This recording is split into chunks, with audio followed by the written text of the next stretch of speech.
For millennia, spiritual masters, secret societies, and visionary thinkers have guarded fundamental principles about how reality truly works.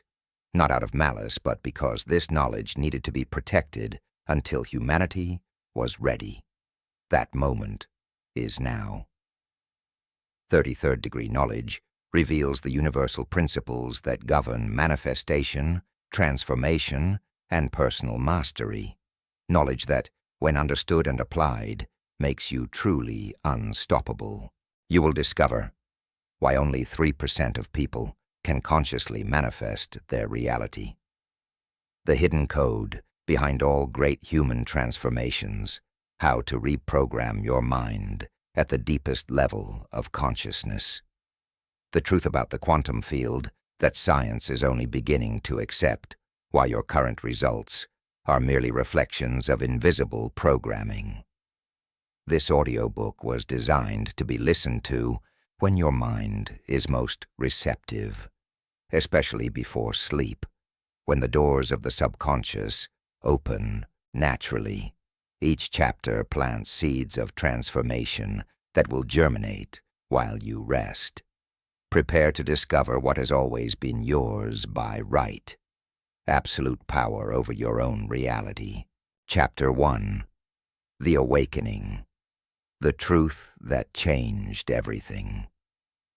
There's a moment in every person's life when everything shifts. A moment when you realize that everything you've been taught, everything you've believed, everything you've accepted as truth, might not be the complete picture. This is that moment for you, and I want you to know something right now before we go any further. You didn't find this book by accident. Nothing in this universe happens by chance. The fact that these words are reaching you right now, in this exact moment of your life, is not coincidence. It's synchronicity. It's the universe responding to a question you've been asking, perhaps without even knowing you were asking it. Let me tell you about Sarah. 3 years ago, she was working 60-hour weeks at a job she tolerated, in a relationship that had gone cold, living in a city that drained her energy every single day. She was what most people would call successful. Good salary, nice apartment, respectable career. But inside, she was dying. Every morning she woke up with a heaviness in her chest, a quiet desperation that whispered, "There has to be more than this." She had read the books, tried the affirmations, made the vision boards. Nothing changed. She was stuck in what I call the 97% trap, the place where most of humanity exists, working hard, trying their best, but never quite breaking through to the life they know is possible. Then one night, exhausted and on the verge of giving up entirely, she stumbled upon a concept that changed everything. Within 18 months, she had transformed every single area of her life. Not through luck, not through harder work, through knowledge. The same knowledge I'm about to share with you. For thousands of years, there has existed a body of knowledge so powerful, so transformative, that it has been carefully guarded, protected, and transmitted only to those deemed ready to receive it. I'm not talking about conspiracy theories or secret societies plotting in shadows. I'm talking about fundamental truths about how reality actually works, principles that govern the manifestation of everything in your life, laws as real and predictable as gravity. These truths have been hidden in plain sight, woven into ancient texts, encoded in sacred geometry, whispered in mystery schools, and now, finally being validated by quantum physics and neuroscience. Why was this knowledge guarded? Think about it this way. If you gave a child the keys to a Ferrari, what would happen? Not because the child is bad or unworthy, but because they lack the maturity, the understanding, the responsibility to handle that kind of power. The same principle applies to consciousness. This knowledge, in the hands of someone unprepared, someone still operating from ego, fear, or unconsciousness, would be misunderstood at best, dangerous at worst, But something has shifted in our collective evolution. Humanity is waking up. You are waking up. And when you're ready for this level of truth, the universe conspires to deliver it to you. Here's what they never told you in school, in church, or anywhere else. You are not a powerless being, living in a random universe, hoping for good things to happen. You are a creative force, connected to an infinite field of possibility, capable of consciously shaping your reality in ways that seem miraculous to those who don't understand the principles. The reason most people never experience this power is simple. They've been programmed from birth with beliefs that keep them locked in limitation. These aren't just personal beliefs. They're collective hypnosis, passed down through generations, reinforced by every system and institution you've encountered. Let me be clear about something crucial. The reason 97% of people struggle, stress, and settle for lives far below their potential isn't because they're lazy or unlucky or lacking in talent. It's because they're operating with faulty programming. Imagine trying to run the latest software on a computer from 1995. It doesn't matter how much effort you put in.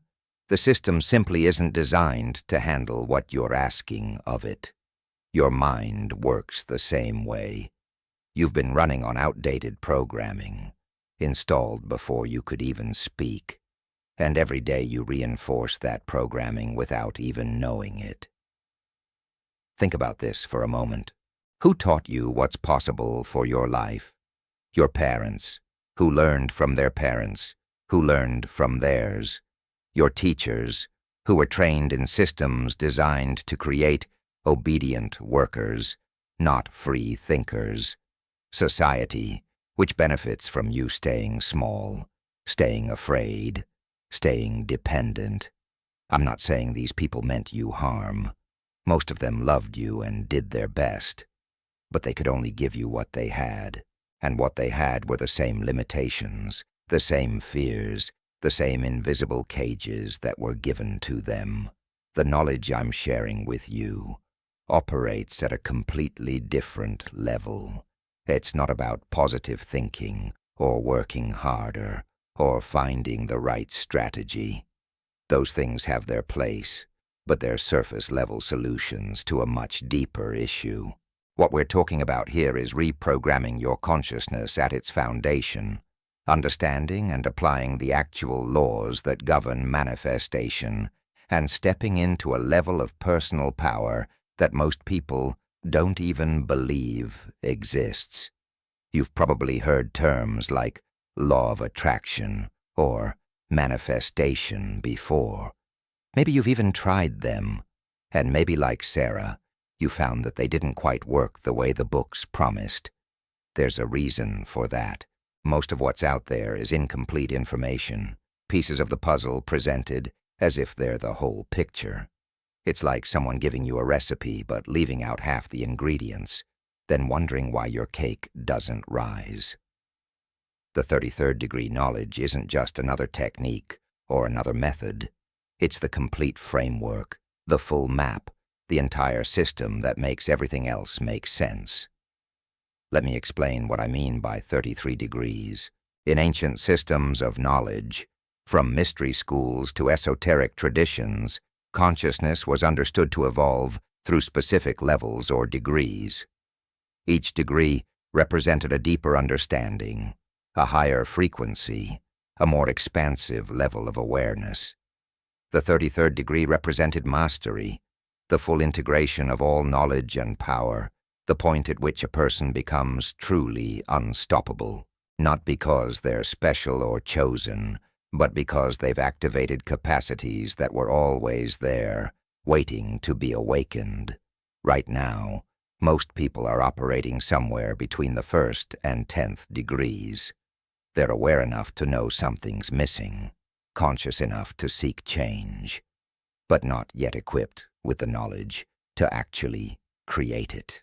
They're caught in what I call the trying trap, constantly attempting to manifest, to change, to grow, but using methods that keep them spinning in circles. And here's what's frustrating. They can see others succeeding.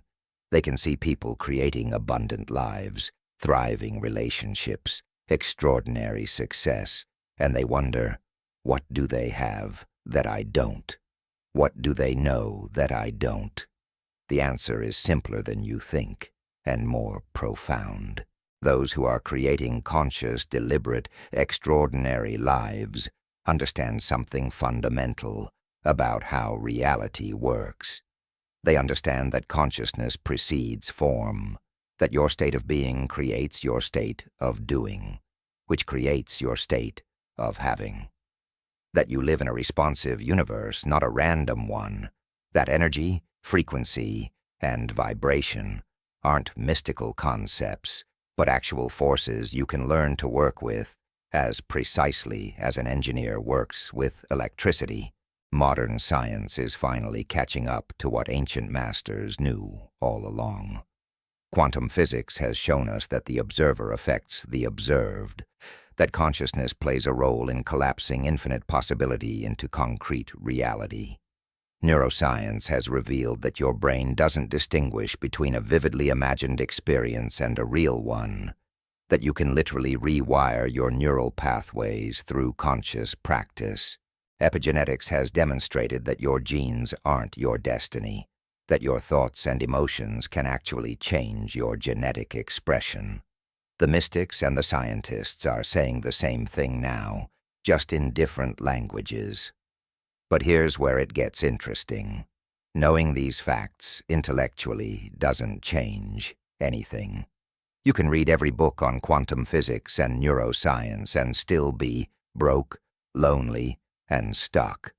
Why? Because knowledge without application is just entertainment. What you need is not just information, but transformation. You need to take these principles and integrate them so deeply into your being that they become automatic, unconscious, as natural as breathing. This is exactly what happened to Sarah. She didn't just learn about these principles. She lived them. She started seeing her thoughts, not as random mental noise, but as creative commands being sent into the field. She began to understand her emotions not as things that happened to her, but as frequencies she was broadcasting, attracting matching experiences. She realized that every single result in her life, the good and the bad, was a reflection of her inner state, her beliefs, her dominant vibration, and instead of feeling defeated by this, she felt empowered, because if she created it unconsciously, she could create differently, consciously. Within 3 months of applying this knowledge, she had left the job that was killing her soul. Within 6 months, she had met a partner who matched the energy she had cultivated within herself. Within a year, she had started a business doing what she loved and was earning more than she ever had in her corporate career. And the most beautiful part, she wasn't stressed, wasn't forcing, wasn't hustling herself into exhaustion. She was flowing, aligned, magnetizing what she needed because she had become the energetic match for it. I know what you might be thinking. That sounds great, but I've tried this stuff before. I've visualized, I've affirmed, I've tried to stay positive. It didn't work. And I believe you. But let me ask you something. When you tried those techniques, did you understand these complete mechanics behind them? Did you know how to work with your subconscious mind, which runs 95% of your life? Did you know how to shift your dominant frequency, not just for a few minutes during meditation, but as your baseline state? Did you know how to identify and reprogram the invisible beliefs that were sabotaging you from beneath your conscious awareness? Most people are trying to change their lives from the level of their conscious mind, which is like trying to change the course of a massive ship by painting the bow a different color. It might look different, but the ship is still going the same direction. Real change, lasting transformation, happens at the subconscious level. That's where your beliefs live, where your identity resides, where your automatic patterns run. And accessing that level requires specific knowledge, specific techniques, specific understanding. This is what the 33rd degree knowledge provides. It's not just about thinking positive thoughts or making vision boards, though those can be useful tools. It's about understanding the architecture of consciousness itself, learning to work with the field of infinite possibility, reprogramming your subconscious mind, aligning your energy with your desires, and then taking inspired action from that aligned state. It's a complete system, and every piece matters. Let me tell you something that might surprise you. The universe doesn't care about your goals. Read that again. The universe doesn't care whether you want $1 million or a loving relationship or perfect health. What the universe responds to is your vibration, your frequency, your state of being. You could visualize a mansion all day long, but if your dominant vibration is one of lack, unworthiness, or desperation, that mansion will remain a fantasy. On the other hand, when you embody the frequency of abundance, of worthiness, of having, the universe must match that frequency. It's not spiritual philosophy, it's physics. Everything in this universe is energy, vibrating at different frequencies. A table looks solid, but at the quantum level it's mostly empty space with particles vibrating in patterns. Your body, which seems so solid and fixed, is constantly being created and recreated, cells dying and being born, molecules exchanging with the environment. You're not a static thing. You're a dynamic process, a pattern of energy and information, constantly interacting with the larger field around you. And here's the key. Your thoughts and emotions are also energy, also vibration. When you think a thought, you create an electromagnetic signal. When you feel an emotion, you generate a frequency. These signals don't stay locked inside your head. They radiate out into the field, interacting with the quantum soup of possibility, and they attract matching frequencies back to you. This is why people who are always worried attract more things to worry about. This is why people who feel abundant tend to create more abundance. It's not magic, it's resonance. But we've been taught to ignore all of this. We've been taught that reality is fixed, that we're victims of circumstance, that success requires struggle and sacrifice, that we need to work hard and hope for the best. These beliefs are prison bars, and most people don't even see them because they've been there since birth. The beautiful truth is that those bars aren't real. They're illusions, programs, conditioning, and the moment you see them clearly, they lose their power over you. This is your initiation, not into some exclusive club or secret society, but into the truth of what you are. You are not a limited being, hoping for scraps from an indifferent universe. You are consciousness itself, having a temporary human experience, equipped with the power to create, to manifest, to shape reality through the focused application of your awareness. This has always been true. The only question is, are you ready to accept it? Are you ready to take responsibility for that level of power? Because here's what comes with this knowledge. Responsibility. When you understand that you're creating your reality, you can no longer play the victim. You can no longer blame your parents, your circumstances, your past, or your luck. You have to own it all. Every result, every situation, every relationship. And I know that can feel heavy at first. But let me reframe it for you. If you created it unconsciously, you can create differently, consciously. If your past results were a reflection of old programming, your future results can reflect new programming. You're not stuck. You never were. You just didn't have the map. Consider this. Every single person who has achieved something extraordinary, who has broken through limitations, who has created what others said was impossible, did so by accessing this knowledge, whether they called it that or not. They might have called it faith, or vision, or determination, or flow. But underneath those labels, they were working with the same principles you're about to learn. They aligned their inner state with their desired outcome. They cultivated certainty even when circumstances suggested doubt. They acted from inspiration rather than desperation. They became energetic matches for what they wanted before it manifested in physical form. This is not theory. This is how it works. And once you truly understand this, once you integrate it into your being, everything changes. Not because the world changes, but because you change. And when you change, your entire experience of reality shifts. New opportunities appear. The right people show up. Resources flow to you. Obstacles dissolve. Not through magic, but through the precise application of universal principles that govern all of manifestation. I want you to understand something crucial as we begin this journey together. This knowledge isn't going to make your life perfect. It's going to make you powerful. There's a difference. You'll still face challenges, experience setbacks, encounter obstacles, but you'll face them as a creator, not a victim. You'll see them as opportunities for growth, not evidence of failure.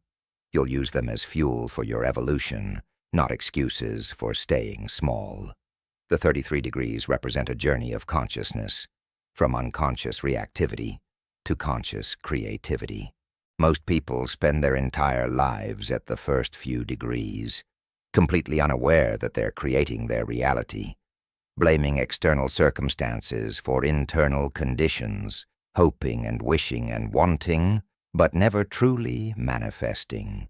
As you move through the degrees, you gain awareness, knowledge, and power. You start to see the patterns. You begin to understand the mechanics. You develop the skills to consciously work with energy, frequency, and vibration. And here's what's beautiful. You don't have to wait until you reach the 33rd degree to see results.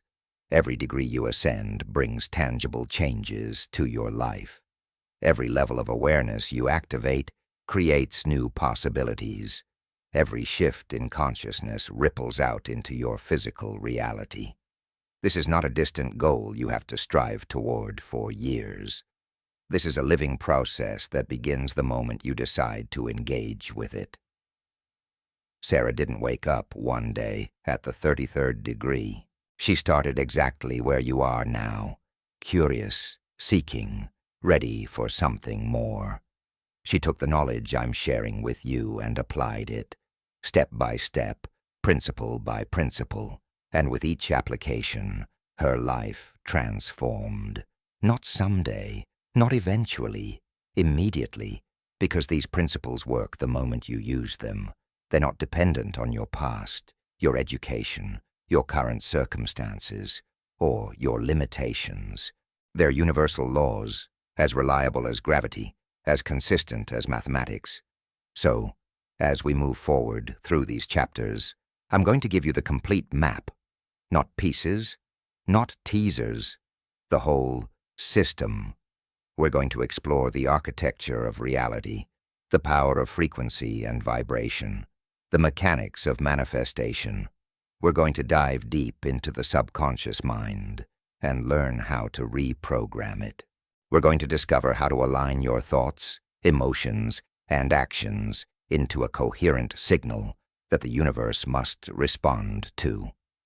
We're going to unlock levels of power you didn't know existed within you. But here's what I need from you. Commitment, not to me, but to yourself. Commitment to stay open, even when these ideas challenge everything you've been taught. Commitment to apply what you learn, not just consume it. Commitment to be honest with yourself about where you are and where you truly want to go. And most importantly, commitment to your own transformation, no matter what it takes. This is not a quick fix. This is not a magic pill. This is a fundamental rewiring of how you see yourself, how you interact with reality, how you create your life. It requires practice, patience, and persistence. But I promise you this: if you engage with this knowledge fully, if you apply these principles consistently, if you allow yourself to evolve through each degree of consciousness, you will become unstoppable. Not because you'll be perfect, but because you'll be powerful. Not because nothing will challenge you, but because nothing will be able to stop you. The truth is, you've been preparing for this your entire life. Every disappointment taught you what you don't want. Every failure showed you what doesn't work. Every moment of frustration was your soul demanding more. And now you're here, at the threshold of understanding, ready to cross over from unconscious creation to conscious manifestation, ready to remember what you've always been, a being of infinite potential, temporarily limited only by beliefs that were never true to begin with. As you listen to these words, perhaps as you're preparing for sleep, your conscious mind is relaxing, becoming more receptive. This is perfect, because the knowledge I'm sharing isn't just meant to be understood intellectually. It's meant to be absorbed, integrated, woven into the fabric of your being. Your subconscious mind is listening right now, taking in these truths, beginning the process of reorganization that will ripple through every area of your life. Tonight, as you drift into sleep, you're not the same person who started this chapter. Something has shifted. A door has opened. A light has been turned on. You can't unsee what you've glimpsed. You can't unknow what you now know. And that's exactly as it should be. Because once awakening begins, it doesn't stop. It only deepens, expands, and accelerates. Welcome to your awakening. Welcome to the 33rd degree knowledge. Welcome to the truth that changes everything. You're not here by accident. You're here because you're ready. And I'm honored to walk this path with you, to share what I've learned, to guide you through each degree of consciousness until you stand fully in your power, unshakable, unlimited, unstoppable. This is just the beginning, and the beginning is always the most exciting part, because it's where possibility becomes real, where dreams begin to take form, where you finally understand that the life you've been yearning for isn't somewhere out there, waiting to be found. It's right here, waiting to be created by you, starting now. Chapter 2, the 33 degrees of consciousness. Where are you right now? Not physically, but consciously. Not in terms of your geographic location, but in terms of your evolution as a creator, as a manifester, as a being of infinite potential. This is the question that determines everything. Because until you know where you are, you can't chart a course to where you want to go. And most people, most of their lives, never stop to ask this question. They move through their days on autopilot, reacting to circumstances, responding to stimuli, following patterns they never chose, completely unaware that there are levels of consciousness they haven't even imagined yet. Imagine for a moment that consciousness is like a building with 33 floors. Most people spend their entire lives on the ground floor, looking out the window at their limited view, believing that what they see is all there is. They have no idea that just a few floors up, the perspective completely changes. The same city looks different from the 5th floor. From the 10th floor, you can see patterns you couldn't see before. From the 20th floor, what seemed like obstacles on the ground are barely visible. And from the 33rd floor, you have a perspective so expansive, so clear, so unlimited, that you understand you were never trapped at all. You just didn't know how to access the elevator. This is not metaphor. This is reality. Consciousness operates in levels, in degrees, in frequencies, and where you are right now on this spectrum determines everything about your experience of life. It determines what you can see, what you believe is possible, how you interpret events, what actions you take, and ultimately, what results you create. Two people can have the exact same external circumstances, but if one is operating at the 3rd degree and the other at the 15th degree, they will have completely different lives, not because of luck or talent or circumstances, but because of consciousness. Let me tell you about Marcus. 5 years ago, he was what you'd call successful by conventional standards. Good job, decent income, stable life. But he was operating at what I call the 7th degree of consciousness. He believed in hard work and linear progress. He thought that if he just put in enough hours, made enough effort, followed the right steps, success would come. And to be fair, he did achieve things, but there was a ceiling he kept hitting. No matter how hard he worked, he couldn't break through to the next level. His income plateaued. His relationships stayed surface level. His health was mediocre. He was stuck in what I call the effort trap, believing that more doing was the answer, never realizing that what he needed was a shift in being. Then something happened that changed everything. He met someone operating at the 22nd degree, not someone more talented or more educated or more connected, someone more conscious, and in one conversation, this person said something that shattered Marcus's entire worldview. They said, "You're trying to get somewhere you already are, from a place you've never been." Marcus didn't understand it at first. It sounded like spiritual gibberish, but something about it lodged in his mind, kept turning over and over, until one day it clicked. He was trying to create abundance from a state of lack, trying to manifest success from a frequency of struggle, trying to attract love from a vibration of unworthiness. He was operating from the wrong floor, looking out the wrong window, wondering why he couldn't see what he wanted. The moment Marcus understood this, everything shifted, not his circumstances, his consciousness. He began to study these degrees, to understand where he was and where he needed to evolve to. And as he moved through each level, his external reality transformed to match his internal state.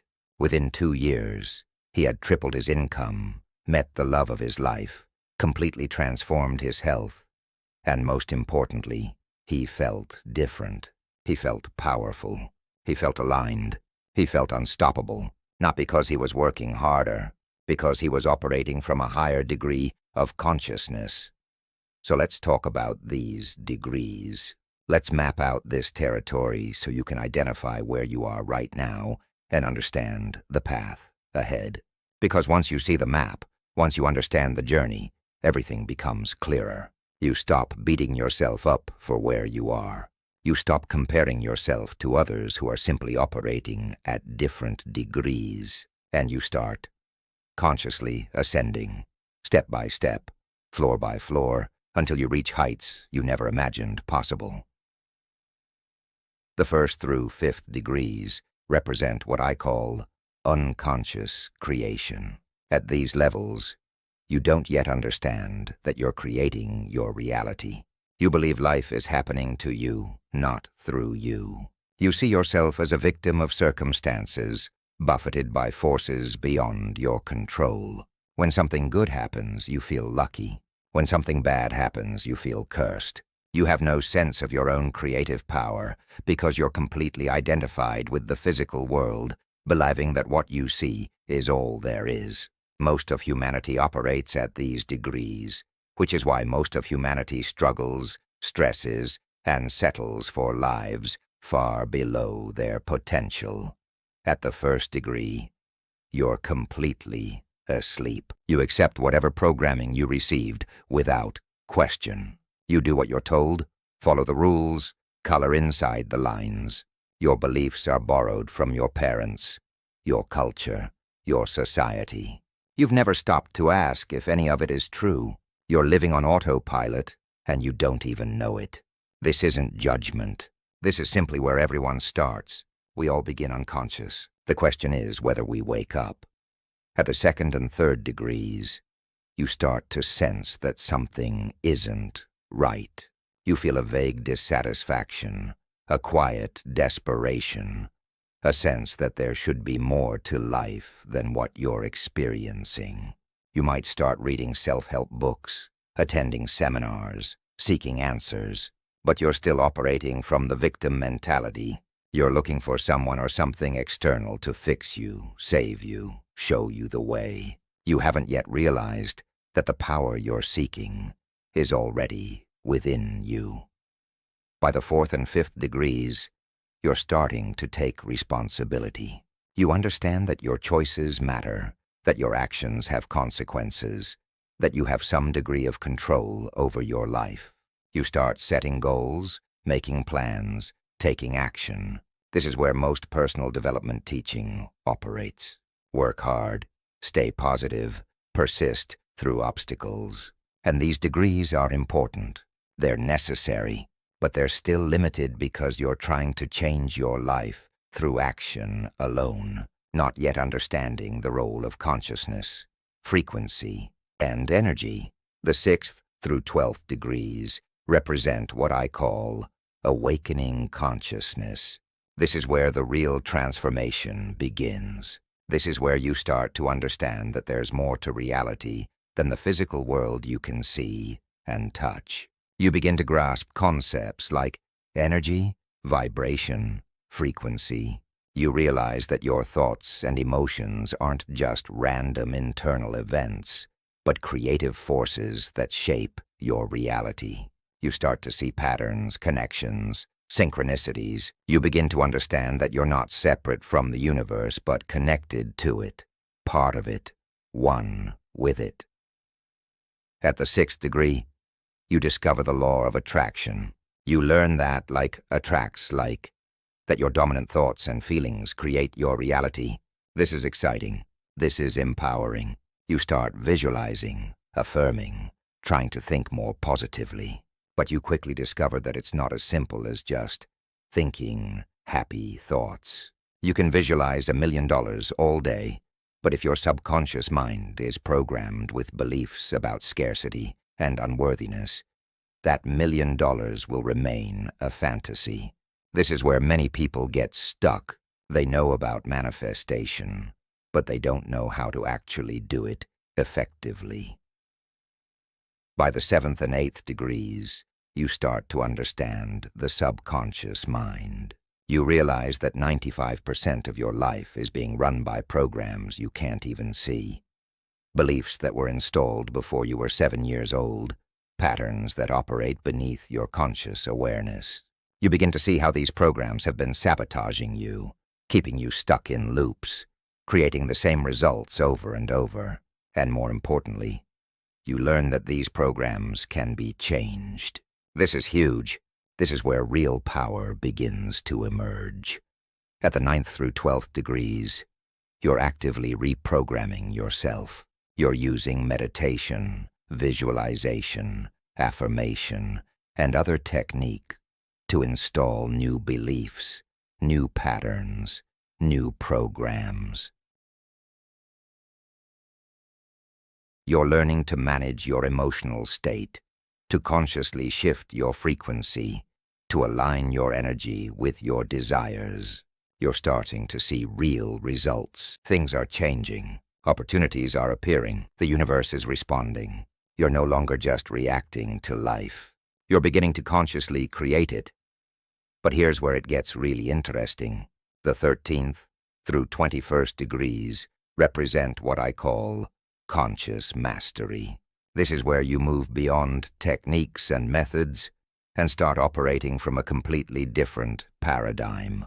You're no longer trying to manipulate reality or force outcomes. You're learning to work with the field of infinite possibility, to dance with the quantum realm, to become a deliberate creator in partnership with the universe. At the 13th degree, you start to understand the quantum field. You realize that at the most fundamental level, everything is energy, everything is vibration, everything is probability. The solid world you see is just one possibility that has collapsed out of infinite potential. And here's the key. Your consciousness plays a role in that collapse. You're not just observing reality. You're participating in its creation, moment by moment, through the focus of your attention and the frequency of your vibration. By the 15th degree, you've developed what I call coherence. Your thoughts, emotions, and actions are aligned. You're not saying one thing, feeling another, and doing a third. You're integrated, whole, congruent. When you set an intention, every part of you is in agreement. This creates a powerful, focused signal that the universe can't ignore. This is when manifestation becomes rapid, almost magical. Things you desire appear with surprising speed and ease because you're no longer sending mixed signals. At the 17th through 19th degrees, you master what I call the state of being. You understand that having follows being, that you must become energetically what you want to attract physically. If you want abundance, you must cultivate the vibration of abundance before the money appears. If you want love, you must embody love before the relationship manifests. This seems backwards to the logical mind, but it's exactly how the universe works. You don't get what you want, you get what you are. By the 20th and 21st degrees, you're operating from what the ancient traditions called enlightenment, and what quantum physics calls coherent consciousness. You can hold a vision with absolute certainty, regardless of current circumstances. You can maintain your frequency even when external conditions suggest doubt. You understand that time is not linear, that all possibilities exist now, and that you can step into a different timeline simply by shifting your state of being. You've become a conscious creator, operating from cause rather than effect, generating your reality from the inside out. But we're not done yet. The 22nd through 30th degrees represent what I call advanced mastery. This is where you go beyond personal manifestation and start to understand the deeper mysteries of consciousness. You realize that you're not just creating your personal reality, but participating in the evolution of collective consciousness. You understand that everything is connected, that your elevation lifts others, that your transformation ripples out and affects the whole. At the 22nd degree, you begin to see through the illusion of separation. You understand at a deep visceral level that there is no out there independent of in here, that the observer and the observed are one, that consciousness is the ground of all being. This isn't just philosophy, this is lived experience. You feel your connection to everything, everyone, the entire universe. And from this place of unity, miracles become normal. By the 25th degree, you've developed abilities that seem supernatural to those operating at lower degrees. Synchronicities aren't occasional, they're constant. You think of someone, they call. You need something, it appears. You intend something, it manifests. Not because you're special, but because you've learned to work with the laws that govern reality so skillfully that what others call luck, you call Tuesday. At the 27th through 30th degrees, you become what I call a transmuter. You can take any energy, any circumstance, any challenge, and transform it into fuel for your growth, power for your ascension. Nothing defeats you because you understand that everything serves your evolution. You don't just bounce back from setbacks, you alchemize them into breakthroughs. You don't just survive obstacles, you transmute them into opportunities. And then we come to the 31st through 33rd degrees. This is what the ancient traditions called mastery, what I call the unstoppable state. At these degrees, you've integrated everything. You understand the principles, you've mastered the techniques, you've transformed your consciousness. You operate from a level of awareness and power that would have seemed impossible from the lower degrees. At the 31st degree, you're living in what I call perpetual flow. You're not forcing, pushing, or struggling. You're allowing, receiving, flowing. You take inspired action, not desperate action. You move with the current of the universe, not against it. Your life becomes effortless, but not inactive. You're doing more than ever, but it feels like less because you're aligned with your true nature, your highest purpose, your soul's calling. By the 32nd degree, you've become what I call a way shower. Others are drawn to you naturally because your frequency is so high, so clear, so powerful that it awakens something in them. You don't have to convince anyone of anything. Your presence is your teaching. Your life is your message. You inspire transformation simply by being who you are. And the 33rd degree? This is full mastery. This is where you're operating at maximum capacity, utilizing your full potential, creating at the highest level possible for a human being. You understand that your consciousness having a temporary human experience.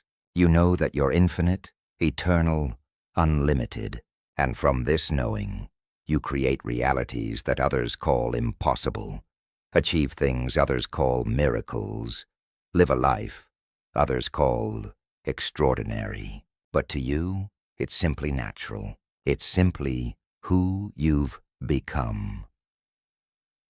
Now here's what you need to understand. These degrees aren't arbitrary. They're not made up.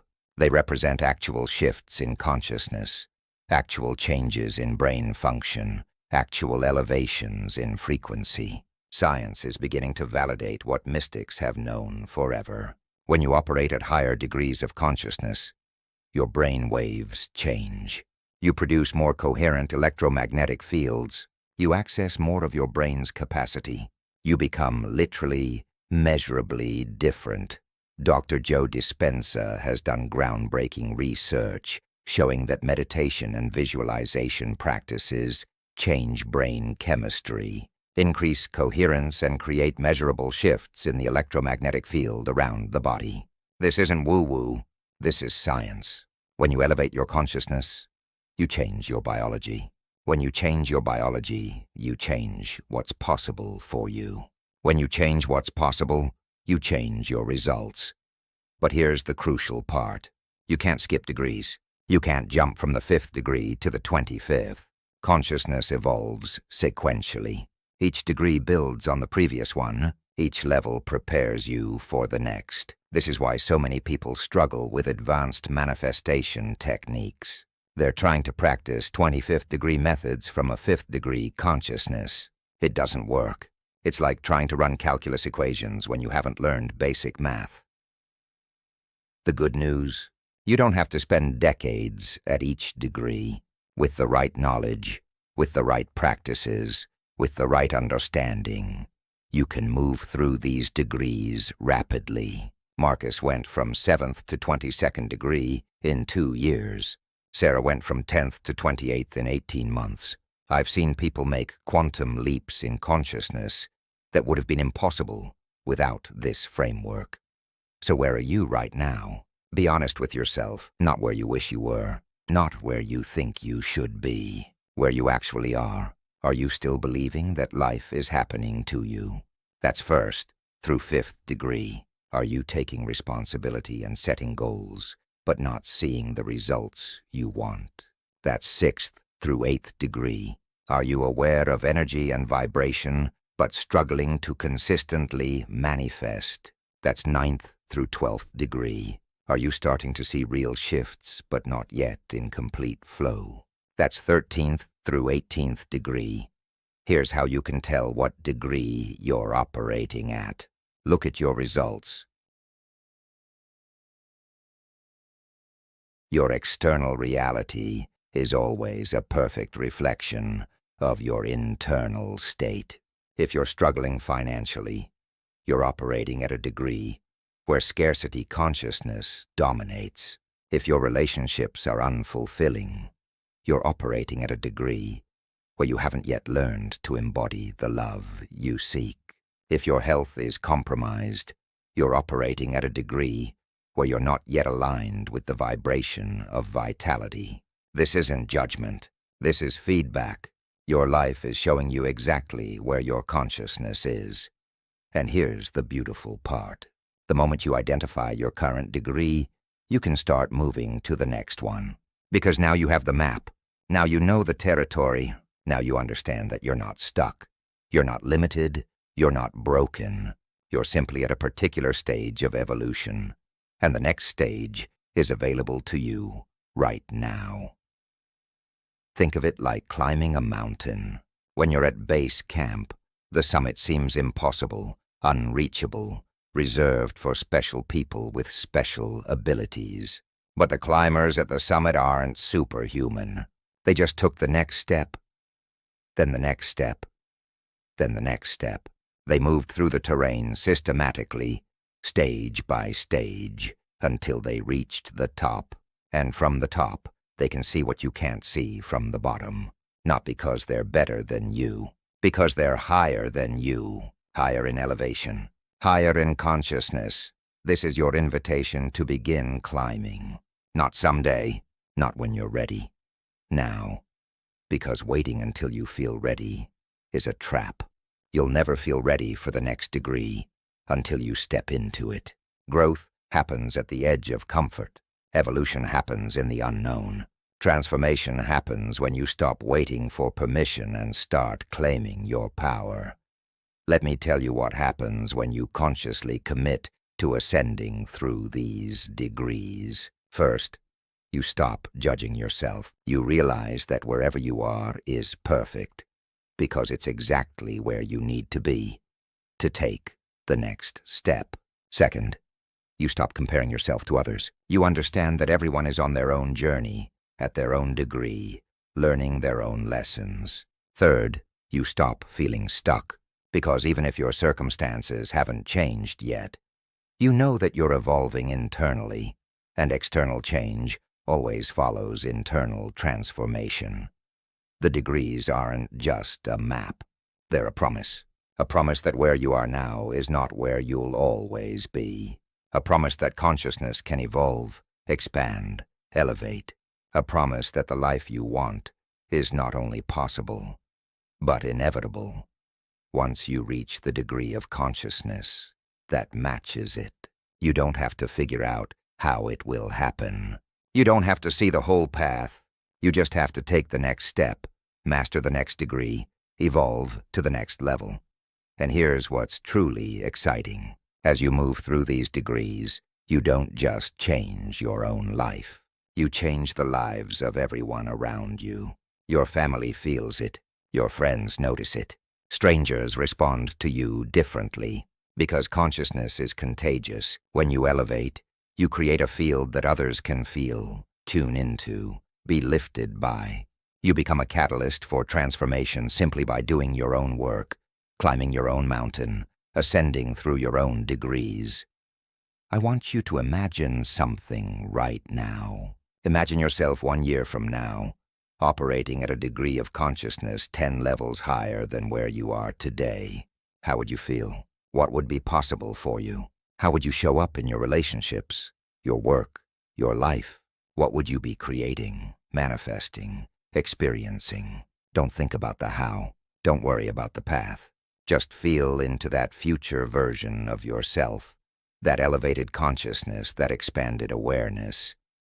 That version of you already exists, not in the future, but right now, in the field of infinite possibility. Every degree of consciousness you could possibly evolve to already exists as a potential, waiting for you to step into it.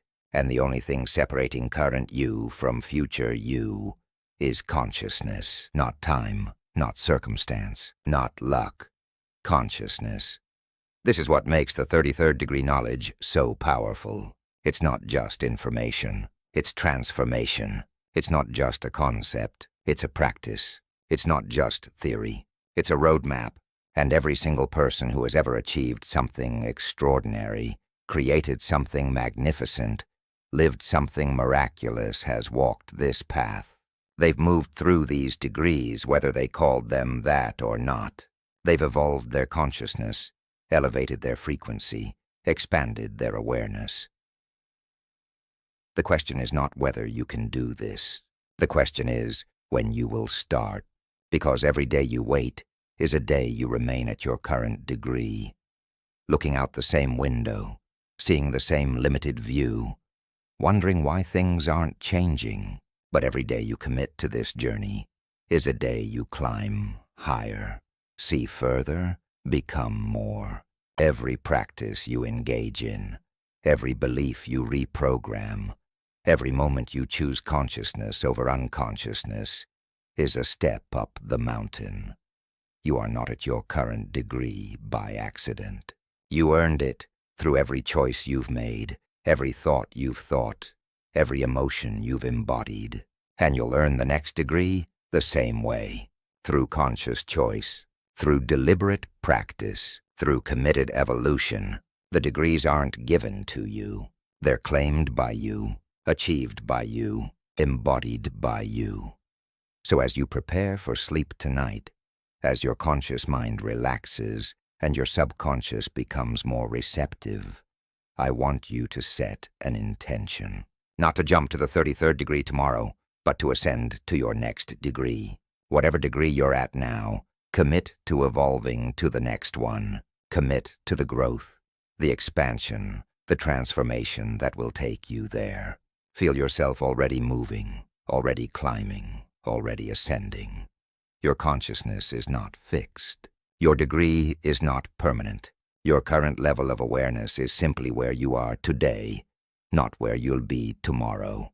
And with each degree you ascend, your entire world transforms. Not because the world changes, but because you change. And when you change at the level of consciousness, everything else must follow.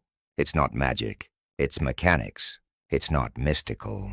It's physics. It's the way reality works, the way the universe operates, the way consciousness creates. You are on a journey of awakening. You are climbing the mountain of consciousness.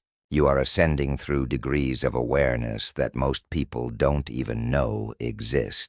And every step you take, every degree you master, every level you reach brings you closer to the truth of what you are. An infinite being, temporarily pretending to be limited, finally remembering your power. Welcome to the path. Welcome to the ascension. Welcome to your evolution through the 33 degrees of consciousness. You are exactly where you need to be, and you are ready for where you're going next. Chapter 3. The Architecture of Reality. What if I told you that the world you see, touch, taste, and experience is not the solid, fixed, objective reality you've been taught to believe it is? What if everything you think you know about how reality works is fundamentally incomplete, not wrong necessarily, but missing the most important piece of the puzzle, the piece that changes everything? The piece that transforms you from a passive observer of life into an active creator of it. Most people walk through life believing that reality is something that happens to them. They see the physical world as fixed, solid, unchangeable, except through physical action. They believe that if they want to change their circumstances, they must push against reality, force things to happen, manipulate conditions through effort and struggle. And yes, action matters, but what if I told you that action is only the final step in a process that begins somewhere entirely different, somewhere invisible, somewhere most people never look? Let me take you back to the early 1900s, to a time when science was about to have its mind completely blown. For centuries, we believed matter was solid, that the physical world was made of tiny, indivisible particles, that what you see is what you get. Then quantum physics came along and shattered everything we thought we knew. Scientists started looking deeper into matter, past the molecular level, past the atomic level, down into the quantum realm. And what they found was shocking, disturbing, and ultimately liberating. They discovered that at the most fundamental level, matter isn't solid at all. An atom, which we thought was the building block of reality, is actually 99.999% empty space. If an atom were the size of a football stadium, the nucleus would be a marble in the center, and the electrons would be tiny specks orbiting at the outer edges. Everything in between, empty space, which means that everything you see, everything you touch, everything you think is solid, including your own body, is almost entirely empty space, held together by energy, by vibration, by frequency. But it gets even more fascinating. When scientists looked at these subatomic particles, they noticed something impossible, something that violated everything we thought we knew about reality. These particles didn't behave like solid objects. They behaved like waves of probability, existing in multiple states simultaneously, until someone observed them. And here's the mind-blowing part. The act of observation, the act of conscious awareness, caused these waves of probability to collapse into specific particles, into definite states. The observer was affecting the observed. Consciousness was playing a role in determining physical reality. This wasn't a mistake. This wasn't bad science. This has been verified thousands of times through experiments like the famous double-slit experiment. When electrons are fired at a barrier with two slits, they create an interference pattern on the detector screen, proving they're behaving like waves, going through both slits simultaneously. But the moment you observe which slit the electron goes through, the interference pattern disappears, and the electrons behave like particles going through one slit or the other. The act of observation changes the behavior of matter itself. Do you understand what this means? It means that consciousness is not just a byproduct of the brain, not just an accident of evolution, not just something that happens inside your head. Consciousness is fundamental to reality. Consciousness plays a role in the creation of the physical world. And if consciousness affects matter at the quantum level, then your consciousness, your awareness, your focused attention is literally shaping your reality, moment by moment, whether you know it or not. Now, I know what some of you might be thinking. That's interesting, but that's just about tiny particles in laboratories. That doesn't affect my real life, my job, my relationships, my bank account. But you'd be wrong, because everything in your life, every circumstance, every condition, every physical object, is made of these quantum particles. Your body is made of them. Your car is made of them. Your home is made of them. Money is made of them.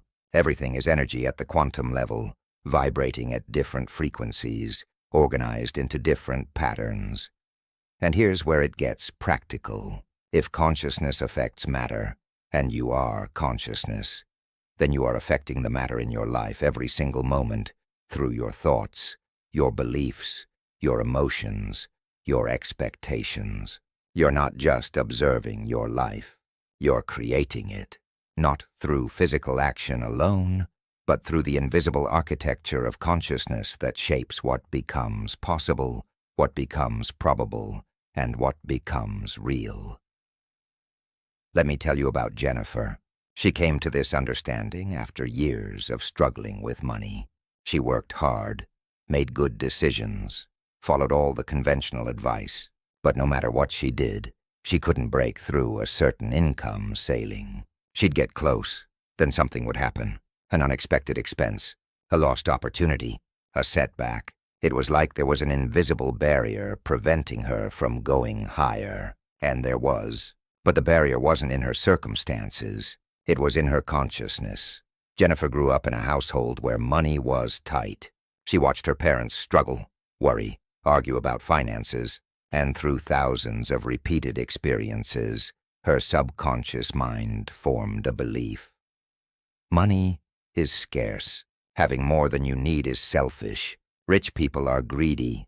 These weren't conscious beliefs. She would have denied having them if you asked her. But they were there, operating beneath her awareness, literally shaping her reality at the quantum level. Every time Jennifer thought about money, these subconscious beliefs activated neural pathways in her brain. These neural pathways generated specific electromagnetic signals. These signals interacted with the quantum field of possibility, and the quantum field, being responsive to consciousness, collapsed probability waves in a way that matched her dominant vibration. Not her conscious desires, but her subconscious beliefs. She was literally creating her financial limitation through the invisible architecture of her consciousness. The moment Jennifer understood this, everything changed. Not her circumstances, her awareness. She realized that she wasn't a victim of a cruel economy, or bad luck, or lack of opportunity. She was a creator, unconsciously manifesting a reality that matched her hidden beliefs. And if she could create limitation unconsciously, she could create abundance consciously. She just needed to understand the architecture, the mechanics, the actual process through which consciousness becomes reality. So let's talk about this architecture. Let's understand exactly how thought becomes things, how consciousness creates circumstances, how the invisible realm of energy becomes the visible realm of matter.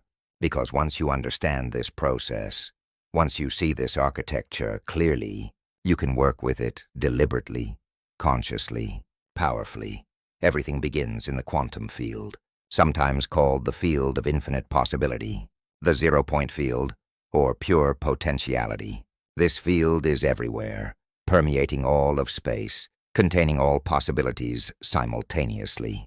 Every version of you, every potential outcome, every possible future exists in this field as waves of probability. Nothing is determined. Everything is potential. The field is pure, unorganized energy, waiting to be given form, direction, organization. Your consciousness is what interacts with this field. Your thoughts, your beliefs, your emotions, your expectations are not just internal events. They're electromagnetic signals broadcasted into the field. And here's the key.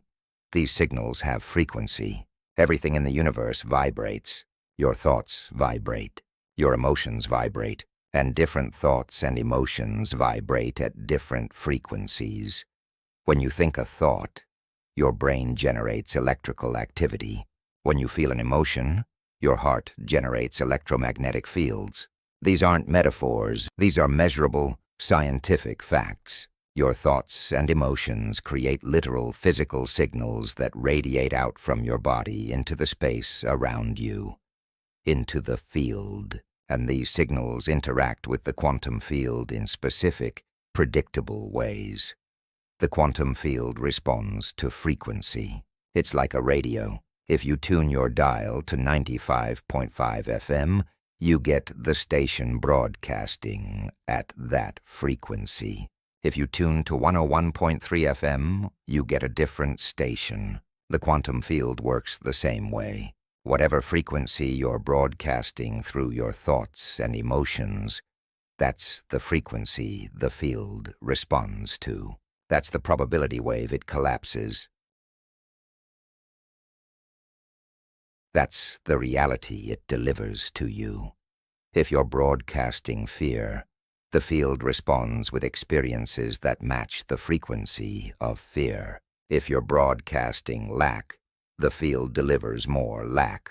If you're broadcasting unworthiness, the field mirrors that back to you in your relationships, opportunities, and circumstances. Not because the universe is punishing you, because the universe is responding to you, matching your frequency, giving you more of what you are, not what you want. This is why positive thinking alone doesn't work. You can think positive thoughts all day long, but if your emotional state is one of desperation, anxiety, or doubt, that emotional frequency is what the field responds to. Your emotions are actually more powerful than your thoughts in terms of manifestation because emotions generate stronger electromagnetic fields. You can't think one thing and feel another and expect clear results. You'll just create confusion in the field, mixed signals, inconsistent outcomes. This is what was happening to Jennifer. Consciously, she wanted abundance. She visualized it, affirmed it, worked toward it. But subconsciously, she felt unworthy of it, fearful of it, conflicted about it, and her subconscious emotions, being stronger and more consistent than her conscious thoughts, were what the field responded to. She was broadcasting lack at a louder volume than abundance, so the field kept delivering lack, even though she consciously wanted something different. Understanding this architecture changed everything for Jennifer. She stopped trying to force reality to change through action alone. She started working on changing her frequency first, her vibration, her dominant emotional state. She began reprogramming her subconscious beliefs, healing the wounds around money, installing new patterns, new programs, new frequencies, and as her internal architecture changed, her external reality transformed to match it. Within 8 months, she had tripled her income, not through harder work, through aligned consciousness. But let's go deeper into this architecture because there's more you need to understand. The quantum field doesn't just respond to frequency. It responds to coherence. Coherence means alignment, harmony, all parts working together. When your thoughts, emotions, and actions are coherent, when they're all sending the same signal, the field responds powerfully and rapidly. But when you're incoherent, when you're thinking one thing, feeling another, and doing a third, the field receives a jumbled, confused signal and delivers jumbled, confused results. Most people are massively incoherent. They say they want success while believing they're not good enough. They desire abundance while feeling guilty about having more than others. They want love while believing they're unlovable. They're like radio stations trying to broadcast 3 different songs at the same time. The result? Static, confusion, inconsistent manifestation. Creating coherence is one of the most powerful things you can do. When every level of your being is in agreement, when your conscious desires match your subconscious beliefs, when your thoughts align with your emotions, when your actions reflect your intentions, you create what scientists call a coherent electromagnetic field. This field is focused, powerful, organized, and the quantum field responds to it immediately. This is why meditation is so powerful, not because you're escaping reality or spacing out, but because you're creating coherence.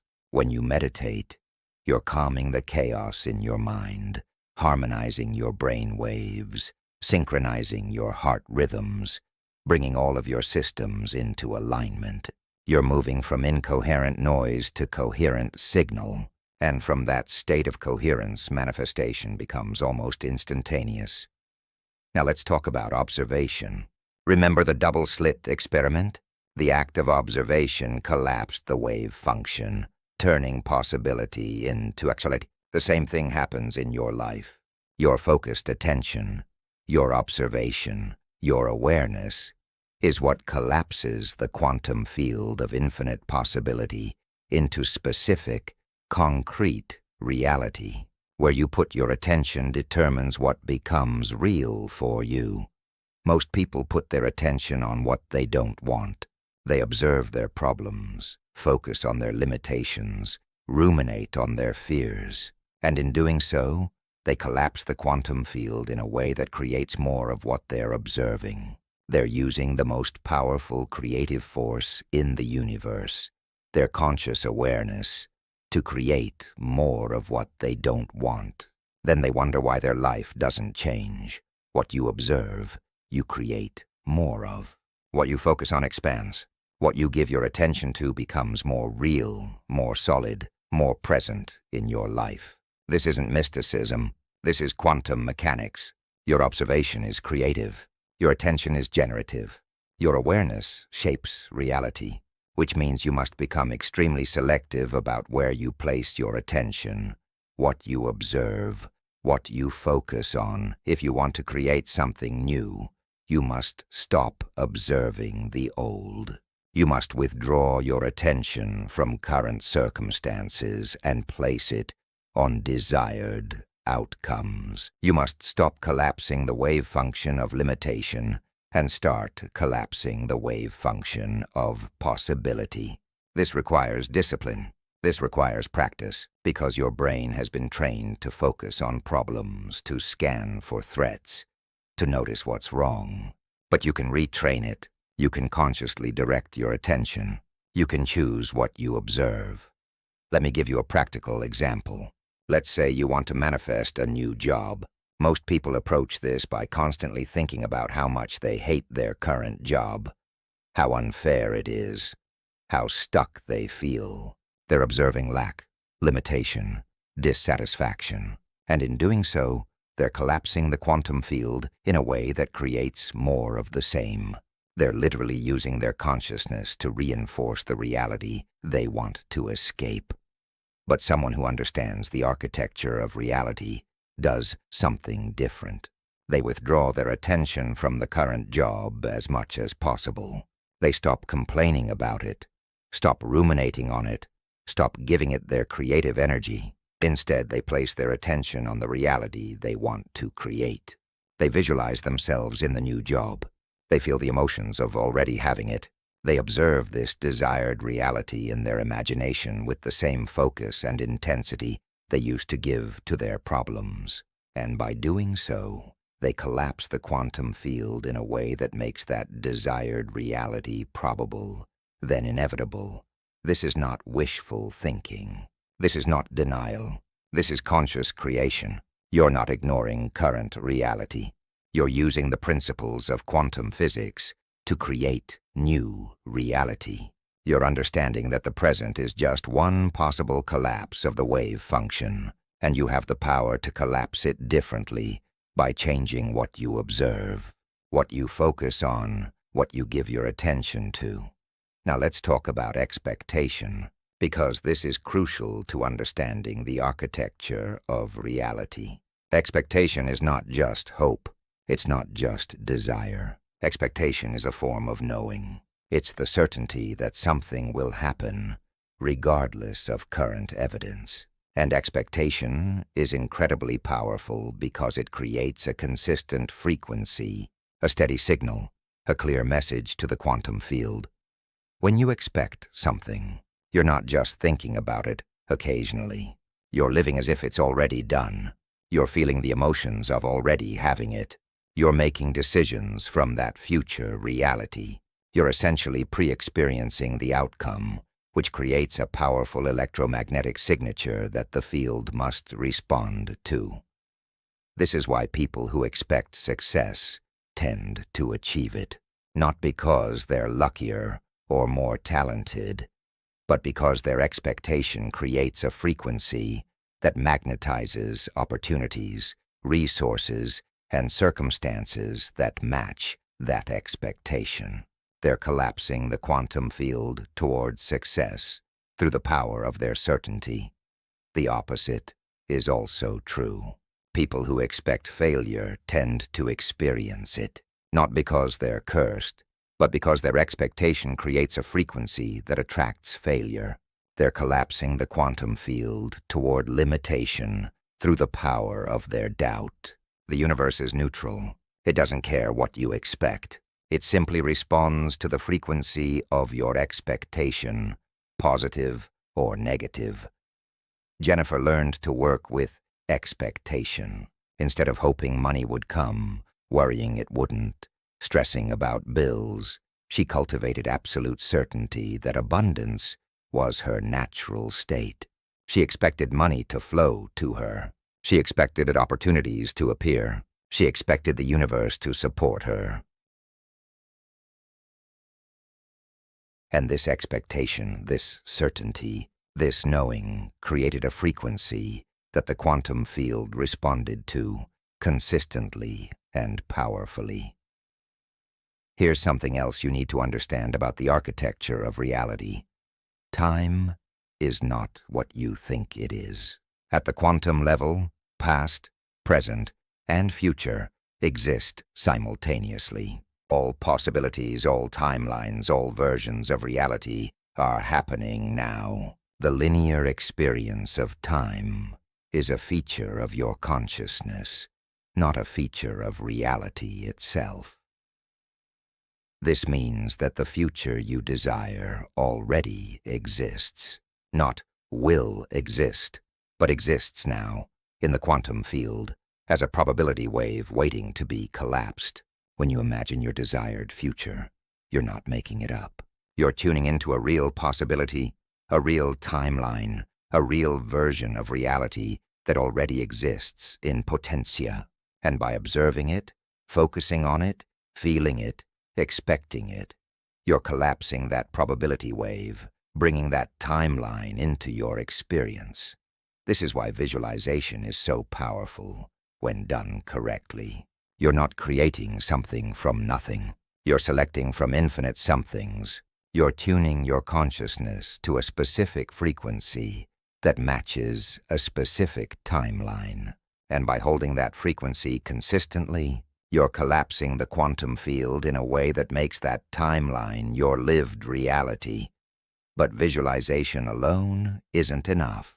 You must add emotion, because emotion is the language the quantum field responds to most powerfully.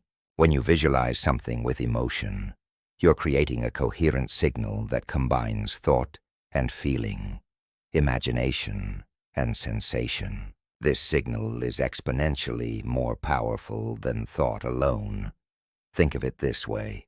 A thought is like typing a search query into a search engine. An emotion is like hitting the enter button.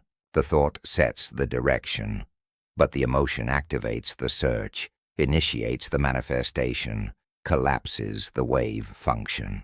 This is why you can think about something all day and nothing happens. But the moment you add strong emotion to that thought, circumstances start shifting. The emotion is what makes the thought creative. So when you visualize, feel it. Don't just see images in your mind. Experience the emotions of already having what you desire. Feel the satisfaction, the joy, the relief, the excitement, the gratitude. Make it real in your body, because your body doesn't know the difference between a vividly imagined experience and a real one. When you feel the emotion in your body, you're creating the same electromagnetic signature you'd create if the thing was already real. And the quantum field responds to that signature, not to whether the event has physically happened yet. This is the architecture of reality. Consciousness interacts with the quantum field through frequency. The field responds by collapsing probability waves into specific outcomes that match that frequency. Your thoughts set the direction. Your emotions activate the signal.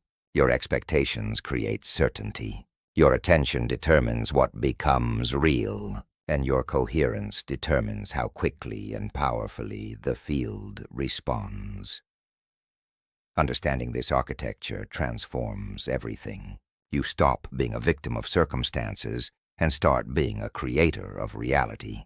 You stop waiting for things to change and start changing the frequencies that create things. You stop pushing against the physical world and start working with the invisible architecture that shapes the physical world. This is what the ancient masters knew. This is what mystics taught in temples and caves and secret schools. This is what quantum physics is now validating with mathematics and experiments. Consciousness creates reality, not metaphorically, not philosophically, literally, mechanically, predictably, and you are consciousness, which means you are the creator of your reality. You have been all along. You just didn't know the architecture. You didn't understand the mechanics. You didn't realize that every thought you think, every emotion you feel, every belief you hold is literally sculpting your reality at the quantum level, moment by moment, day by day. So as you prepare for sleep tonight, as your conscious mind begins to quiet and your subconscious becomes more receptive. I want you to sit with this understanding. You are not separate from the quantum field. You are one with it, connected to it, constantly interacting with it. Your consciousness is not trapped in your head. It's radiating out, touching everything, shaping everything, creating everything. You are not powerless. You have never been powerless. You simply didn't understand your power. You didn't know the architecture. You didn't realize that you've been creating your reality all along, just unconsciously. But now you know. Now you understand. Now you can work with these principles deliberately, consciously, powerfully. The solid world is not solid. The fixed reality is not fixed. The impossible is only impossible from one frequency. Change your frequency, and you change what's possible. Change your consciousness, and you change your reality. This is not philosophy. This is physics. This is the architecture of reality, and you are the architect. Tomorrow when you wake, you won't just see the physical world differently. You'll understand what it actually is. Organized energy, responding to consciousness, specifically to your consciousness. And with this understanding comes immense power. The power to create deliberately, the power to manifest consciously, the power to shape reality from the inside out. You are not in the universe. The universe is in you. You are not subject to reality. Reality is subject to your consciousness. This is the truth the 33rd degree knowledge reveals. This is the architecture that sets you free. Welcome to the creative power you've always had. Welcome to reality as it actually is. Welcome to your role as architect, creator, master of the quantum field. Chapter 4. The Code of Frequencies. Your invisible signature. Everything is vibration. Everything. Your body, your thoughts, your emotions, your circumstances, your entire reality. Nothing is still. Nothing is static. At the most fundamental level, everything in existence is energy vibrating at different frequencies. This isn't philosophy. This isn't metaphysics. This is physics. This is the foundation upon which all of reality is built. And once you understand this, once you truly grasp what it means, you hold the master key to transforming your entire life. Think about a radio for a moment. There are hundreds of stations broadcasting simultaneously in your area right now.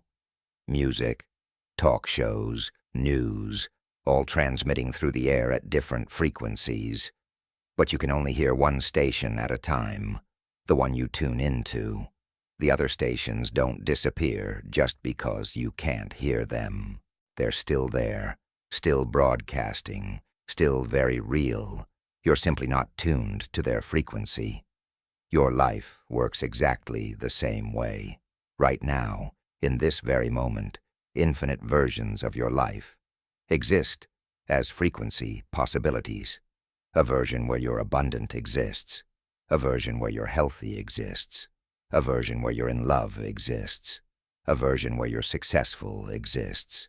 All of these realities are broadcasting right now at different frequencies. The question is not whether they exist.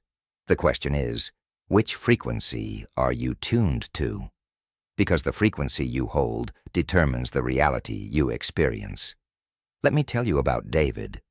3 years ago, he was stuck in what felt like an endless loop of struggle. He'd build something up, then watch it collapse. He'd make progress, then experience setback. He'd get excited about opportunities, then watch them disappear. On paper, he was doing everything right.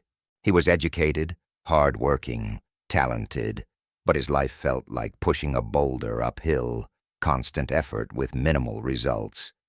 And he couldn't figure out why. He didn't understand that he was broadcasting the wrong frequency.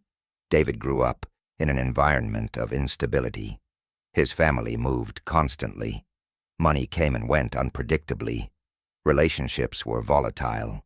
And through thousands of repeated experiences, His nervous system calibrated to a specific frequency, the frequency of chaos and instability.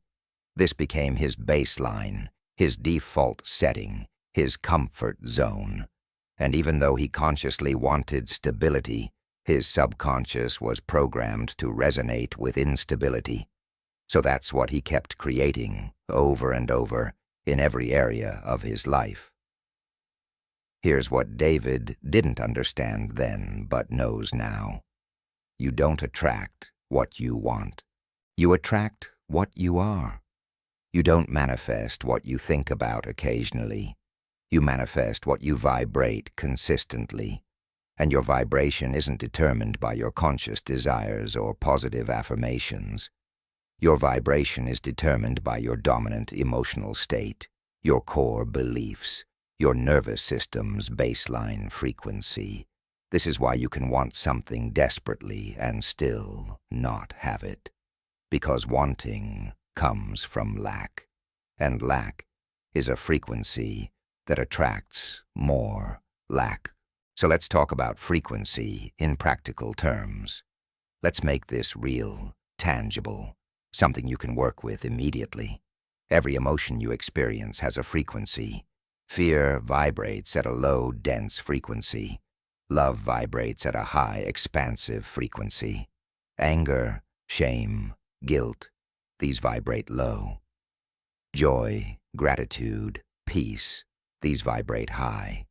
And whatever frequency you're predominantly broadcasting is the frequency the universe matches and returns to you. Imagine frequency as a ladder with infinite rungs.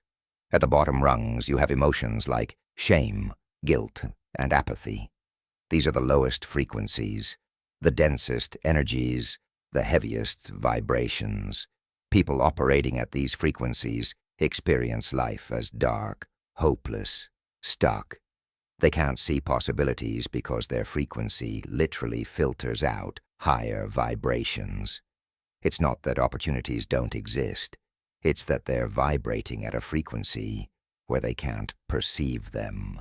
Moving up the ladder, you have fear, anxiety, and anger. These are still low frequencies, but they have more energy than shame or apathy. People at these frequencies experience life as threatening, competitive, something to fight against or protect themselves from. They're in survival mode, constantly scanning for danger, unable to relax into flow. And because they're broadcasting the frequency of threat, they keep attracting threatening circumstances, difficult people, stressful situations. In the middle of the ladder, you have emotions like frustration, overwhelm, and discouragement. This is where most people spend most of their time. They're not completely hopeless, but they're not thriving either. They're stuck in the trying trap, working hard, but not getting the results they want, feeling like they're spinning wheels, making effort without progress. And the reason they stay stuck is because frustration itself is a frequency that attracts more things to be frustrated about. Higher up the ladder, you have contentment, optimism, and interest. These are where life starts to feel different. People at these frequencies experience more ease, more flow, more synchronicity. Opportunities appear. The right people show up. Things work out, not because they're lucky, but because they're broadcasting a frequency that attracts cooperative circumstances. They're in harmony with life, rather than resistance to it. Near the top of the ladder, you have love, joy, appreciation, and freedom. These are the highest frequencies accessible to humans while in physical form. People operating at these frequencies experience what others call miracles. Manifestation is rapid, abundance flows naturally, relationships are fulfilling, health is vibrant. They're not working harder than people at lower frequencies. They're working from a different frequency, which changes everything. And here's what you need to understand. The frequency you operate at determines not just how you feel, but what you can perceive. what you can attract, what you can create, and what becomes possible for you. Two people can look at the exact same situation and see completely different things based on their frequency. One person sees obstacles, the other sees opportunities. One person sees problems, the other sees possibilities. Not because one is delusional and the other realistic, but because they're tuned to different frequencies, literally seeing different aspects of the same reality. This is what happened to David once he understood frequency. He realized that his baseline vibration was set to chaos and instability, and no amount of positive thinking or hard work could override that baseline frequency. He was like a radio, permanently tuned to a static-filled station, wondering why he wasn't getting clear reception. The problem wasn't that the clear signal didn't exist. The problem was his tuning. So David began the work of changing his frequency, not through forced positivity or fake affirmations, but through genuine recalibration of his nervous system, his emotional baseline, his default state of being.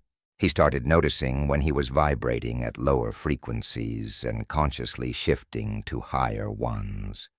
He began cultivating emotional states like appreciation, peace, and joy, not just when he felt like it, but deliberately, consistently, as a practice.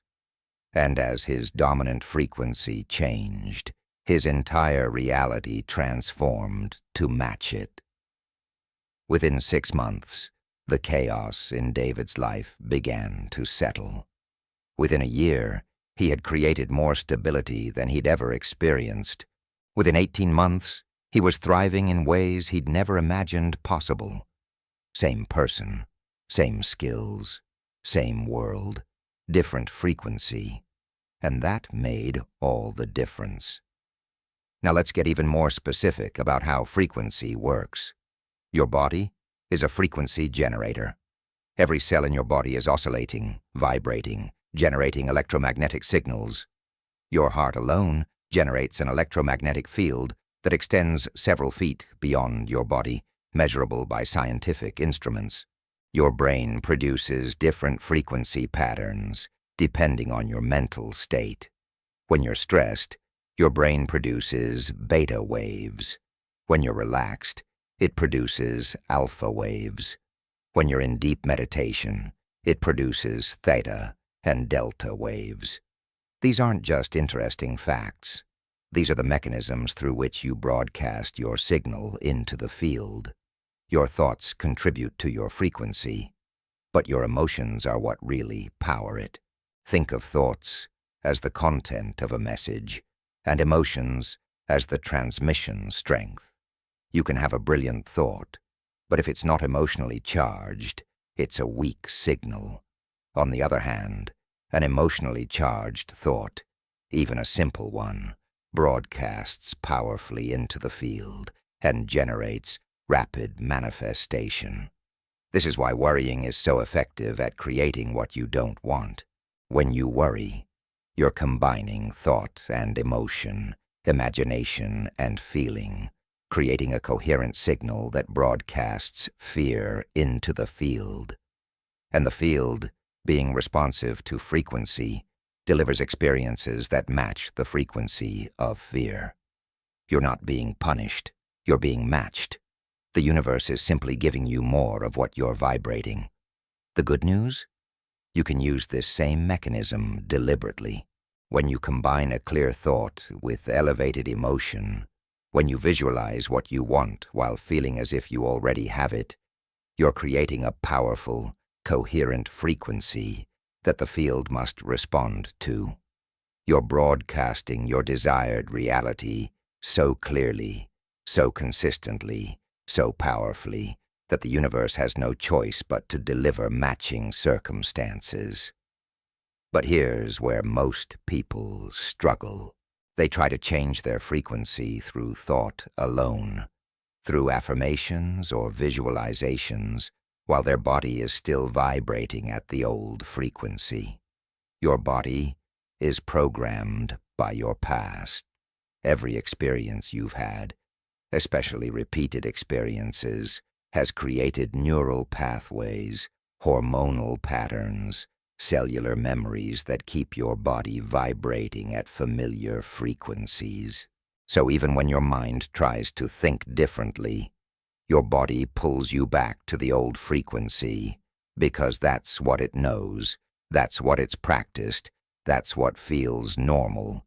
This is why real transformation requires somatic work, body-based practices that change your physical frequency, not just your mental frequency. You have to teach your body what the new frequency feels like. You have to practice feeling abundant in your body even before the money shows up. You have to practice feeling loved in your body even before the relationship manifests. You have to practice feeling healthy in your body even before the symptoms disappear, because your body is the instrument that broadcasts your frequency most powerfully into the field. Let me give you a practical example of how to work with frequency consciously. Let's say you want to manifest financial abundance. Most people approach this by thinking about money, visualizing money, affirming they have money, while their body is vibrating at the frequency of lack, stress, and anxiety about bills. Their mind is trying to tune to the abundance station, while their body is locked on the scarcity station. Result: mixed signals, confused manifestation, inconsistent results. But someone who understands frequency does something different. They start by identifying the feeling of abundance, not the thought of it, but the felt sense of it in the body. What does abundance feel like? For most people, it feels like relief, freedom, ease, security, possibility. So instead of trying to think their way to abundance, they practice feeling those emotions in their body right now, regardless of current circumstances. They breathe into those feelings. They embody those feelings. They let those feelings change their physical frequency. And here's what happens. When you consistently hold the frequency of abundance in your body, your entire electromagnetic field changes. You start broadcasting a signal that says, "I am abundant," not "I want abundance." And the universe, responding to what you are rather than what you want, begins delivering circumstances that match the frequency of abundance. Opportunities appear. Money flows in unexpected ways. Resources show up, not because you forced it, but because you matched the frequency of it. This is the secret that changes everything. You don't chase what you want. You become the frequency of what you want. You don't pursue abundance. You embody abundance. You don't seek love. You become love. You don't hunt for opportunities. You vibrate at the frequency where opportunities hunt for you. This is mastery. This is power. This is how the 33rd degree operates. Now let's talk about frequency maintenance, because this is crucial. It's one thing to shift your frequency temporarily during meditation or visualization. It's another thing entirely to maintain that frequency throughout your day, especially when circumstances seem to contradict it. And this is where most people fail. They do their morning practice, shift their frequency, feel great. Then they check their bank account, see the lack, and drop right back to the frequency of scarcity. They have a beautiful meditation, connect to love, then encounter a difficult person and drop to the frequency of anger. They're constantly bouncing between frequencies, creating inconsistent signals, generating mixed results. Maintaining frequency requires vigilance, discipline, and practice. You have to become aware of what drops your frequency and learn to not go there mentally or emotionally. You have to recognize when you're slipping into lower frequencies and have tools to shift back quickly. You have to protect your frequency the way you'd protect something precious, because it is precious. Your frequency is your creative power. Your frequency is your manifesting tool, Your frequency is everything. Here's something powerful you can practice. Throughout your day, check in with your frequency. Ask yourself, what am I vibrating right now? What frequency am I broadcasting? Don't judge it. Just notice it. If you're vibrating at a lower frequency, fear, frustration, doubt, you now have a choice. You can stay there and create more of that, or you can consciously shift to a higher frequency. And shifting doesn't mean forcing fake positivity. It means finding something genuine to appreciate, something real to feel grateful for, something true to feel peaceful about. Gratitude is one of the most powerful frequency shifters available to you. When you feel genuine gratitude, you instantly raise your frequency. You can't feel grateful and fearful simultaneously.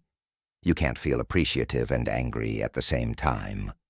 Gratitude is a high-frequency emotion that automatically lifts you up the ladder. And the beautiful thing about gratitude is that there's always something to be grateful for if you look for it. Your breath, your body, this moment. Something works, something flows, something supports you. Find it, feel it, let it change your frequency. Another powerful frequency shifter is presence. Most people spend their mental energy in the past, replaying old stories, reinforcing old patterns, vibrating at the frequency of what was. Or they spend their energy in the future, worrying about what might happen, vibrating at the frequency of anxiety. But the only place where you have power is now. The only time you can change your frequency is now. And when you bring yourself fully into the present moment, when you stop dwelling on past or future and simply be here now, your frequency automatically elevates. Breath is a direct link to frequency. When you're stressed, your breathing becomes shallow, rapid, high in your chest.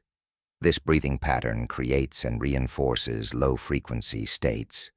But when you consciously slow your breath, deepen it, breathe into your belly, you automatically calm your nervous system and raise your frequency.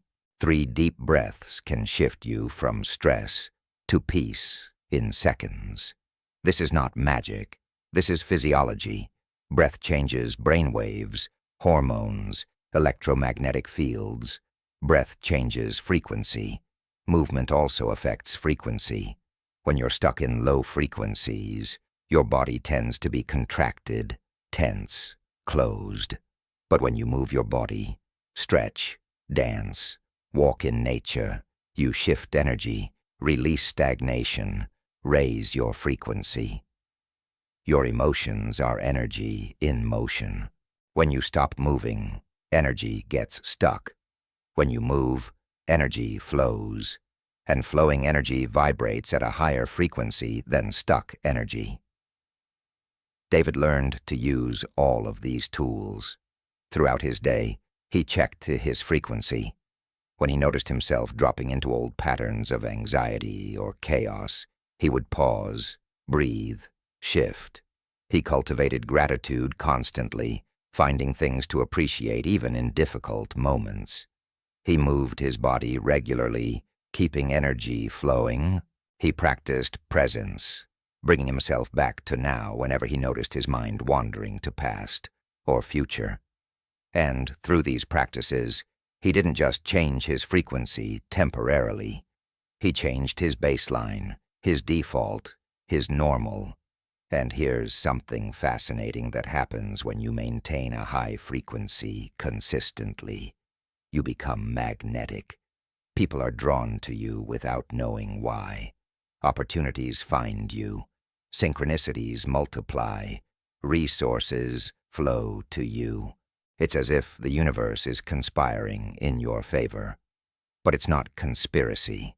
It's resonance. You're broadcasting a clear, high-frequency signal, and everything at that frequency is drawn to you naturally, effortlessly, inevitably. This is what people mean when they talk about being in the flow or in the zone.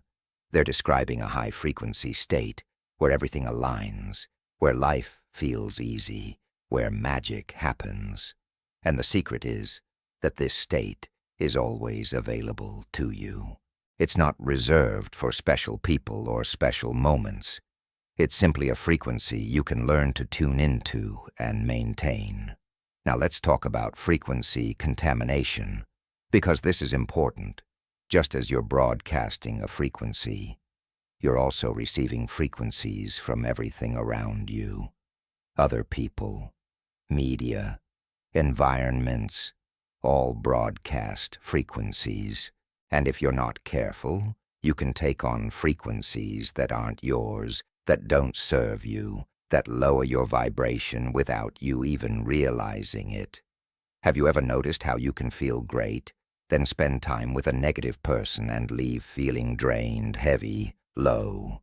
That's frequency contamination. You absorbed their frequency. Or how you can feel peaceful, then watch disturbing news and feel anxious, worried, fearful. Same thing. The media is broadcasting a frequency, usually fear-based, and if you're not careful, you'll tune into it and make it your frequency. This doesn't mean you should avoid all negative people or never watch news. It means you need to be conscious of what frequencies you're exposing yourself to and how they affect your baseline. If spending time with certain people consistently lowers your frequency, you need to either limit that exposure or strengthen your field so you're not so easily affected. If consuming certain media consistently drops your vibration, you need to either change your media diet or develop the ability to observe without absorbing. Your frequency is your responsibility. You can't control what frequencies others broadcast, but you can control what frequencies you allow into your field. You can choose what you expose yourself to. You can decide what you tune into. You can protect your frequency by being selective about where you place your attention, who you spend time with, what you consume mentally and emotionally. Think of yourself as having an energetic immune system. Just as your physical immune system protects you from harmful pathogens, your energetic immune system can protect you from harmful frequencies. But just like your physical immune system needs to be strong to work effectively, your energetic immune system needs to be developed, practiced, strengthened. And you strengthen it by consistently maintaining a high frequency, by quickly recovering when you drop, by not letting external circumstances dictate your internal state. This is mastery. This is power. This is operating at the higher degrees of consciousness. You're no longer at the mercy of external frequencies. You're generating your own frequency so powerfully, so consistently, so coherently, that external frequencies can't penetrate or contaminate it. You become a frequency fortress, unshakable in your vibration, regardless of what's happening around you. David reached this level. He went from being completely at the mercy of external circumstances, his frequency bouncing around based on what happened during his day, to being the master of his frequency regardless of circumstances. Someone could be rude to him, and his frequency wouldn't drop. He could receive bad news, and his frequency would remain stable. He could face challenges, and his frequency would actually elevate, because he learned to transmute everything into fuel for his growth. This is what becomes possible when you truly understand frequency. You're no longer a victim of your circumstances. You're no longer controlled by external events. You're no longer dependent on things going right for you to feel good. You become the source of your own frequency, the generator of your own vibration, the creator of your own electromagnetic signature. And from this place of power, you create your reality deliberately, consciously, masterfully. Let me give you something practical to work with, starting tonight. Before you sleep, take a few minutes to consciously choose your frequency, not based on what happened today, not based on your current circumstances, based on what you choose to vibrate. Ask yourself, what frequency do I want to broadcast while I sleep? What reality do I want to align with? And then feel that frequency in your body. If you want to align with abundance, feel abundant. If you want to align with love, feel loved. If you want to align with health, feel healthy. Your sleep state is incredibly powerful for frequency entrainment because your conscious mind relaxes and your subconscious becomes dominant. If you go to sleep vibrating at a high frequency, you spend 8 hours in that frequency, programming your subconscious, broadcasting that signal into the field, aligning with that reality. But if you go to sleep vibrating at a low frequency, worrying, stressing, fearing, you spend 8 hours reinforcing that pattern, creating more of what you don't want. So make sleep a deliberate practice. Don't just collapse into unconsciousness. Consciously choose your frequency. Feel it in your body. Let it be the last thing you experience before you drift off. And let it be the frequency that broadcasts from you throughout the night, attracting, magnetizing, aligning everything at that frequency with your reality. As you listen to these words right now, as your body begins to relax and your mind starts to quiet, you can feel your frequency beginning to shift. You're no longer vibrating at the frequency of your day, your stress, your concerns. You're tuning into a higher frequency, a frequency of possibility, of power, of creative potential. You're remembering that you're not at the mercy of random frequencies. You're the deliberate generator of your frequency. You're the conscious broadcaster of your signal. You're the master of your vibration. And as you drift into sleep tonight, you're not just resting. You're recalibrating. You're tuning. You're aligning with the frequencies of everything you desire. Health, abundance, love, success, joy, peace, all of these exist as frequencies right now, broadcasting, available, waiting for you to tune into them. And you're tuning in now. You're matching those frequencies. You're becoming those frequencies. Tomorrow when you wake, you won't just have slept. You'll have transformed. Your frequency will have shifted. Your baseline will have elevated. Your default will have changed. And that new frequency will broadcast into the field, attracting, magnetizing, creating a reality that matches it. Not someday, not eventually, immediately, because the universe responds to frequency in real time, constantly, inevitably. You are not your circumstances. You are not your past. You are not your limitations. You are frequency. You are vibration. You are an electromagnetic being, broadcasting a signal into an intelligent, responsive universe. And when you take control of your frequency, when you become the deliberate generator of your vibration, when you master the code of frequencies, you become unstoppable. Not because nothing challenges you, but because nothing can lower your frequency without your permission. And when your frequency remains high, aligned, powerful, all of reality must rise to meet you there. This is the code. This is the key. This is the frequency mastery that transforms everything. Welcome to your power as a frequency generator. Welcome to your role as a vibrational being. Welcome to the understanding that changes everything.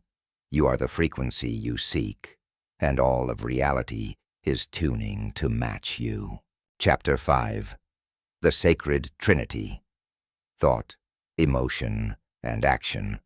There's a formula, a sacred geometry, a perfect alignment that when achieved makes manifestation not just possible, but inevitable.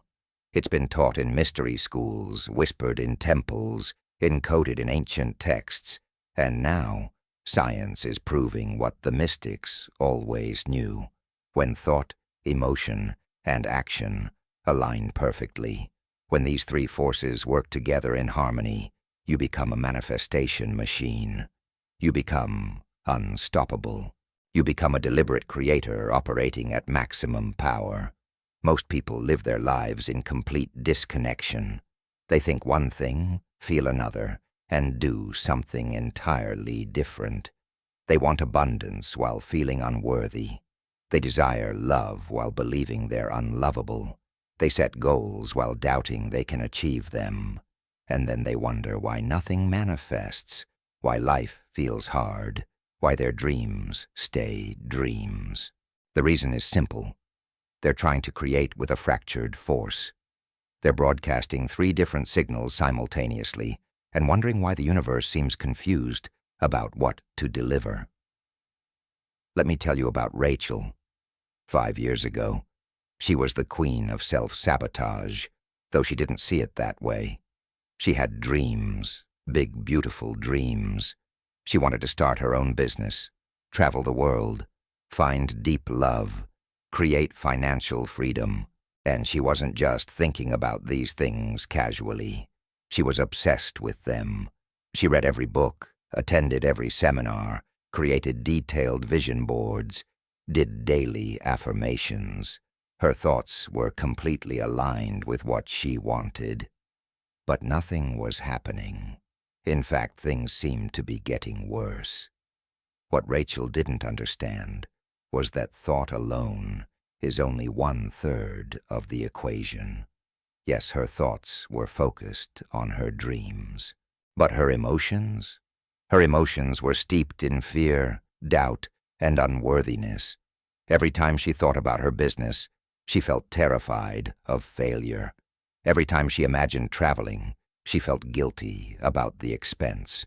Every time she visualized love, she felt certain she wasn't attractive enough, interesting enough, worthy enough. So while her thoughts were sending one signal, her emotions were broadcasting a completely different frequency. And the universe, responding to the stronger signal, which is always emotional, kept delivering more fear, more limitation, more unworthiness. But it gets even more complex. Because even if Rachel had aligned her thoughts and emotions, there was still a third piece missing: action. And not just any action, aligned action, inspired action, action that comes from the same place as the thought and emotion, not action born from desperation or force or fear. Most people take what I call compensatory action. They try to make up for their lack of belief through excessive doing. They hustle, grind, push, force, trying to overcome their internal misalignment through external effort. And it exhausts them, it depletes them, and usually it doesn't work. The Trinity works like this. Thought is the blueprint. Emotion is the power source. Action is the physical expression. When all 3 align, when they're pointing in the same direction, generated from the same frequency, operating in perfect harmony, manifestation becomes rapid, almost magical. But when they're misaligned, when they're pulling in different directions, you create friction, resistance, blockage. You're like a car with one wheel pointing forward, one pointing backward, and one pointing sideways.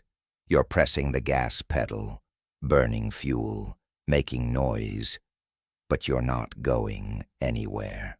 Let's break down each element of the Trinity so you understand not just what they are, but how to align them, how to make them work together, how to harness their combined power.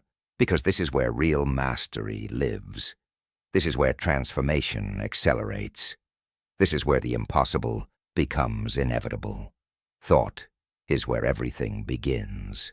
Before anything manifests in physical form, it exists as thought, as idea, as concept. The chair you're sitting on was a thought in someone's mind before it became wood and fabric. The house you live in was a thought before it became brick and mortar. Everything in the physical world began as thought in the non-physical realm. This is the creative power of mind. This is the divine spark you carry. The ability to think is the ability to create. But here's what most people don't understand about thought. Not all thoughts are created equal. There are passive thoughts and active thoughts. There are fleeting thoughts and focused thoughts. There are conscious thoughts and unconscious thoughts, and the type of thought determines its creative power. A passive thought, something that drifts through your mind casually, has minimal creative power, but a focused thought, something you return to repeatedly, something you give sustained attention to, something you visualize clearly, this thought has immense creative power. The key to working with thought deliberately is focus and repetition. The more you think about something, the more real it becomes in your mind. The more real it becomes in your mind, the more you begin to see evidence of it in your world. Not because you're creating it yet, but because you're tuning your perception to notice it. This is called reticular activation. Your brain filters reality based on what you focus on. If you focus on problems, you'll see problems everywhere. If you focus on opportunities, you'll see opportunities everywhere. Same world, different focus, different reality. So the first step in aligning the Trinity is to become deliberate with your thoughts. Stop letting your mind wander randomly. Stop rehearsing the past. Stop worrying about the future. Start consciously directing your thoughts toward what you want to create. And don't just think about it casually. Think about it vividly. See it clearly. Imagine it in detail. Make it so real in your mind that your brain can't distinguish between imagination and memory. This is what Rachel learned to do. She stopped casually daydreaming about her business and started mentally rehearsing it. Every day she would close her eyes and see herself running the business. She'd imagine clients calling. She'd visualize signing contracts. She'd picture herself in her office doing the work she loved. She made it specific, detailed, real in her mind. And this focused, repeated thought began to create new neural pathways in her brain, literally rewiring her for the reality she wanted to create. But thought alone isn't enough. You can think about something all day, and nothing happens if there's no emotional charge behind it. This brings us to the second element of the Trinity, emotion. Emotion is the power that activates thought. It's the electricity that flows through the circuit. It's the fuel that powers the engine.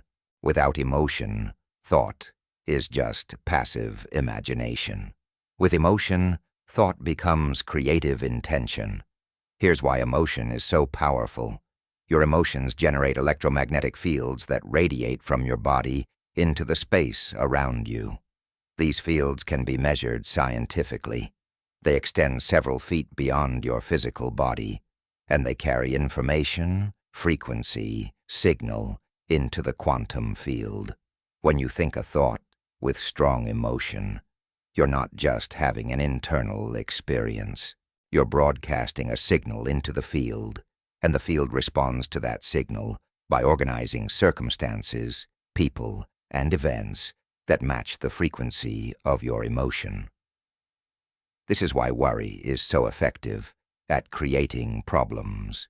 When you worry, you're combining thought and emotion, imagination and feeling. You're vividly imagining something going wrong while simultaneously feeling the fear, anxiety, and stress of it already happening. This creates a powerful electromagnetic signal that the universe responds to by delivering experiences that match that frequency. You're literally manifesting your fears through the power of emotionalized thought. The good news is that you can use this same mechanism intentionally. When you think about what you want while feeling the emotions of already having it, you create a powerful signal that the universe must respond to. This is why all the great teachers emphasize feeling. Feel the joy of your desire fulfilled. Feel the relief of the problem solved. Feel the gratitude of the wish granted. because the feeling is what makes the thought creative. But here's where most people struggle, and this is what Rachel struggled with initially. She could think about her business clearly, but she couldn't feel successful because she wasn't successful yet. She could imagine love, but she couldn't feel loved because she was alone. She was waiting for the external reality to change before she would allow herself to feel the internal emotion. And this is backwards. This is why nothing changes. You must feel it before you see it. You must embody the emotion before the circumstance manifests. This seems illogical to the rational mind, but it's exactly how manifestation works. The feeling is not the result of the manifestation. The feeling is the cause of the manifestation. You don't get what you want. You get what you feel. You don't attract what you desire. You attract what you embody emotionally. So Rachel had to learn to generate emotions independently of circumstances. She had to practice feeling successful before her business was successful. She had to practice feeling abundant before money showed up. She had to practice feeling loved before a partner appeared. This felt strange at first, almost like lying to herself. But she persisted, and something remarkable happened. The more she practiced these elevated emotions, the more natural they became. The more natural they became, the more her external reality began to shift to match them. This is the power of emotional discipline. You're not at the mercy of circumstances determining how you feel. You're the deliberate generator of your emotional state. You can feel any way you choose, regardless of what's happening around you. And when you choose to feel the emotions of your desired reality before that reality manifests physically, you collapse the quantum field in a way that makes that reality inevitable. Now let's talk about the third element of the Trinity, action. This is where the rubber meets the road. This is where your internal reality becomes external experience. But here's what you need to understand. Not all action is created equal. There's aligned action and misaligned action. There's inspired action and desperate action. There's flow action and force action. And the type of action you take determines whether you're working with the universe or against it. Misaligned action is what most people take most of the time. It's action born from fear, lack, or desperation. It's trying to force outcomes. It's pushing against reality. It's working harder instead of working smarter. It's doing without being.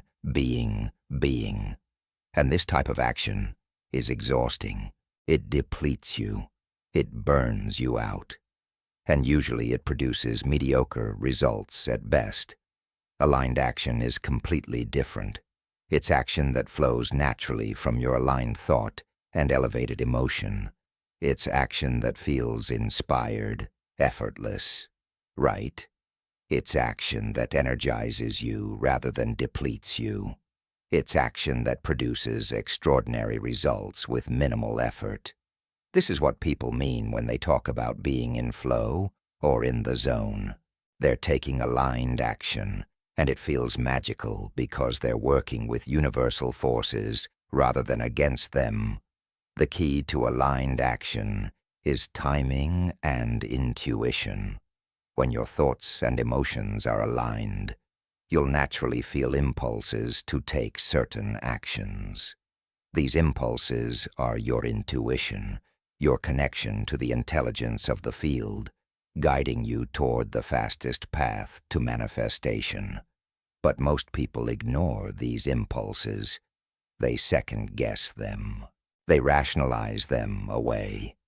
They wait for logical reasons or perfect circumstances, and in doing so, they miss the synchronistic opportunities the universe is orchestrating for them. Rachel learned to trust her impulses. When she felt an urge to reach out to someone, she did it immediately. When she felt inspired to create something, she acted on it. When an opportunity appeared, even if it didn't make logical sense, she said yes. And this is when things accelerated exponentially. Opportunities that would have taken years appeared in weeks. Connections that seemed impossible materialized effortlessly. Resources that were supposedly unavailable became available. Not because she was lucky, but because she was aligned. Her thoughts, emotions, and actions were all pointing in the same direction, creating a coherent signal that the universe responded to powerfully. Let me give you a practical example of how the Trinity works in real life.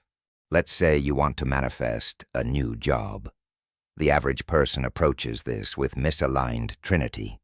They think about the new job while feeling afraid they won't get it. They search for jobs while feeling desperate and unworthy. They go to interviews while doubting their qualifications. Their thought says, "I want this job." Their emotion says, "I'm not good enough for this job." And their action comes from fear rather than confidence. Result? Either they don't get the job, or they get a job that matches their frequency of fear and unworthiness. But someone who understands the Trinity approaches it completely differently. First, they get clear on exactly what they want. They think about it specifically, vividly, repeatedly. They see themselves in the new job. They imagine the work they'd be doing. They visualize their new office, their new colleagues, their new routine. This is aligned thought, clear and focused. Second, they generate the emotions of already having the job. They feel the satisfaction of doing work they love. They feel the relief of financial security. They feel the joy of professional fulfillment. They practice these emotions daily until they become natural, until their body knows this feeling so well that it becomes their baseline. This is aligned emotion, generated independently of circumstances. Third, they take inspired action. They don't desperately apply to hundreds of jobs. They don't force or push. They stay alert for opportunities that feel right. They follow intuitive impulses. They reach out to people they feel guided to contact. They say yes to opportunities that resonate, even if they don't understand why logically.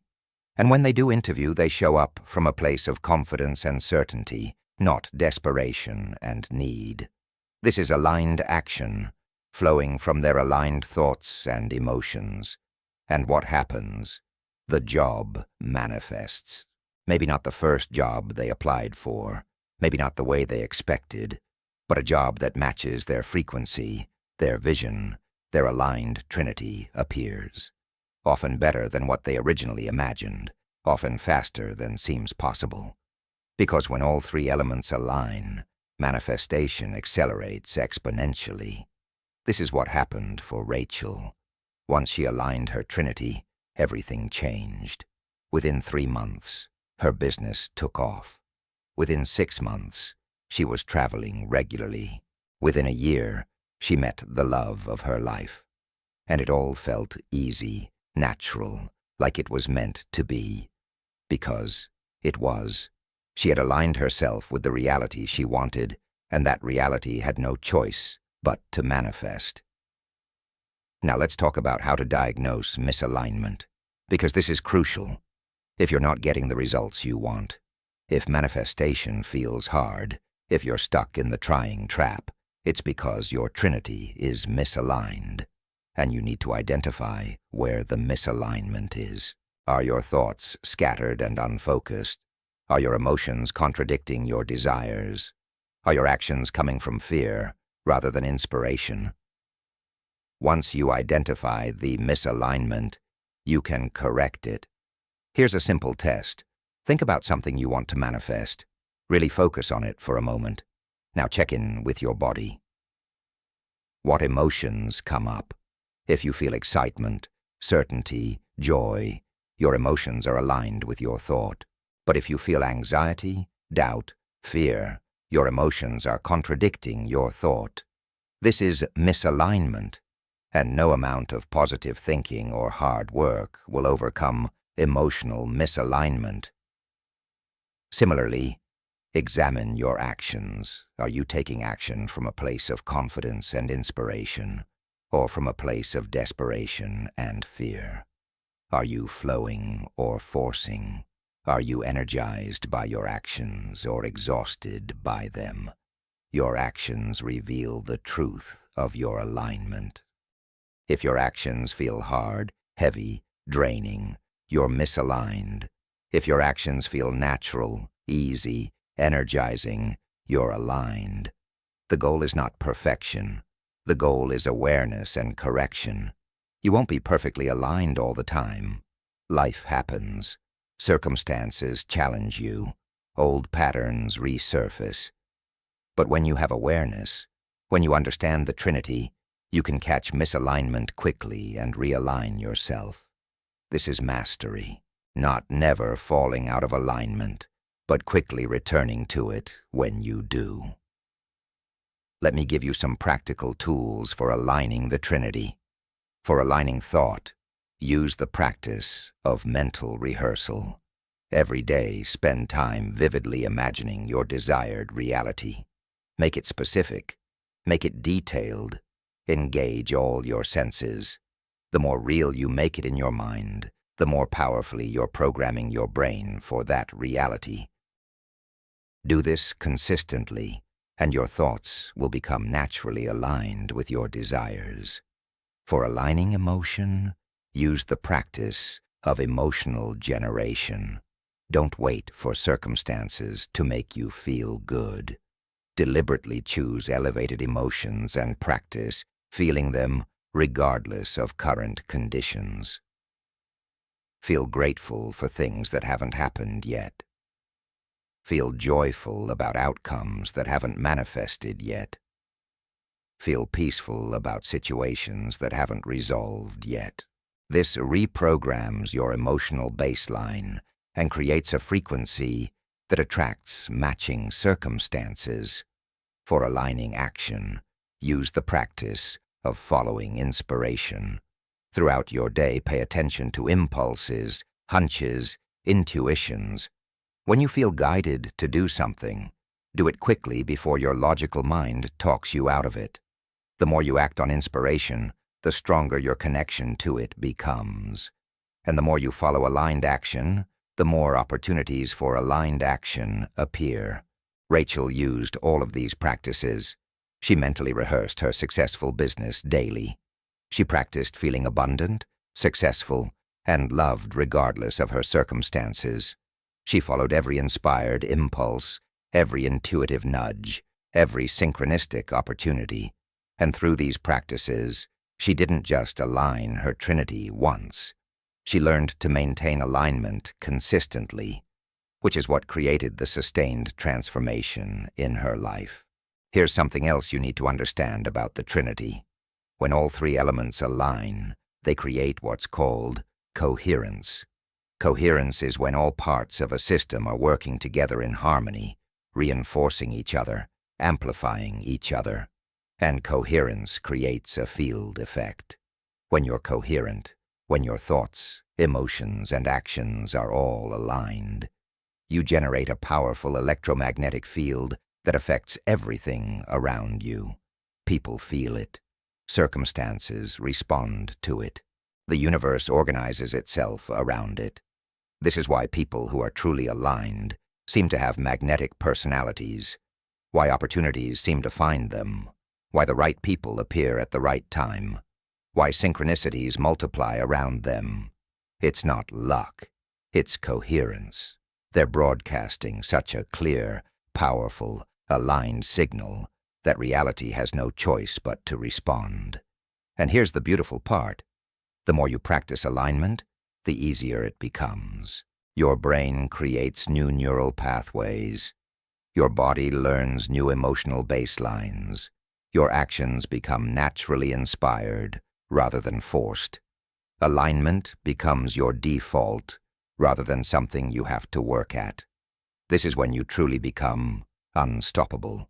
This is when manifestation becomes not just possible, but natural, effortless, inevitable. Think about it this way. Right now, in this moment, You have three powerful forces at your disposal. Your mind, which can think any thought. Your heart, which can feel any emotion. Your body, which can take any action. These are not separate tools. They're a unified system, designed to work together, to create together, to manifest together. When you understand this, when you learn to align them consciously, deliberately, powerfully, you unlock creative abilities that seem miraculous to those who don't understand the mechanics. This is the sacred Trinity. This is the formula that changes everything.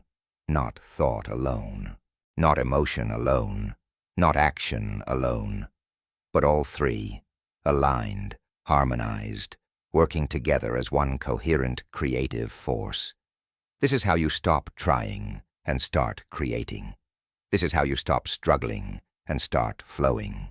This is how you stop hoping and start knowing. Because when the Trinity aligns, manifestation is not a maybe, it's a certainty. So as you prepare for sleep tonight, I want you to do something powerful. I want you to align your Trinity right now, in this moment.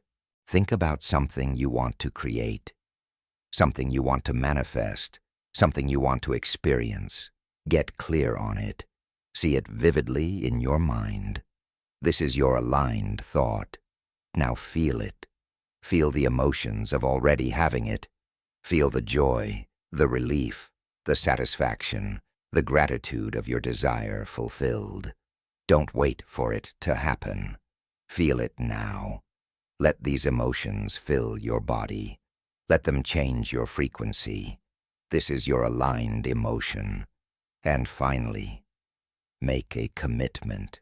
Commit to taking aligned action, not tomorrow, not when you feel ready, but the moment inspiration strikes, the moment intuition guides you, the moment opportunity appears. Commit to following that guidance instantly, without hesitation, without doubt. This is your aligned action. Can you feel it? Can you feel the power of all three forces working together? This is not imagination. This is creation. This is the Trinity in action. And as you drift into sleep with this alignment, as your conscious mind relaxes and your subconscious takes over, this aligned signal broadcasts into the field all night long, organizing circumstances, attracting opportunities, manifesting reality. You are not powerless. You have never been powerless. You have always had these three forces at your command. You just didn't know how to align them, how to harmonize them, how to unleash their combined power. But now, you know. Now you understand. Now you have the formula, the sacred geometry, the perfect alignment that makes you unstoppable. Welcome to the Trinity. Welcome to aligned creation. Welcome to the power that manifests miracles. Your thoughts, your emotions, your actions, all working together, all pointing in the same direction, all creating the reality you came here to experience. This is your birthright.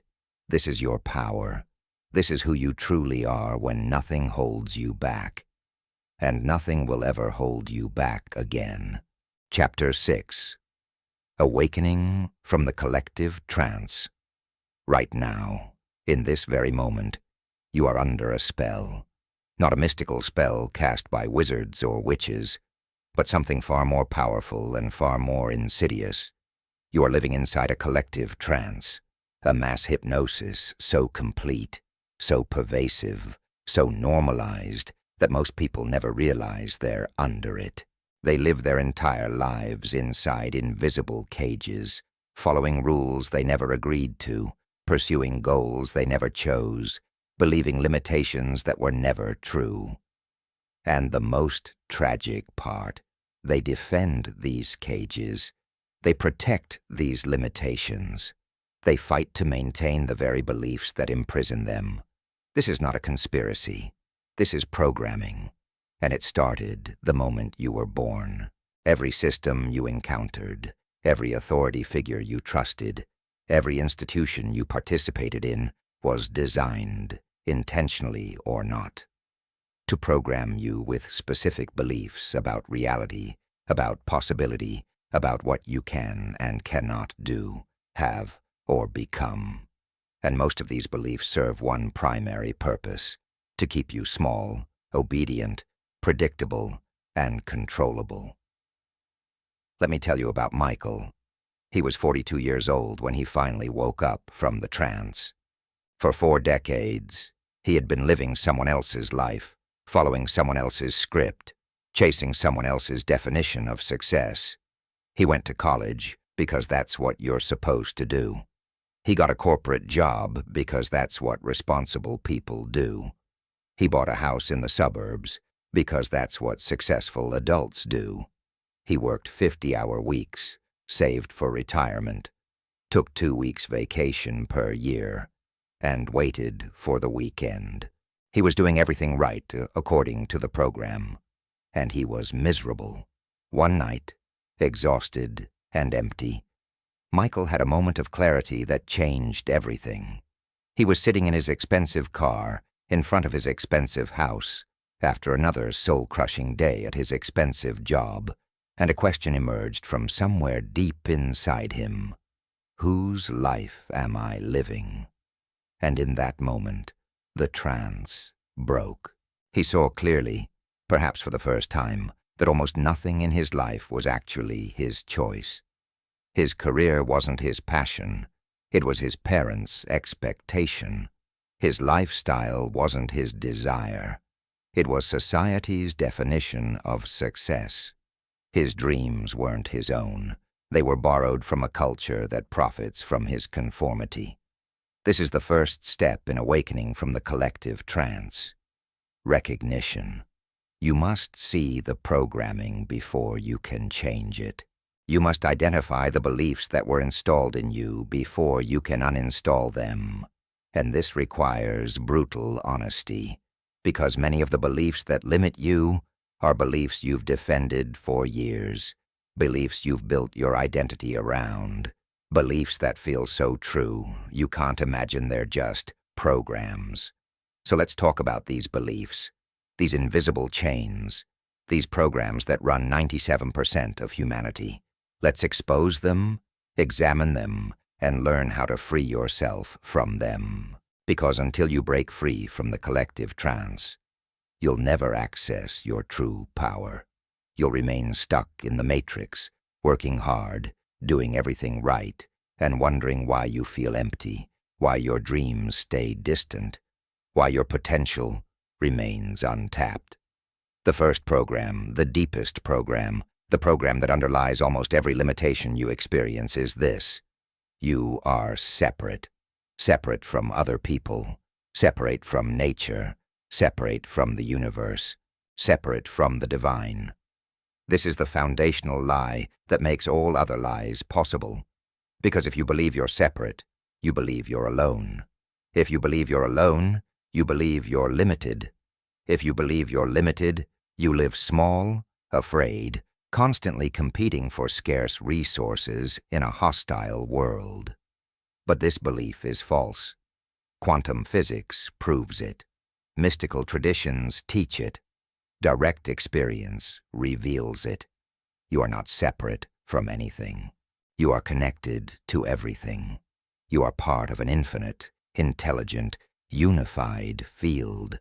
Every particle in your body was once part of a star. Every breath you take connects you to every living thing on this planet. Every thought you think ripples through the field, affecting everything. Separation is the illusion. Connection is the reality. Michael had lived his entire life from the belief in separation. He competed with colleagues instead of collaborating. He hoarded resources instead of sharing. He protected himself instead of opening. He believed that for him to win, someone else had to lose. This belief kept him in constant stress, constant fear, constant limitation. But when he saw through this belief, when he recognized his connection to everything, his entire life transformed. He stopped competing and started creating. He stopped hoarding and started flowing. He stopped protecting and started connecting.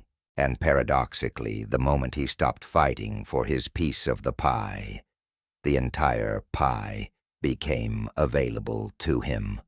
The second program runs deep in the collective consciousness. You are not enough, not smart enough, not talented enough, not worthy enough, not good enough. This belief is installed early and reinforced constantly. School teaches you that you're not good enough unless you get certain grades. Parents teach you that you're not lovable unless you behave certain ways. Society teaches you that you're not valuable unless you achieve certain things, own certain possessions, reach certain milestones.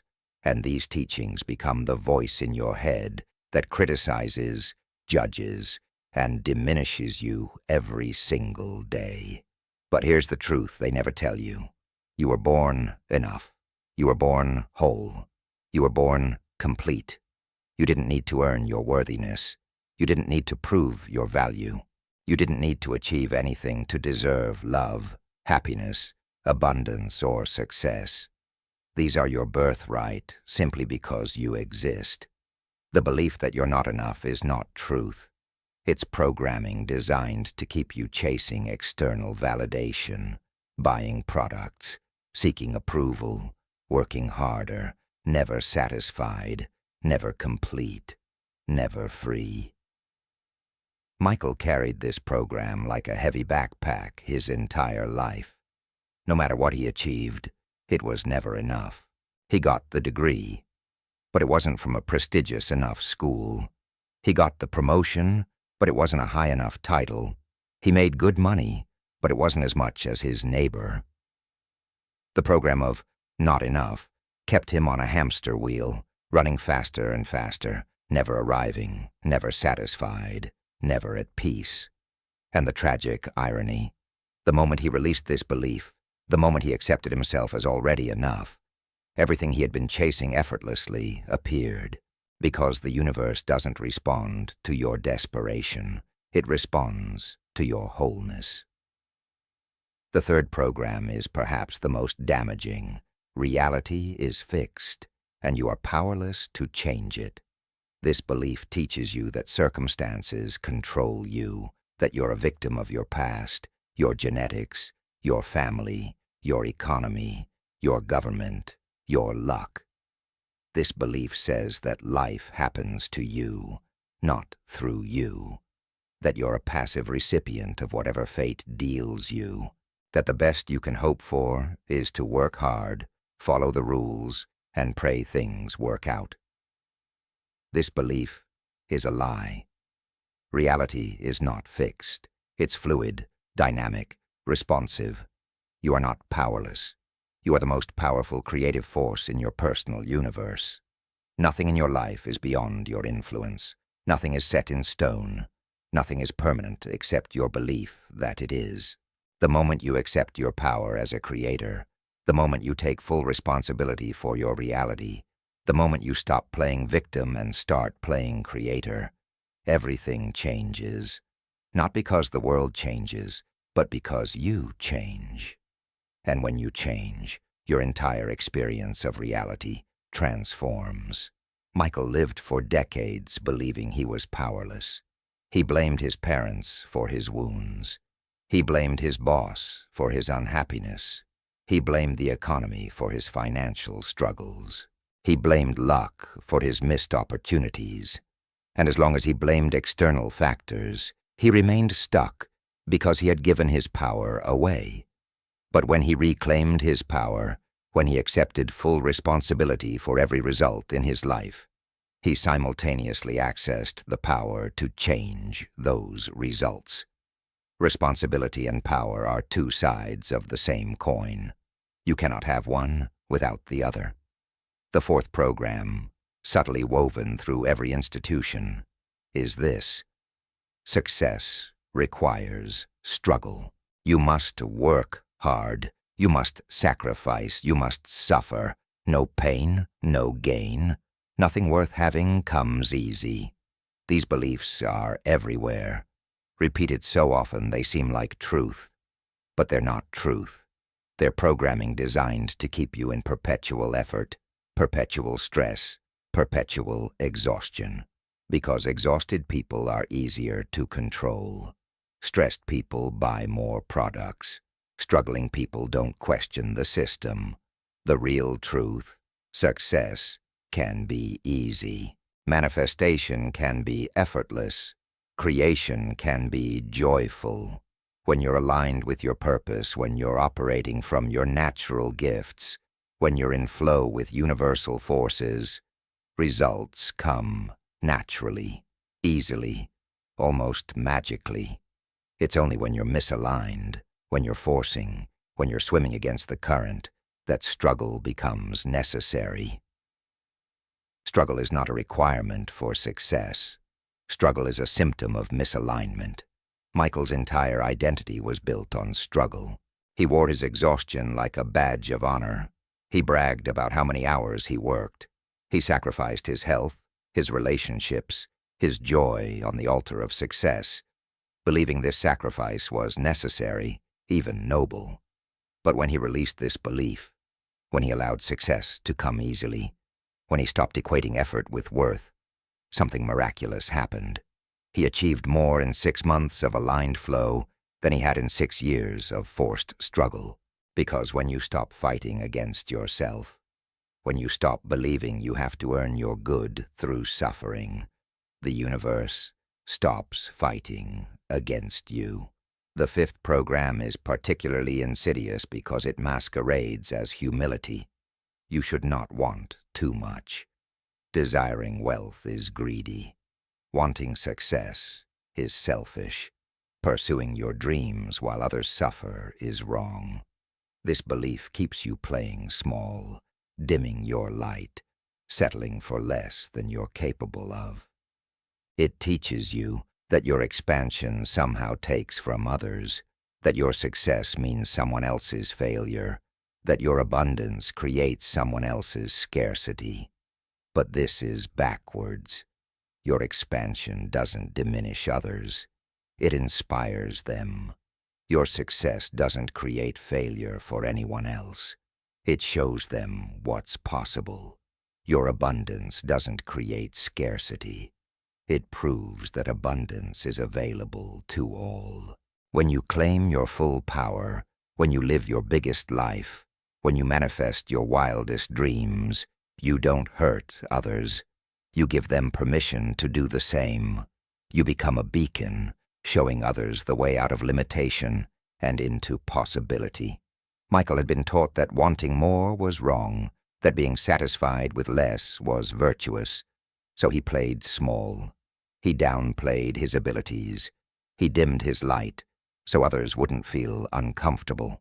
He settled for mediocrity disguised as humility, and it served no one. Not him, not his family, not the world. Because when you play small, you don't help anyone.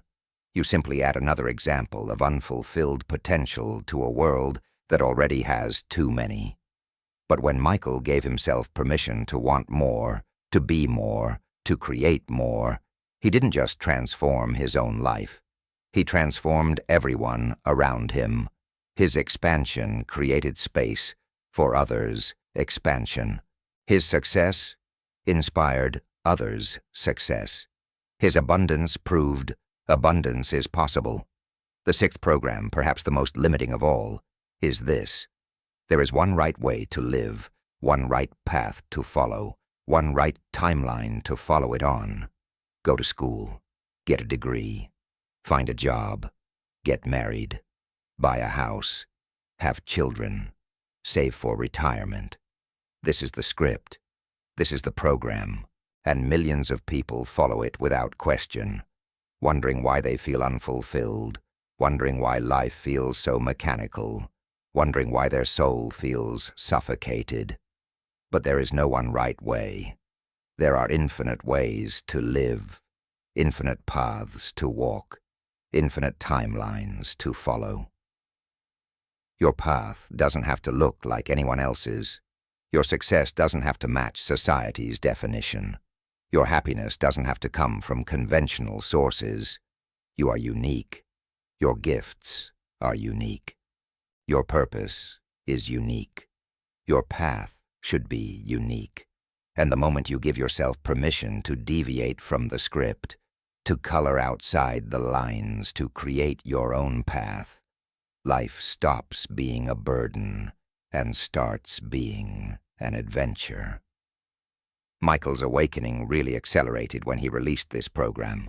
He left the corporate job that was killing his soul. He sold the house that was draining his energy.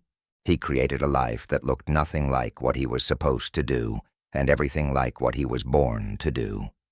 And yes, people judged him, people questioned him, people thought he was crazy. But their judgment was just their programming speaking. Their concern was just their fear projecting.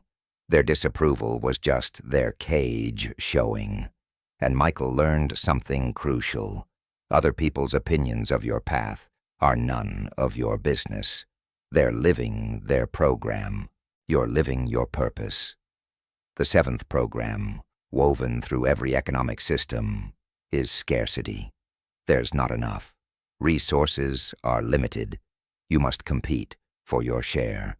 If you don't grab yours, someone else will. This belief creates a world of competition, conflict, and fear.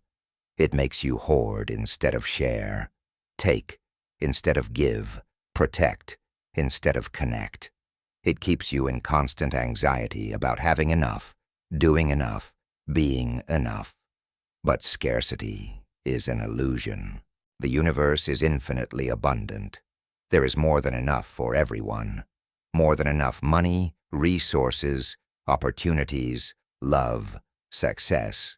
The appearance of scarcity is created by the belief in scarcity. When you operate from scarcity consciousness, you create scarcity experiences. But when you shift to abundance consciousness, when you recognize the infinite nature of the universe, when you trust that there's always enough, you tap into a flow of resources that never runs dry. Michael had operated from scarcity his entire life. He hoarded money out of fear. He competed with colleagues instead of collaborating. He believed in a zero-sum game where someone's gain meant his loss. But when he shifted to abundance consciousness, when he started operating from trust instead of fear, from flow instead of force, resources appeared from everywhere. Money came in unexpected ways. Opportunities manifested effortlessly. Help showed up exactly when needed. Because the universe is abundant. It always has been. You just couldn't see it through the filter of your scarcity programming. Now here's what you need to understand about all of these programs, all of these beliefs, all of these limitations. They're not yours. They were installed in you before you had the awareness to question them. They were taught to you by people who had been taught by people who had been taught, generation after generation, each reinforcing the same limiting beliefs, the same invisible cages, the same collective trance. And most of the people who taught you these beliefs meant well. They loved you. They wanted to protect you. But they could only give you what they had.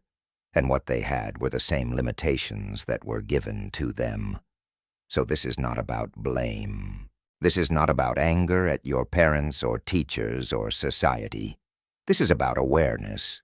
This is about seeing the programs clearly so you can choose whether to keep running them or to install new ones. Because here's the beautiful truth. You are not your programming. You are the awareness that can observe the programming. And anything you can observe, you can change. The process of awakening from the collective trance is not comfortable. It's not easy. It requires you to question everything you've been taught, everything you believe, everything you think you know. It requires you to stand apart from the crowd, to think differently, to live differently. It requires courage because you'll be criticized by people who are still in the trance. They'll call you unrealistic, irresponsible, naive. But their criticism is just their programming, trying to pull you back into the trance, back into the cage, back into the comfortable misery of the known. Michael lost friends during his awakening. Family members questioned his sanity. Colleagues thought he was having a midlife crisis. But he stayed true to his path because he had tasted freedom. He had seen beyond the illusion. He had awakened from the trance. And once you wake up, you can never fully go back to sleep. You can never unsee what you've seen. You can never unknow what you know. So how do you awaken? How do you break free from programming that runs so deep you can't see it? How do you escape a trance you didn't know you were in? The answer is simpler than you think, but it requires commitment, practice, and unwavering honesty with yourself. First, question everything. Every belief you hold, ask yourself, is this true, or is this programming? Did I choose this belief, or was it installed in me? Does this belief expand me or limit me? Does this belief serve my highest good, or does it serve someone else's agenda? Question your assumptions about money, success, relationships, health, happiness, everything. Don't accept any belief as true just because it's common or traditional or comfortable. Test it. Challenge it. See if it actually serves you. Second, observe the results. Your current results reveal your current beliefs. If you're struggling financially, you have limiting beliefs about money. If you're unhappy in relationships, you have limiting beliefs about love. If you're stuck in your career, you have limiting beliefs about success. Your external reality is always a perfect mirror of your internal programming. So look at your results, honestly, without judgment, and let them show you what beliefs need to change. Third, choose new beliefs consciously. You are not stuck with the programming you were given. You can choose new beliefs, install new programs, create new defaults, and the way you do this is through repetition and emotion. Every day, deliberately think the thoughts you want to think. Feel the emotions you want to feel. Speak the words you want to be true. And over time, through consistent repetition, these new thoughts become new neural pathways. These new emotions become new baselines. These new words become new beliefs. You literally reprogram yourself.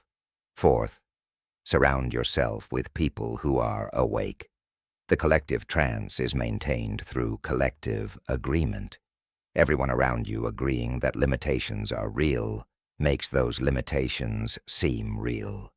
But when you surround yourself with people who have broken free, who are living expanded lives, who have shattered the glass ceiling of collective belief, their reality becomes your possibility.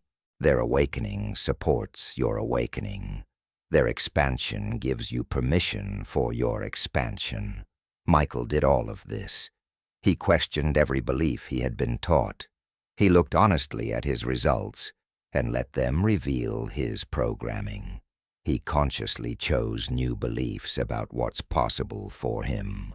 And he found a community of people who were also awake, also expanding, also creating lives beyond the collective script. And together, they reinforced each other's freedom, supported each other's growth, celebrated each other's breakthroughs. And here's what happened. Within 2 years of beginning his awakening, Michael had completely transformed his life. He was doing work he loved. He was earning more than he ever had in his corporate job. He was healthy, vibrant, energized. His relationships deepened. His joy expanded. His impact multiplied. He had broken free from the collective trance and stepped into a reality of his own creation, a reality that most people would call impossible. But it wasn't impossible. It was simply beyond the boundaries of collective belief. This is what awaits you on the other side of awakening. Not perfection, not the absence of challenges, but freedom. The freedom to create your own reality. The freedom to follow your own path. The freedom to become who you truly are without the weight of collective programming limiting you, shaping you, containing you. As you listen to these words, as you prepare for sleep, I want you to feel something shifting inside you. The trance is breaking. The spell is lifting. The cage is opening. You're beginning to see the programming that has been running you, and in seeing it, you're already starting to free yourself from it. Because awareness is the first step. Recognition is the beginning of transformation. Seeing the prison is the key to escaping it. Tonight as you sleep, your subconscious mind is processing everything you've learned. It's questioning old programs. It's releasing limiting beliefs. It's opening to new possibilities. And tomorrow when you wake, you'll be different. Not completely transformed overnight, but changed. More aware, more free, more awake.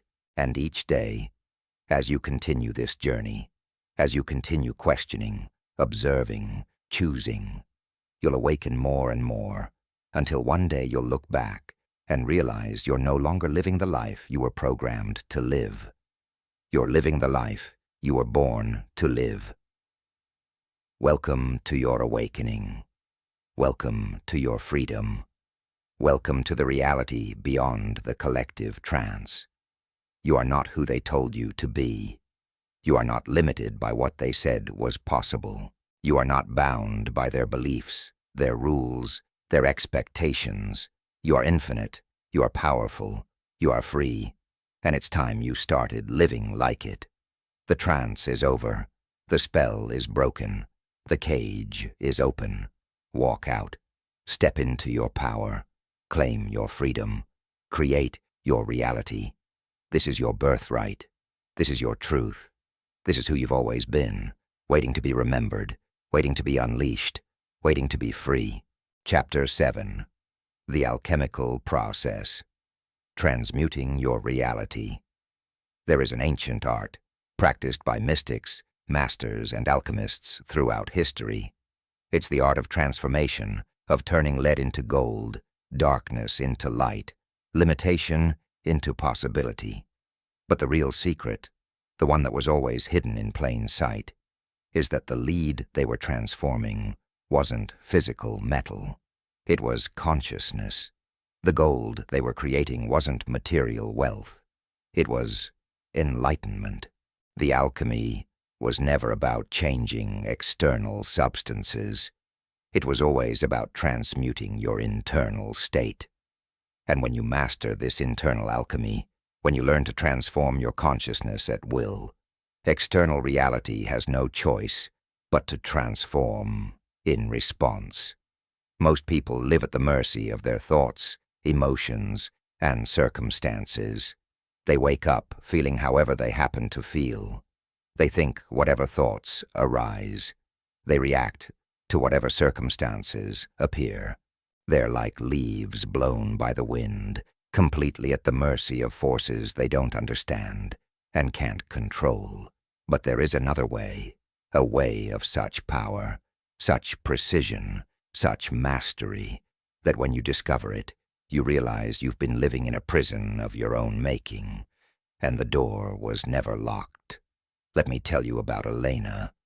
3 years ago, she was trapped in patterns she couldn't break.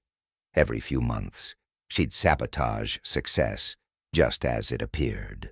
Every relationship would end the same way. Every opportunity would slip through her fingers at the last moment. She'd been to therapy. She'd read the books. She understood intellectually what she was doing wrong. But understanding didn't change anything. Knowledge without transformation is just information, and Elena was drowning in information while starving for transformation. Then she discovered something that changed everything. She learned that her patterns weren't random. They weren't character flaws. They weren't unchangeable aspects of her personality. They were alchemical processes running in reverse. Instead of transmuting lead into gold, she was unconsciously transmuting gold into lead. She was taking opportunities and transforming them into obstacles, taking love and transforming it into fear, taking abundance and transforming it into scarcity. She was an alchemist. She just didn't know it. And she was using her power backwards. Here's what Elena learned, and what you need to understand right now. You are always performing alchemy. Every moment of every day, you are transmuting energy from one form to another. You're taking the pure, neutral energy of the quantum field and transforming it into specific experiences through the alchemy of your consciousness. Your thoughts are the formula. Your emotions are the heat. Your beliefs are the container. And the result is your reality. The question is not whether you're practicing alchemy. The question is whether you're practicing it consciously or unconsciously, masterfully or haphazardly, in service to your expansion or your limitation. The alchemical process has specific stages, specific steps, specific requirements. The ancient alchemists encoded this knowledge in cryptic texts and symbolic imagery to protect it from those who weren't ready. But you are ready. You wouldn't be here, listening to these words, if you weren't prepared for this level of truth. So let's break down the alchemical process step by step, stage by stage, so you can begin consciously transmuting every aspect of your reality. The first stage of alchemy is called calcination. This is the burning away of the false self, the ego structures, the limiting identities that you've been carrying. Before you can create something new, you must destroy what's old. Before you can install new programming, you must uninstall the old programs. Before you can become who you're meant to be, you must release who you've been pretending to be. This stage is uncomfortable. It's the dark night of the soul. It's the crisis that precedes transformation. But it's necessary, essential, unavoidable. Elena's calcination came in the form of rock bottom. She lost the job. The relationship ended. Her savings depleted. Everything she had built came crashing down. And in that moment of complete destruction, when she had nothing left to lose and nowhere left to hide, something beautiful happened. The false self burned away. The pretenses dissolved. The masks fell off. And for the first time in her life, she saw herself clearly. Not who she was supposed to be, not who others expected her to be, but who she actually was beneath all the programming, all the conditioning, all the performance. This is what calcination does. It burns away everything that isn't authentically you. And yes, it's painful. Yes, it's scary. Yes, it feels like death. Because it is death. Death of the false self. Death of the limited identity. Death of who you thought you were. But this death is not the end. It's the beginning. Because only when the false self dies can the true self emerge. Only when limitation burns away can possibility appear. Only when you release who you've been can you become who you're meant to be. But here's what most people don't understand about calcination. You don't have to wait for life to force it on you. You don't have to hit rock bottom. You don't have to lose everything. You can consciously initiate calcination through the practice of radical honesty, ruthless self-examination, and deliberate release. You can look at every aspect of your life and ask, is this authentically me, or is this programming? Is this my truth, or is this someone else's expectation? Is this who I am, or is this who I've been pretending to be? And then you can consciously release what isn't true, burn away what doesn't serve, let die what needs to die. The second stage of alchemy is dissolution. This is where you break down the solid structures of your old identity, and beliefs, dissolving them back into their base components so they can be reformed into something new. Think of it like taking apart a Lego structure so you can build something different with the same pieces. The pieces aren't bad. They're just arranged in a way that doesn't serve you. Dissolution is the process of disassembling so you can reassemble differently. For Elena, dissolution came through deep emotional work. She had to feel all the feelings she had been suppressing for years: the grief, the anger, the shame, the fear. She had spent her life building walls to protect herself from these emotions. But those walls had become a prison. In dissolution, she let the walls come down. She let herself feel everything. And in feeling it fully, without resistance, without judgment, the emotions lost their power over her. They dissolved. They released. They transformed from solid blockages into flowing energy. This is crucial to understand. Your emotions are not your enemy. Your pain is not a problem to be solved. Your shadow is not something to be hidden. These are all energy, just energy, waiting to be transmuted. But you can't transmute what you won't feel. You can't transform what you deny. You can't alchemize what you suppress. Dissolution requires you to feel it all, to face it all, to allow it all, not to wallow in it, not to identify with it, but to let it flow through you, dissolving the blockages, releasing the stuck energy, creating space for something new. Most people avoid dissolution because it's uncomfortable. They numb themselves with distractions, addictions, busyness. They medicate their pain instead of metabolizing it. They run from their shadows instead of integrating them. And in doing so, they stay stuck. Because what you resist persists. What you suppress grows stronger. What you deny controls you.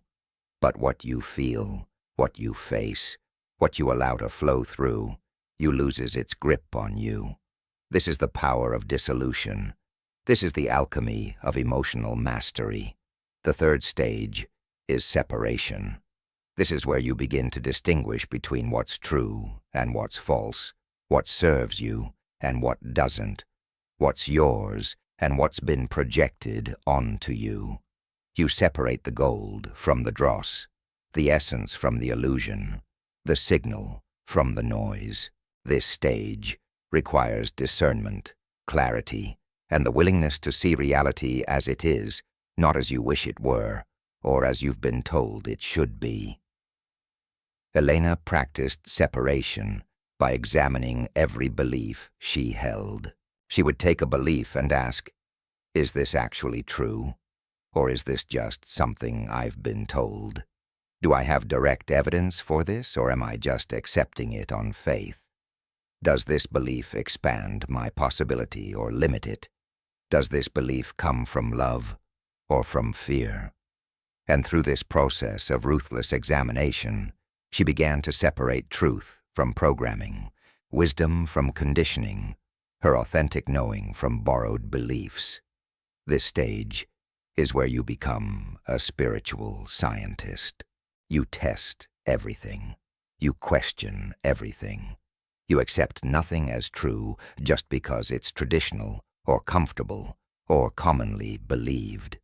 You develop what the ancient traditions called discrimination, the ability to discern between what's real and what's illusion, between what serves your highest good and what serves your limitation. And this requires courage, because you'll discover that many things you've believed, many things you've defended, many things you've built your life on are not actually true. They're just programs. And once you see them as programs, you can't unsee it. The fourth stage of alchemy is conjunction.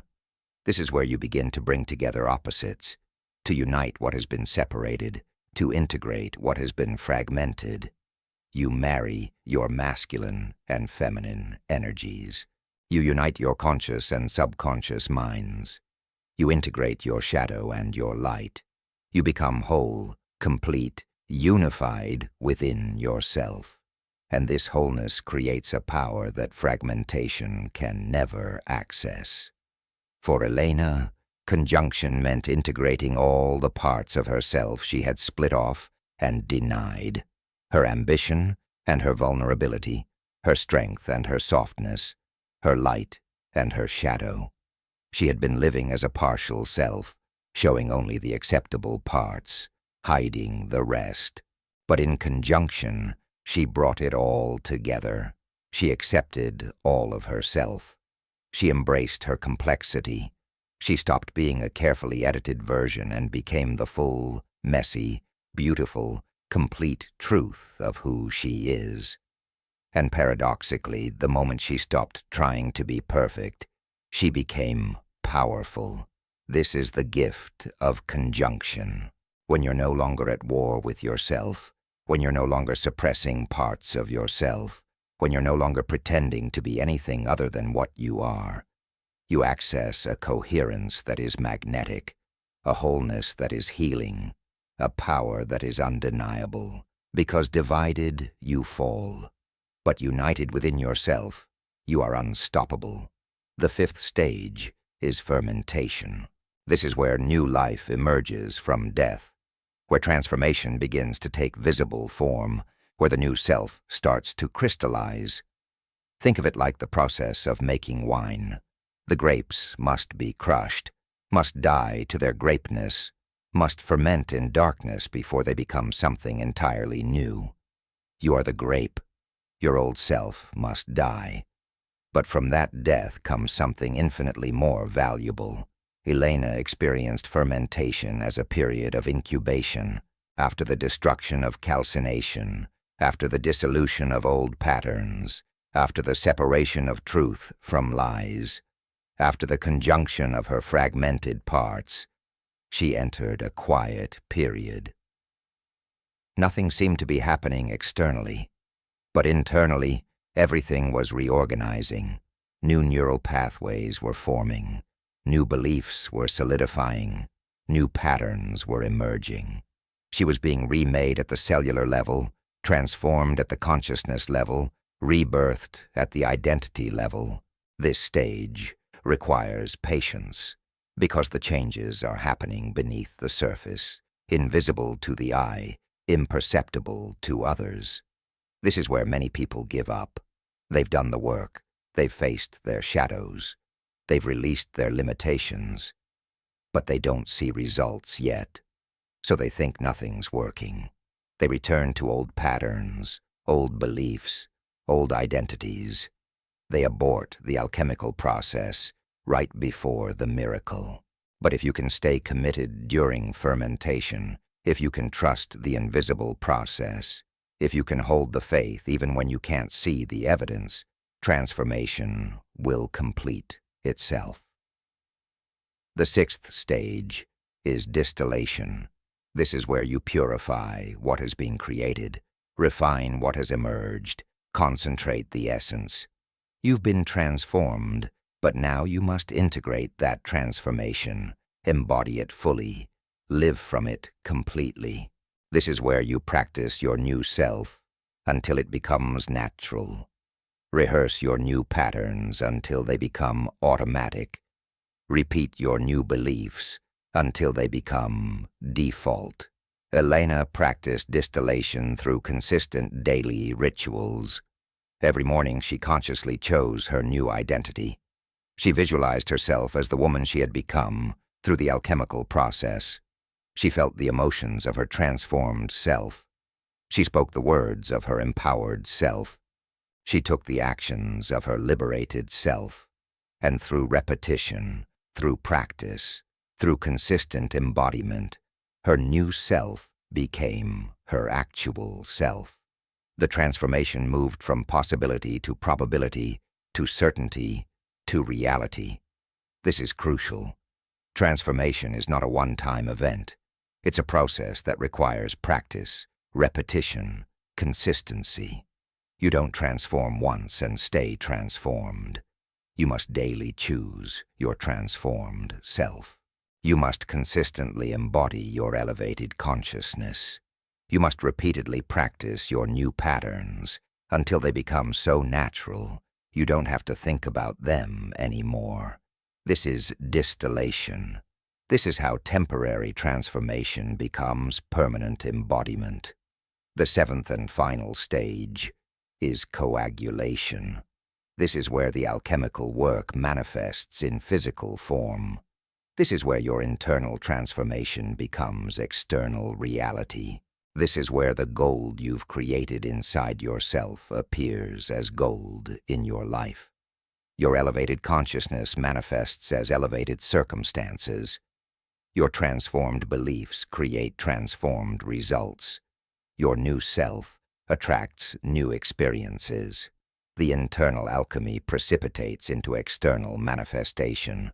For Elena, coagulation was miraculous but natural.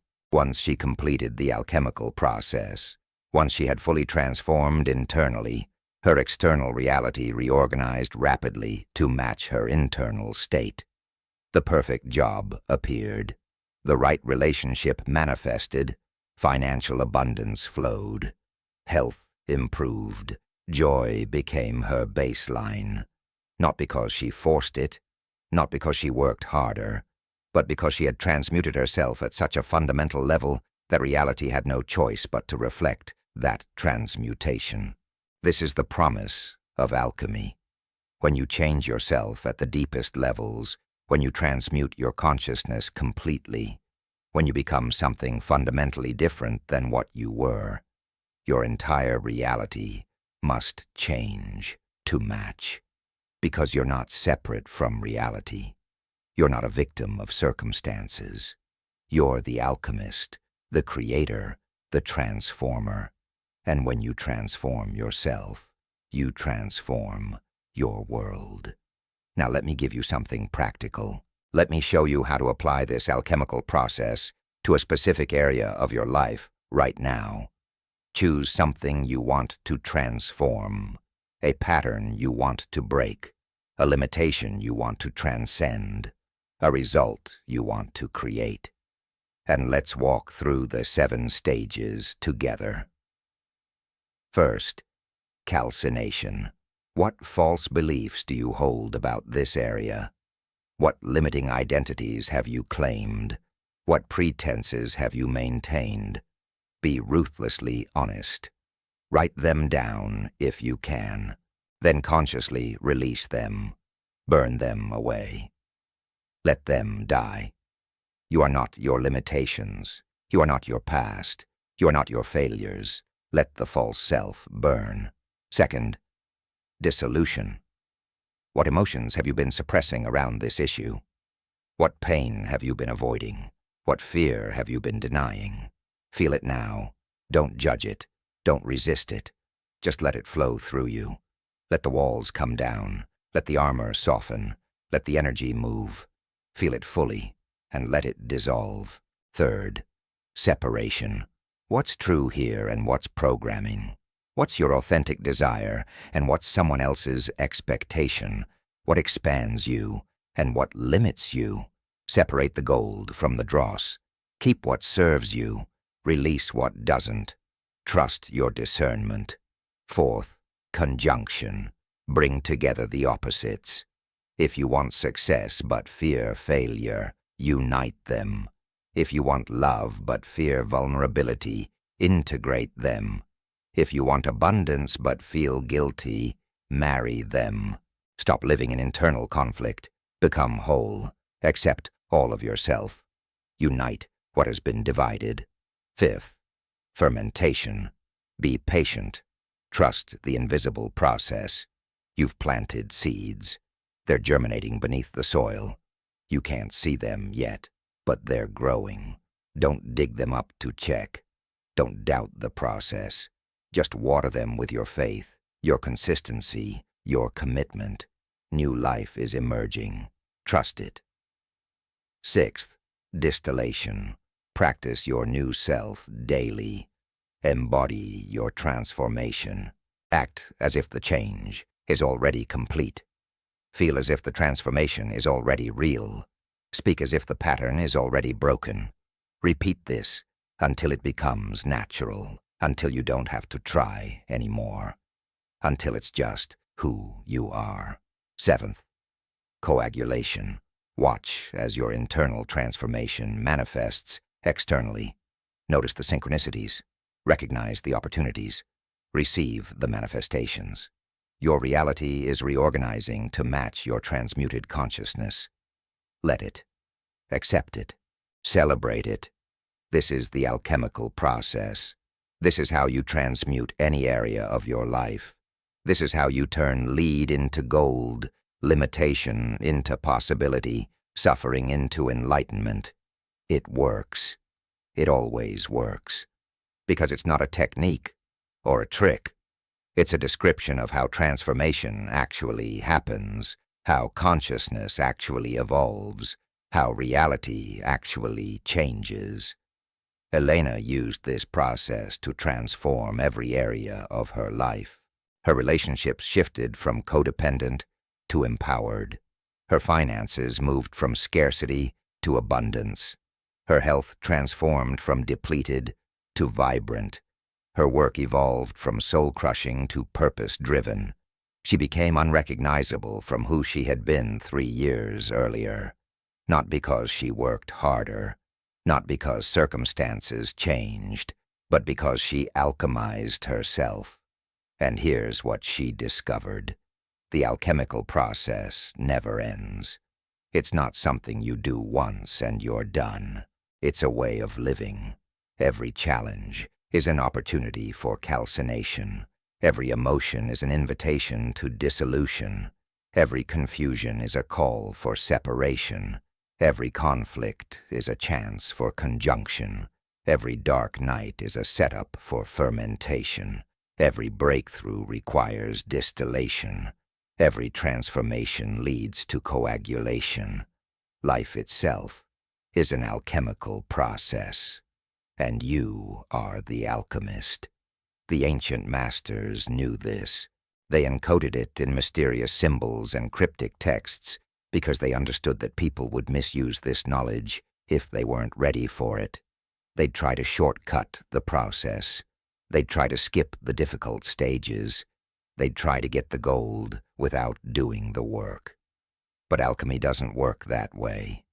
You can't skip stages. You can't rush the process. You can't bypass the transformation. You must go through it, feel it, experience it, become it.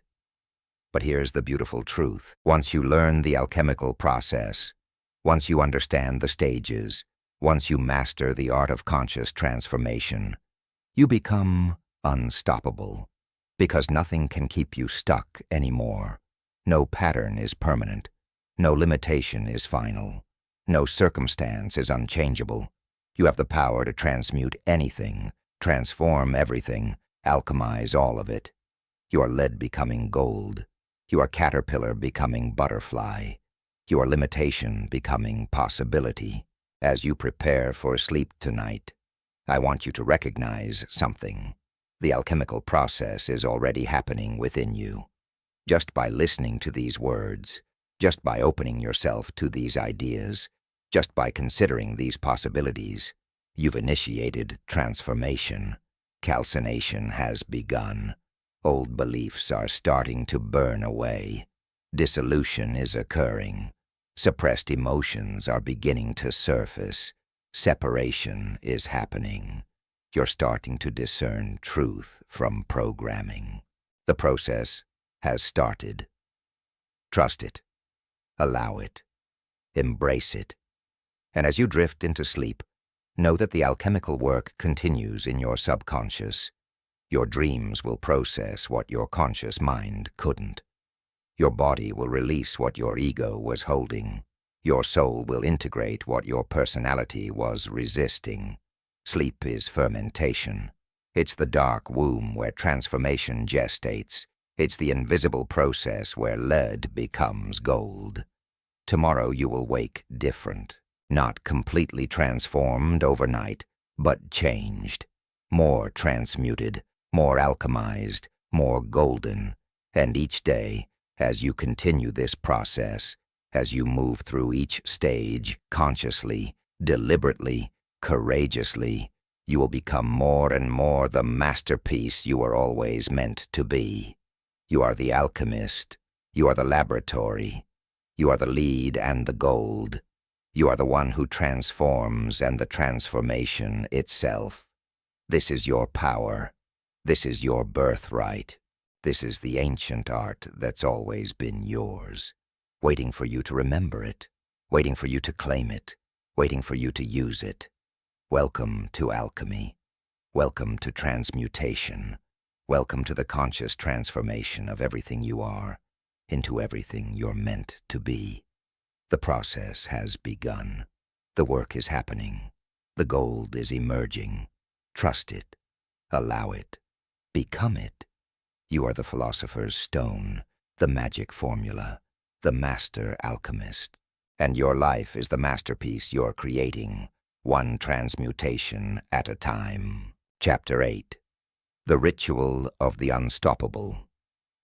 Living as a conscious creator. There is a way of living that most people never discover. A way where manifestation isn't occasional luck, but daily occurrence. Where synchronicity isn't rare magic, but normal experience. Where flow isn't a temporary state, but a permanent baseline. This way of living is not reserved for special people or spiritual masters. It's available to anyone willing to understand the principles and practice the rituals that align you with the creative forces of the universe. I call it living as a conscious creator. And once you step into this way of being, once you embody these practices, you become what others call unstoppable. The word ritual has been misunderstood, diluted, relegated to religious ceremonies or superstitious practices. But a ritual, in its truest sense, is simply a repeated practice that creates a specific state of consciousness. It's a deliberate action that signals to your subconscious mind and to the quantum field that you are choosing to operate at a specific frequency.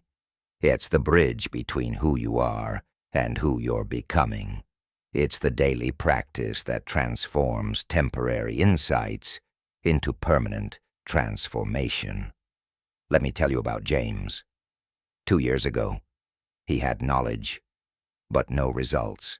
He had read every book on manifestation. He understood the principles intellectually. He could explain the law of attraction, the power of visualization, the importance of frequency, but his life looked nothing like someone who understood these principles.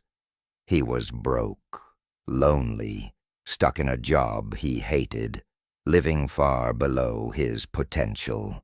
The gap between what he knew and what he lived was enormous, and he couldn't figure out why.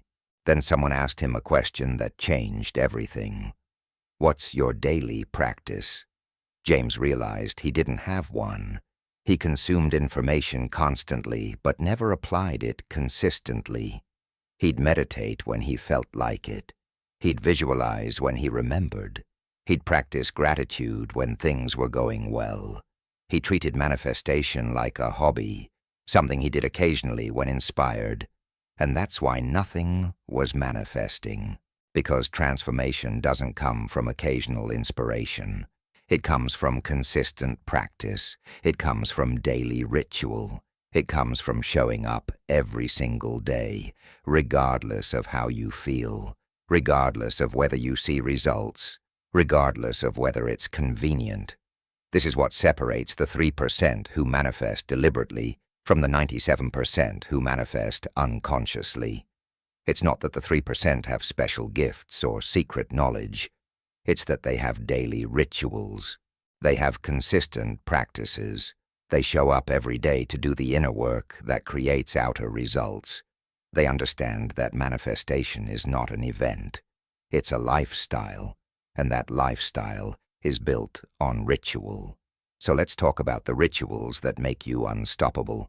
Let's create a framework for daily practice that aligns every level of your being with your highest potential. Let's build the lifestyle of a conscious creator. Because this is not theory. This is not philosophy. This is the practical, proven, powerful way that people who seem to have magic in their lives actually create that magic. It's not magic. It's method. It's not luck. It's ritual. It's not chance. It's choice. Made deliberately, consistently, powerfully, every single day. The first ritual is morning consciousness design.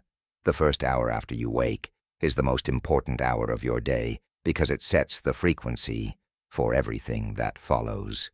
Most people sabotage their entire day in the first 60 minutes by checking their phone, consuming news, scrolling social media, immediately reacting to external demands. They give their power away before they're even fully awake. They let the outside world dictate their inside world. They start from reaction instead of creation, and then they wonder why life feels hard, why they're always behind, why they can't seem to get ahead. But conscious creators do something different. They protect their first hour like sacred ground. They understand that this is when their subconscious mind is most receptive, when their frequency is most malleable, when their creative power is most accessible. So they use this hour deliberately, consciously, powerfully to design their day, their energy, their reality. James created a morning ritual that transformed his life. He wakes up, and immediately, before checking anything external, before letting the world in, he spends 10 minutes in stillness, not trying to meditate, not forcing anything, just sitting in silence, becoming present, arriving fully in his body. This simple practice grounds him, centers him, brings him into the now where all power exists. Then he moves into what he calls future memory creation. He closes his eyes and vividly imagines his ideal day, not just thinks about it, but experiences it in his mind with full sensory detail. He sees himself moving through the day with confidence. He feels the emotions of success, joy, fulfillment. He hears the conversations going well. He experiences the interactions flowing easily. He rehearses his future so completely that his brain can't tell the difference between imagination and memory. And this creates new neural pathways, new expectations, new frequencies that his day will match.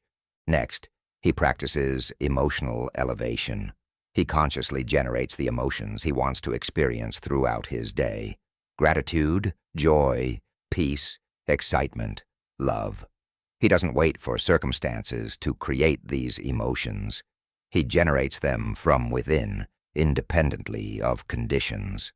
He sits in these elevated emotions for several minutes, letting them wash through his body, change his chemistry, shift his frequency, because he understands that emotion is the language the universe speaks, and if he wants his day to deliver elevated experiences, he must broadcast elevated emotions. After emotional elevation, James moves into intention setting. He gets crystal clear on what he wants to create that day. Not vague wishes or general hopes, but specific, clear, powerful intentions. And he states these intentions out loud, with conviction, with certainty, with the absolute knowing that what he speaks will manifest. His words aren't wishes, they're commands, they're declarations, they're creative acts that set energy in motion. Finally, he moves his body, exercise, stretching, dancing, whatever feels good. Because consciousness lives in the body, energy flows through the body. Manifestation requires a body that's awake, alive, flowing. So he gets his energy moving, his blood flowing, his entire system activated and ready to receive the day's opportunities, synchronicities, manifestations. This entire ritual takes 1 hour, 60 minutes. And in those 60 minutes, James designs his consciousness, sets his frequency, aligns his energy, and programs his day. The results are undeniable. His days flow. Opportunities appear. The right people show up. Challenges resolve easily. His life has become a series of synchronicities, not because he's lucky, because he's ritualistic. He shows up every morning to consciously create his reality, and reality responds. The second ritual is frequency maintenance throughout the day. You can have a perfect morning practice, but if you let your frequency drop during the day, if you get pulled into drama, stress, fear, you'll undo all the work you did in the morning. This is where most people fail. They start strong, but can't maintain it. They set high frequencies in the morning, but let circumstances dictate their state by afternoon. They're like a battery that charges overnight, but drains by noon. Conscious creators develop what I call frequency checkpoints. These are moments throughout the day where you pause, check your current frequency, and adjust if needed. James sets reminders on his phone every 2 hours. When the reminder goes off, he stops whatever he's doing for 60 seconds. He takes 3 deep breaths. He scans his body for tension and releases it. He checks his emotional state. If he's dropped into lower frequencies, fear, frustration, stress, he consciously shifts back to elevated emotions. If he's in flow, he acknowledges it, appreciates it, and continues. This practice of frequent checking and adjusting keeps him in high frequency throughout the day. He doesn't wait until he's completely stressed to address it. He catches drops early and corrects them immediately. It's like maintaining a garden. You don't wait until weeds take over. You check regularly and remove them when they're small. Same with frequency. You don't wait until you're completely derailed. You check regularly and adjust constantly. Another powerful practice for frequency maintenance is conscious breathing. Your breath is the most direct link between your conscious and subconscious mind, between your body and your energy, between your physical state and your emotional state. Most people breathe shallowly, unconsciously, reactively. But conscious creators breathe deliberately. When James notices his frequency dropping, when he feels stress rising, when he senses tension building, he immediately shifts to conscious breathing. Long, slow, deep breaths. Breathing in through the nose, filling the belly, expanding the chest. Holding for a moment. Breathing out through the mouth, releasing completely. 3 conscious breaths can shift your entire state in seconds. It's the fastest frequency adjustment tool you have. The third ritual is gratitude as a lifestyle. Most people practice gratitude when things are good. They feel grateful when they get what they want. But conscious creators practice gratitude regardless of circumstances. They understand that gratitude is not a response to good fortune. Gratitude is a frequency that creates good fortune. You don't feel grateful because your life is good. Your life becomes good because you feel grateful. James practices what he calls radical gratitude. He finds things to appreciate constantly throughout his day. The coffee that tastes good, the sun on his face, the green light when he needs it, the smile from a stranger, the idea that comes at the right moment. He's not waiting for big things to be grateful for. He's appreciating everything, constantly, relentlessly, and this practice keeps his frequency elevated, his heart open, his energy magnetic. But he takes it further.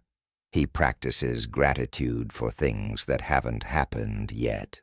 He feels grateful for the opportunities that are coming. He appreciates the abundance that's on its way. He gives thanks for the manifestations before they appear. This is advanced practice. This is living in the frequency of the wish fulfilled. This is being so certain of your creative power that you're grateful in advance. And this level of gratitude collapses the quantum field rapidly because you're not vibrating I want, or I hope. You're vibrating I have, and it's done. The fourth ritual is conscious consumption. You're not just what you eat. You're what you consume through all your senses. What you watch, what you read, what you listen to, who you spend time with, all of it affects your frequency, your consciousness, your creative power. Most people consume unconsciously. They watch whatever's on. They scroll mindlessly. They listen to whatever's playing. They spend time with whoever's available. And they wonder why their frequency is low, why their thoughts are negative, why their energy is drained. Conscious creators are extremely selective about what they consume. James stopped watching news years ago, not because he's uninformed, but because news is designed to lower frequency, trigger fear, create stress. He stopped scrolling social media endlessly. He curates his feeds carefully, following only people who inspire, educate, elevate. He reads books that expand his consciousness. He listens to content that raises his frequency. He watches shows that inspire rather than depress. He's not escaping reality. He's choosing which reality to align with. And he's ruthless about protecting his energy in relationships. He limits time with people who drain him, complain constantly, live in victim consciousness. Not because he doesn't care about them, but because he understands that frequency is contagious. If you hang around people vibrating at low frequencies, you'll drop to match them. But if you surround yourself with people vibrating high, you'll rise to match them. Your frequency is too important to leave to chance. Your consciousness is too valuable to contaminate carelessly. You must protect it, guard it, nurture it. The fifth ritual is evening integration. Just as morning sets the tone for your day, evening sets the tone for your sleep and your subconscious programming. The last hour before sleep is incredibly powerful because as you drift off, your conscious mind releases control and your subconscious takes over. Whatever frequency you're holding, whatever thoughts you're thinking, whatever emotions you're feeling as you fall asleep, will program your subconscious for 8 hours. This is either an incredible opportunity or a massive waste, depending on whether you use it consciously. James has an evening ritual as sacred as his morning practice. An hour before bed, he stops all stimulating activities.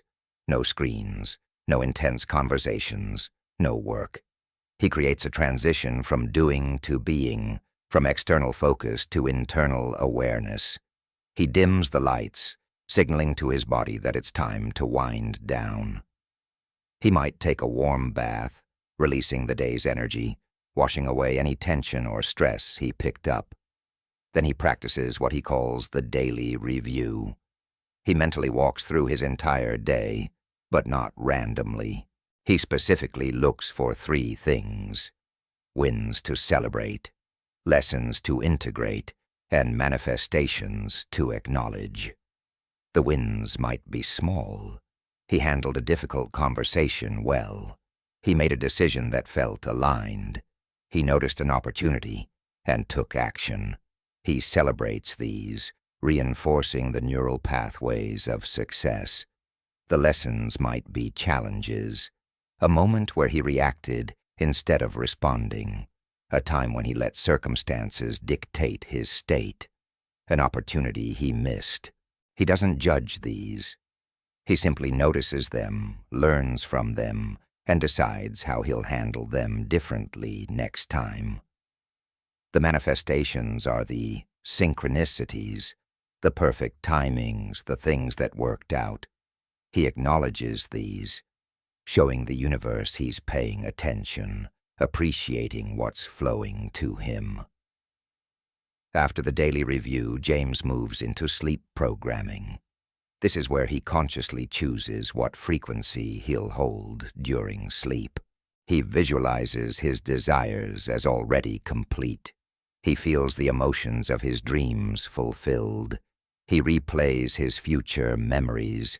He saturates his consciousness with the reality he's creating, and he holds this frequency as he drifts into sleep, knowing that his subconscious will continue this work all night, reorganizing his beliefs, rewiring his patterns, aligning his entire being with his desired reality. The sixth ritual is weekly recalibration. Daily practices are essential, but you also need a broader view, a chance to step back, assess, adjust. James dedicates time every week, usually Sunday evening, for what he calls his weekly frequency audit. He reviews the entire week. He looks at his results, honestly. What manifested? What didn't? Where was he in flow? Where did he struggle? What patterns emerged? What beliefs surfaced?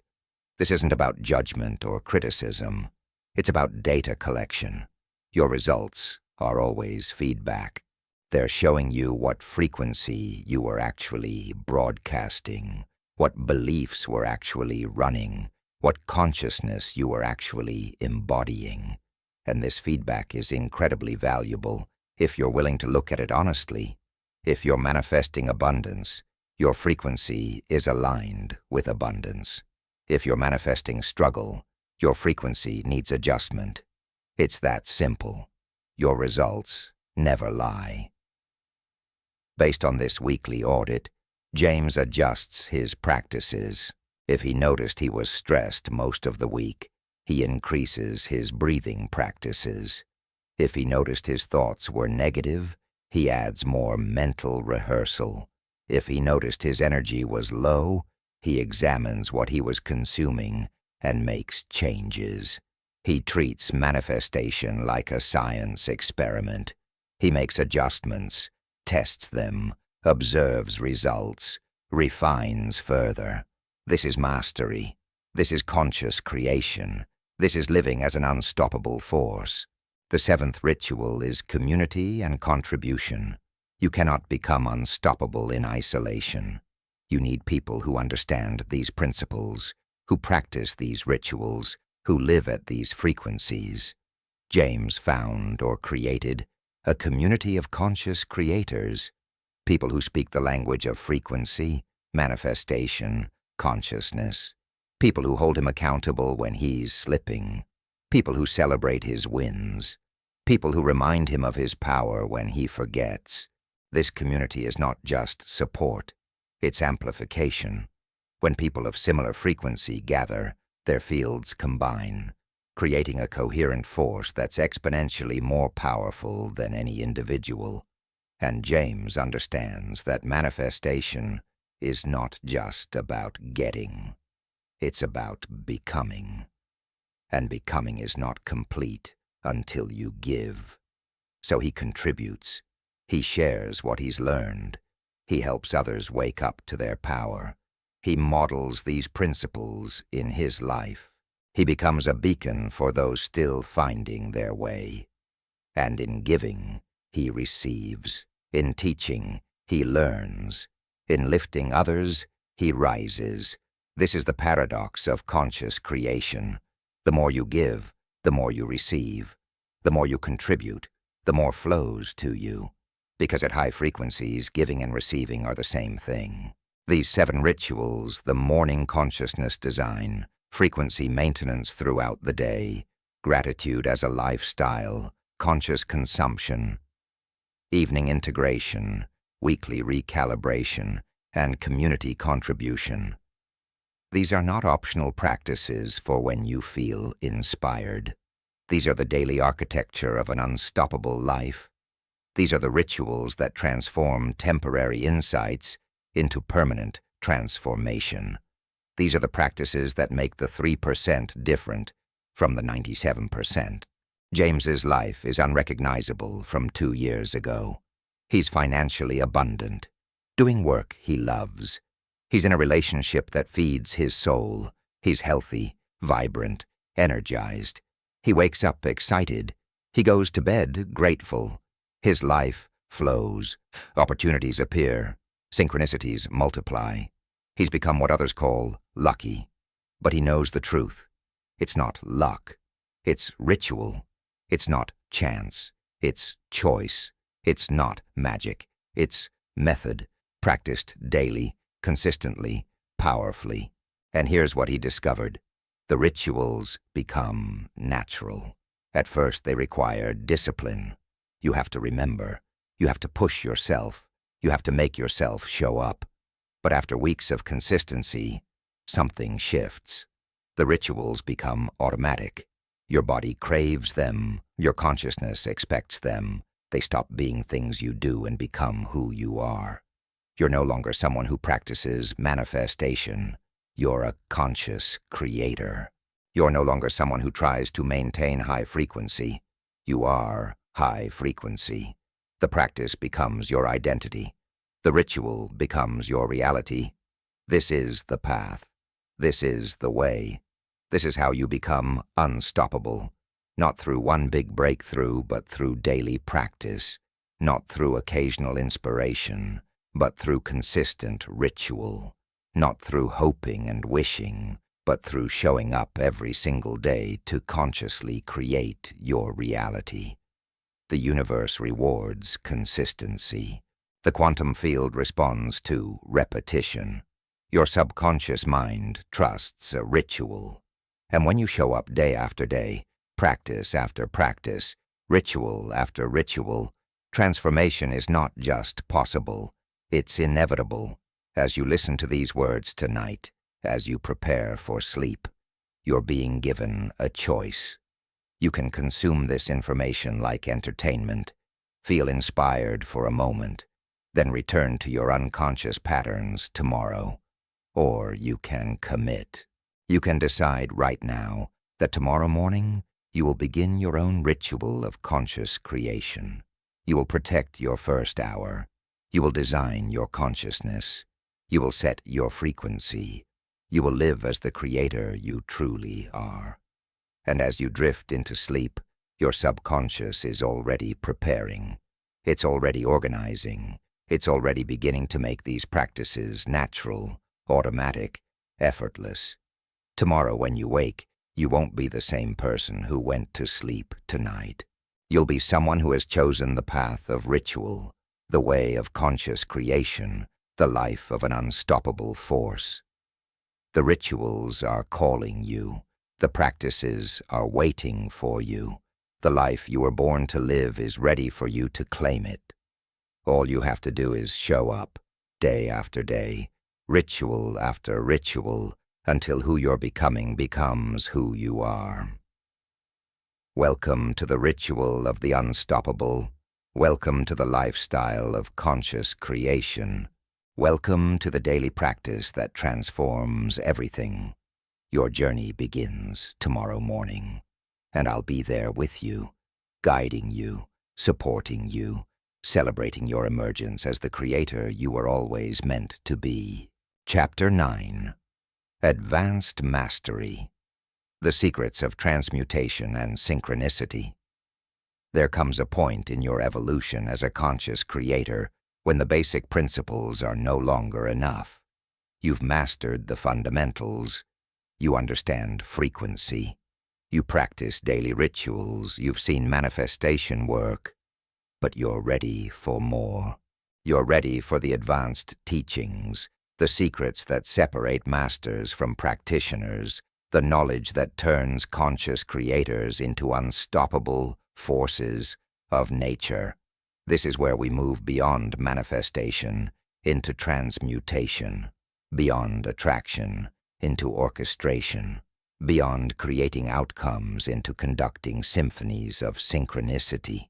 Most people spend their lives reacting to what happens. Some people learn to create what they want. But masters do something entirely different. They transmute everything that happens into fuel for their ascension. They don't just manifest desired outcomes. They transform undesired circumstances into stepping stones. They don't just attract synchronicity. They live in a perpetual state of flow where synchronicity becomes the norm, not the exception. They don't just change their reality. They dance with reality, co-creating with the universe in ways that seem magical to those who don't understand the mechanics. Let me tell you about Sophia. 5 years ago, she had mastered the basics of manifestation. She could create specific outcomes when she focused. She understood frequency and practiced her rituals. But she noticed something. Her life was a series of ups and downs. Sometimes everything flowed. Other times she hit obstacles. Sometimes synchronicities appeared. Other times she felt disconnected from the flow. She was manifesting, but inconsistently. She was creating, but not masterfully.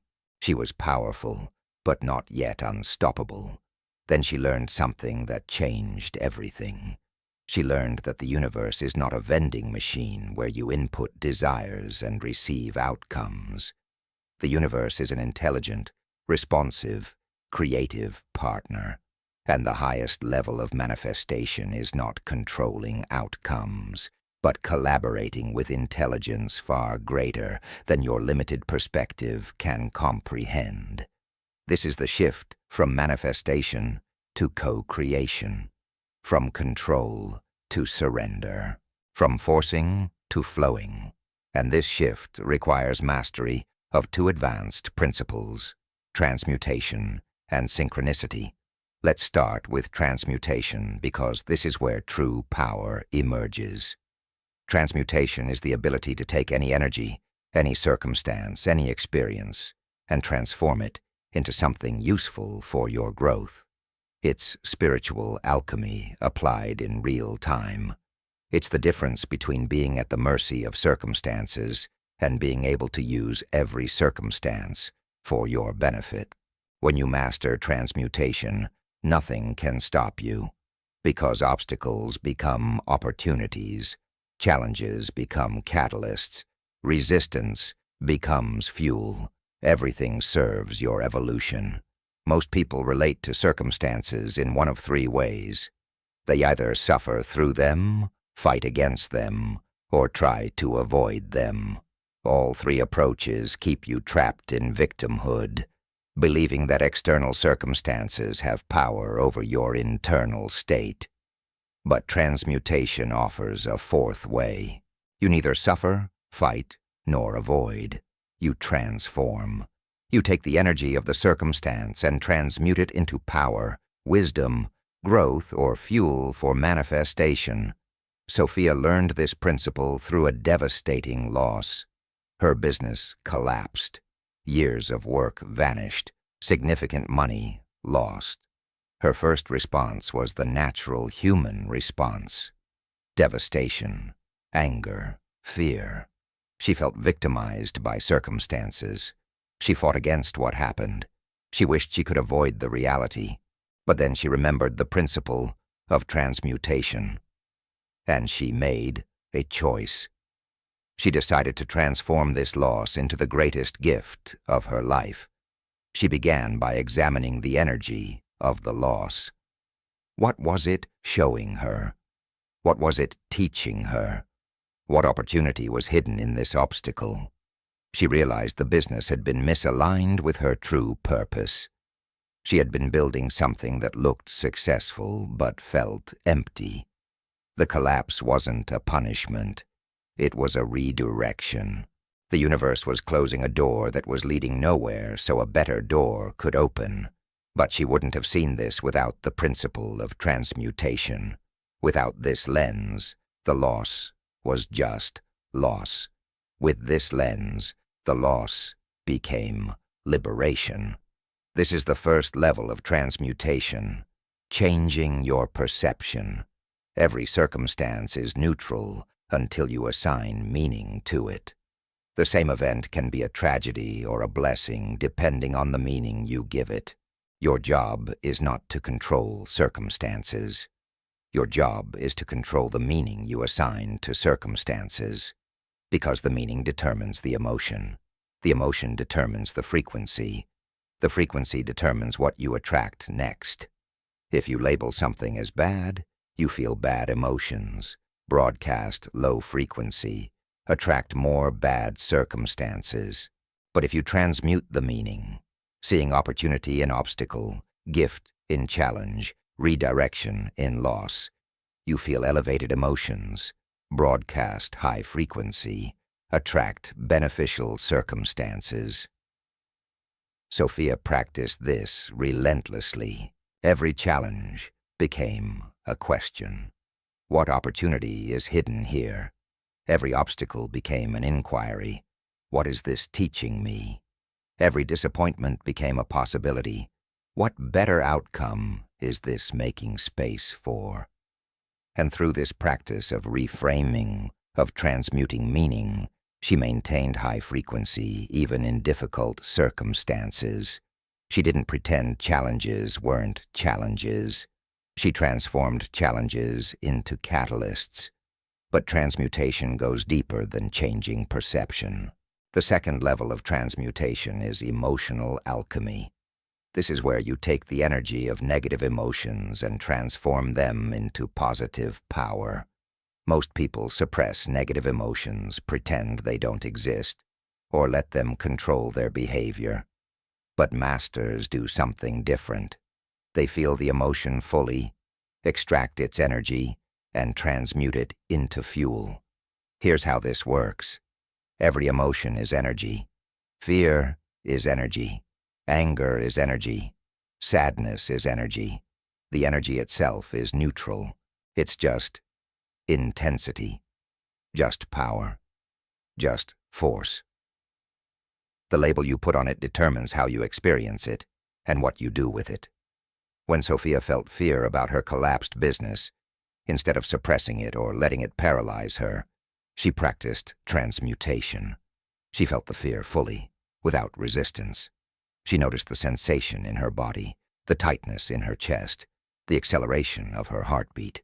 But instead of labeling it as fear and letting it trigger her stress response, she relabeled it as excitement, as activation, as life force energy mobilizing her into action. This isn't denial, this is alchemy. Fear and excitement have almost identical physiological signatures: rapid heartbeat, increased alertness, energy surge. The only difference is the story you tell about it. If you tell yourself you're afraid, you contract, freeze, hide. If you tell yourself you're excited, you expand, engage, act. Same energy, different transmutation, different result. Sophia used this principle with every emotion. When she felt angry about the loss, she transmuted that anger into determination. When she felt sad about what was gone, she transmuted that sadness into compassion for herself and wisdom about what matters.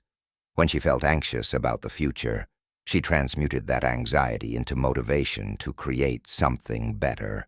She became an emotional alchemist, taking the raw energy of any emotion and transforming it into power, clarity, action, growth. The third level of transmutation is circumstantial alchemy. This is where you use obstacles as stepping stones, challenges as training grounds, resistance as fuel. Every successful person has a story of how their greatest obstacle became their greatest opportunity. Every master has experienced how their biggest challenge catalyzed their biggest breakthrough. This isn't coincidence. This is transmutation in action. When Sophia's business collapsed, she had a choice. She could let it break her, or she could let it make her. She chose the latter. She used the pain as motivation to create something better. She used the lessons as wisdom to build smarter. She used the freed time to develop new skills. She used the financial pressure to become more resourceful. She used the humiliation to develop humility. She used the fear to develop courage. Every aspect of the challenge became raw material for her growth. She transmuted the entire experience from tragedy to training, from loss to lesson, from ending to beginning. This is mastery. This is what makes you unstoppable. Because when you can transmute anything, nothing can stop you. Obstacles can't block you because you use them as stepping stones.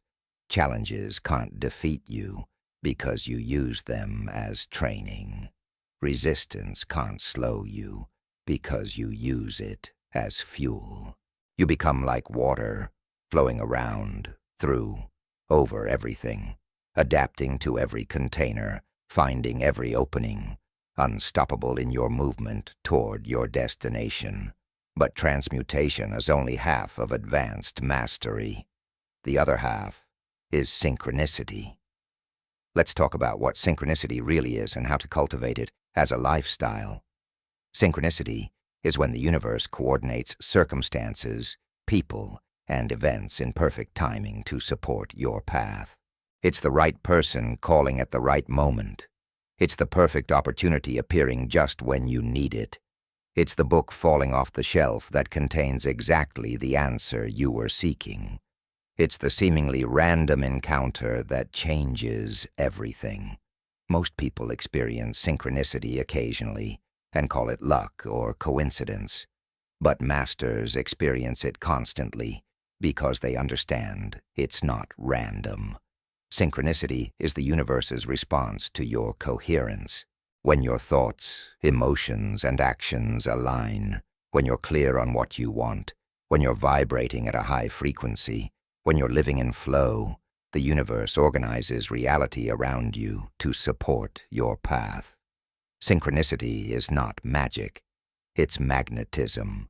You become so coherent, so aligned, so clear, that you magnetize everything you need.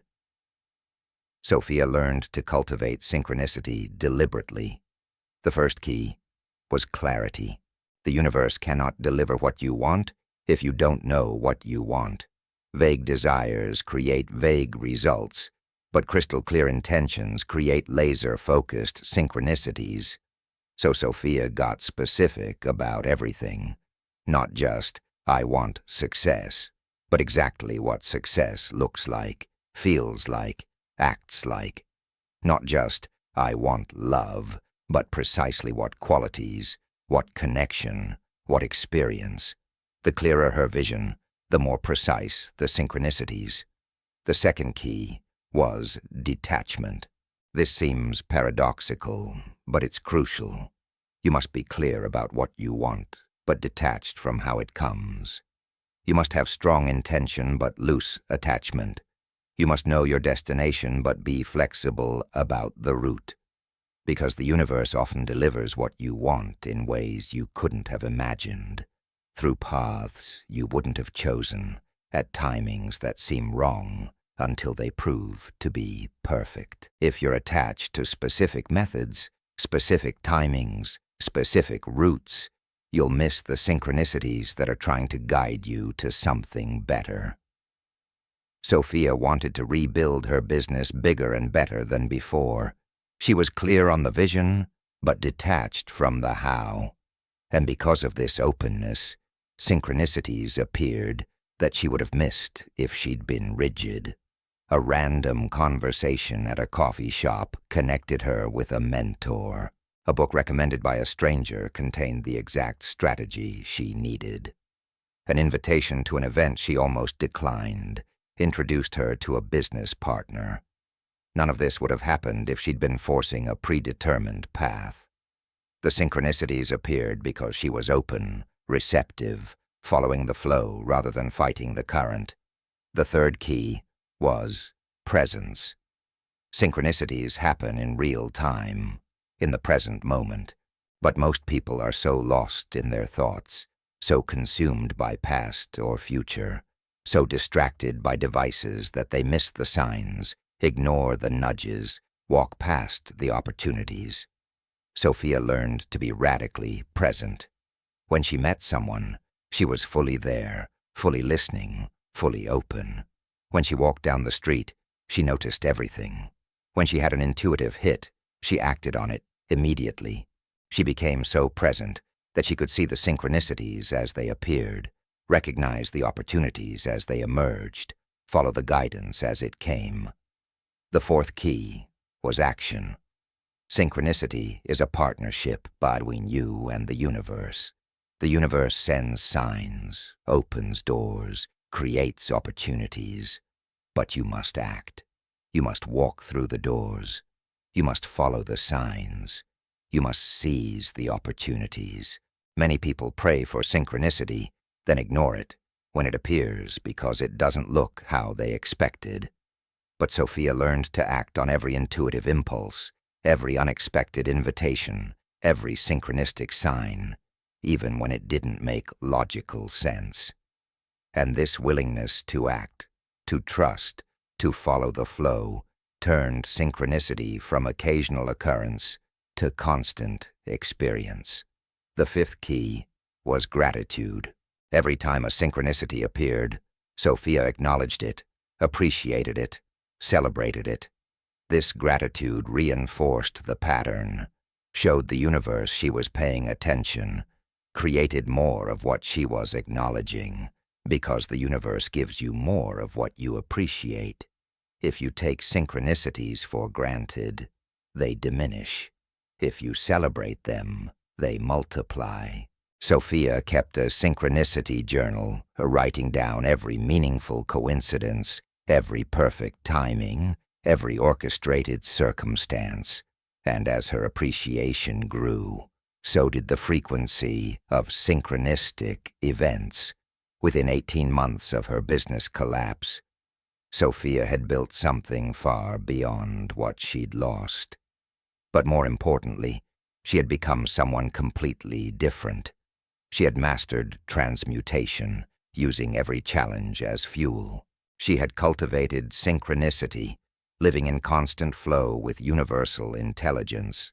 She had evolved from someone who could manifest specific outcomes to someone who could dance with reality itself, co-creating in partnership with forces far greater than her individual will.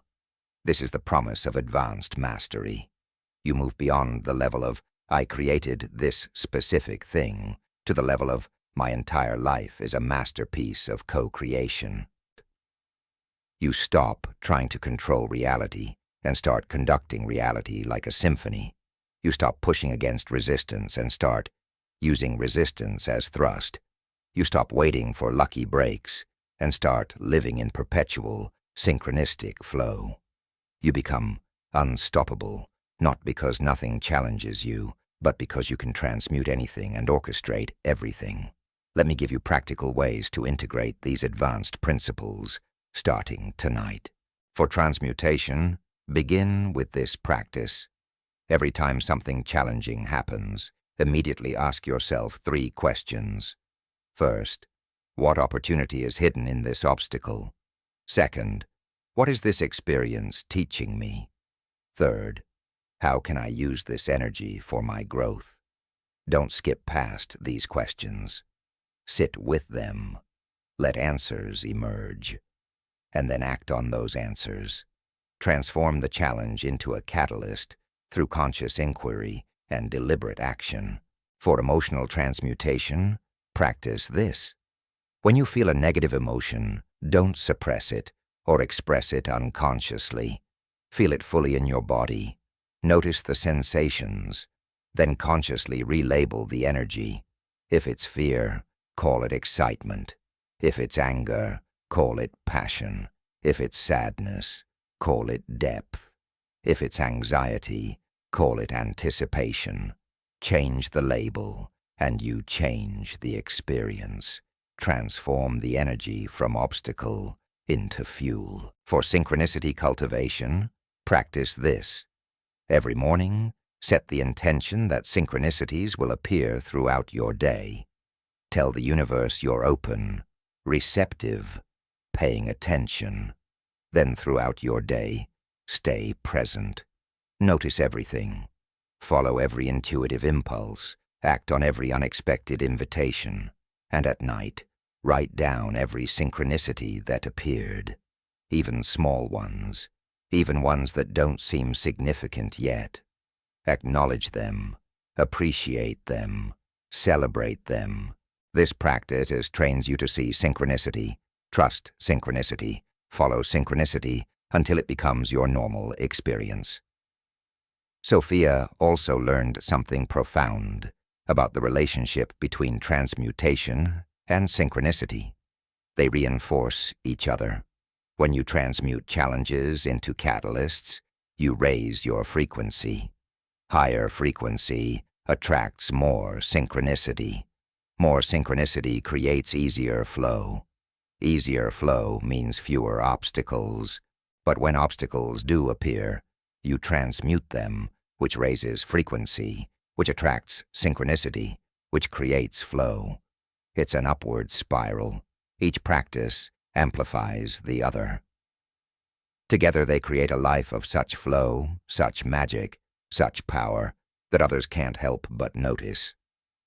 People started asking Sophia what changed. How did she go from collapse to success so quickly? How does she always seem to be in the right place at the right time? How does everything work out for her? She'd try to explain transmutation and synchronicity, but most people weren't ready to hear it. They wanted a quick fix, a simple technique, a magic formula. But advanced mastery is not quick or simple. It's a way of living, a constant practice, a perpetual choice to transform rather than react, to flow rather than force, to co-create rather than control. The irony is that advanced mastery makes life simpler. When you can transmute anything, life becomes less stressful. When synchronicity guides you, life becomes less effortful. When you're co-creating with the universe, life becomes less lonely. You're not fighting against reality anymore. You're dancing with it. You're not trying to force outcomes anymore. You're allowing them to emerge. You're not struggling to make things happen anymore. You're letting things happen through you. This is the shift from doing to being, from effort to flow, from control to trust. And this shift only happens when you've mastered the fundamentals so completely that you can let them go. You can't skip to advanced mastery. You must earn it through practice, through repetition, through consistent application of basic principles until they become automatic. Then and only then can you transcend them, not by abandoning them, but by embodying them so completely that you no longer think about them. They become who you are. Sophia had spent years practicing the basics before she was ready for advanced mastery. Morning rituals, frequency maintenance, emotional elevation, conscious consumption. All of this became so natural, so automatic, so integrated that she didn't have to think about it anymore. She simply was a high-frequency being. She simply lived in alignment. She simply operated from elevated consciousness. And from this foundation of embodied mastery, she could then work with the advanced principles of transmutation and synchronicity. This is your path, too. Master the basics first. Practice the daily rituals. Maintain your frequency. Align your Trinity. Break free from collective programming. These are not steps to skip or rush through. These are the foundation upon which advanced mastery is built. But once you've built that foundation, once you've done the work, once you've transformed yourself at the fundamental levels, then you're ready for what comes next. Then you're ready to transmute anything. Then you're ready to orchestrate synchronicity. Then you're ready to become truly unstoppable. As you prepare for sleep tonight, know that your subconscious is integrating everything you've learned. It's rewiring your patterns to include transmutation as an automatic response. It's reprogramming your awareness to recognize and follow synchronicity. It's upgrading your consciousness to operate at this advanced level. And tomorrow, when you face your first challenge, you'll notice something different.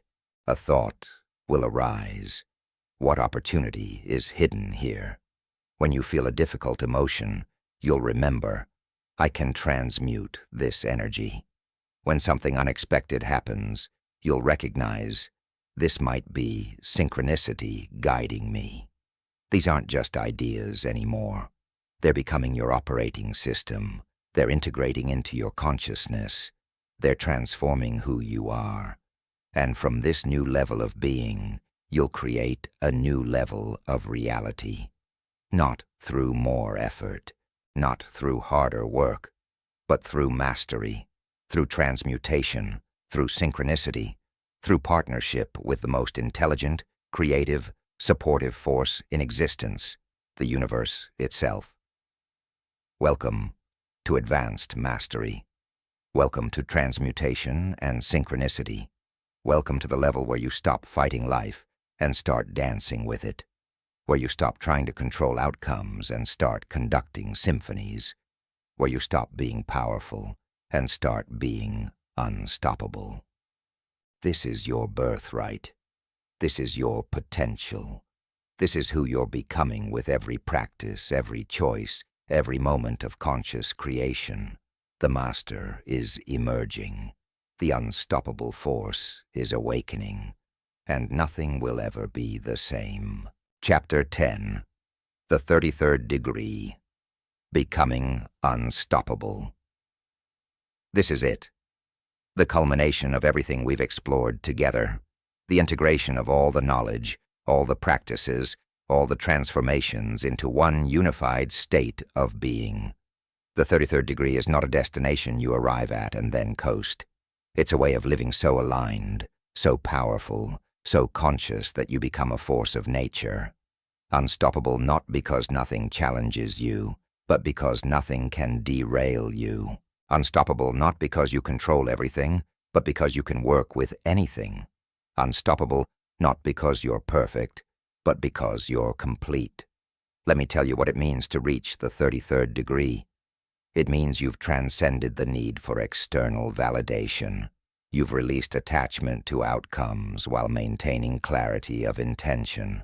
You've mastered your frequency so completely that circumstances can't dictate your state.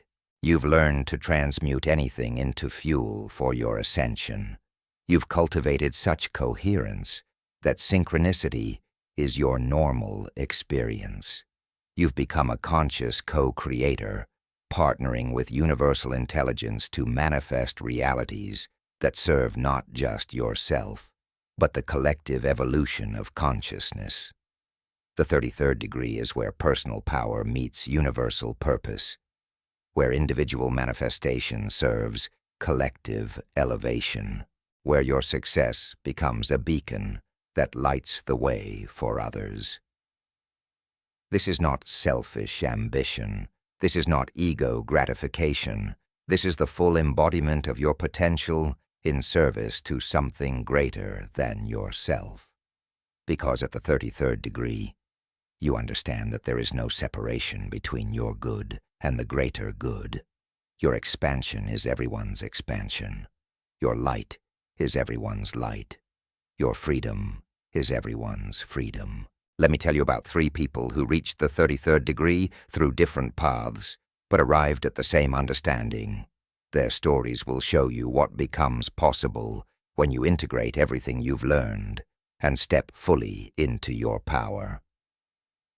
First, there's Marcus. You met him in Chapter 2.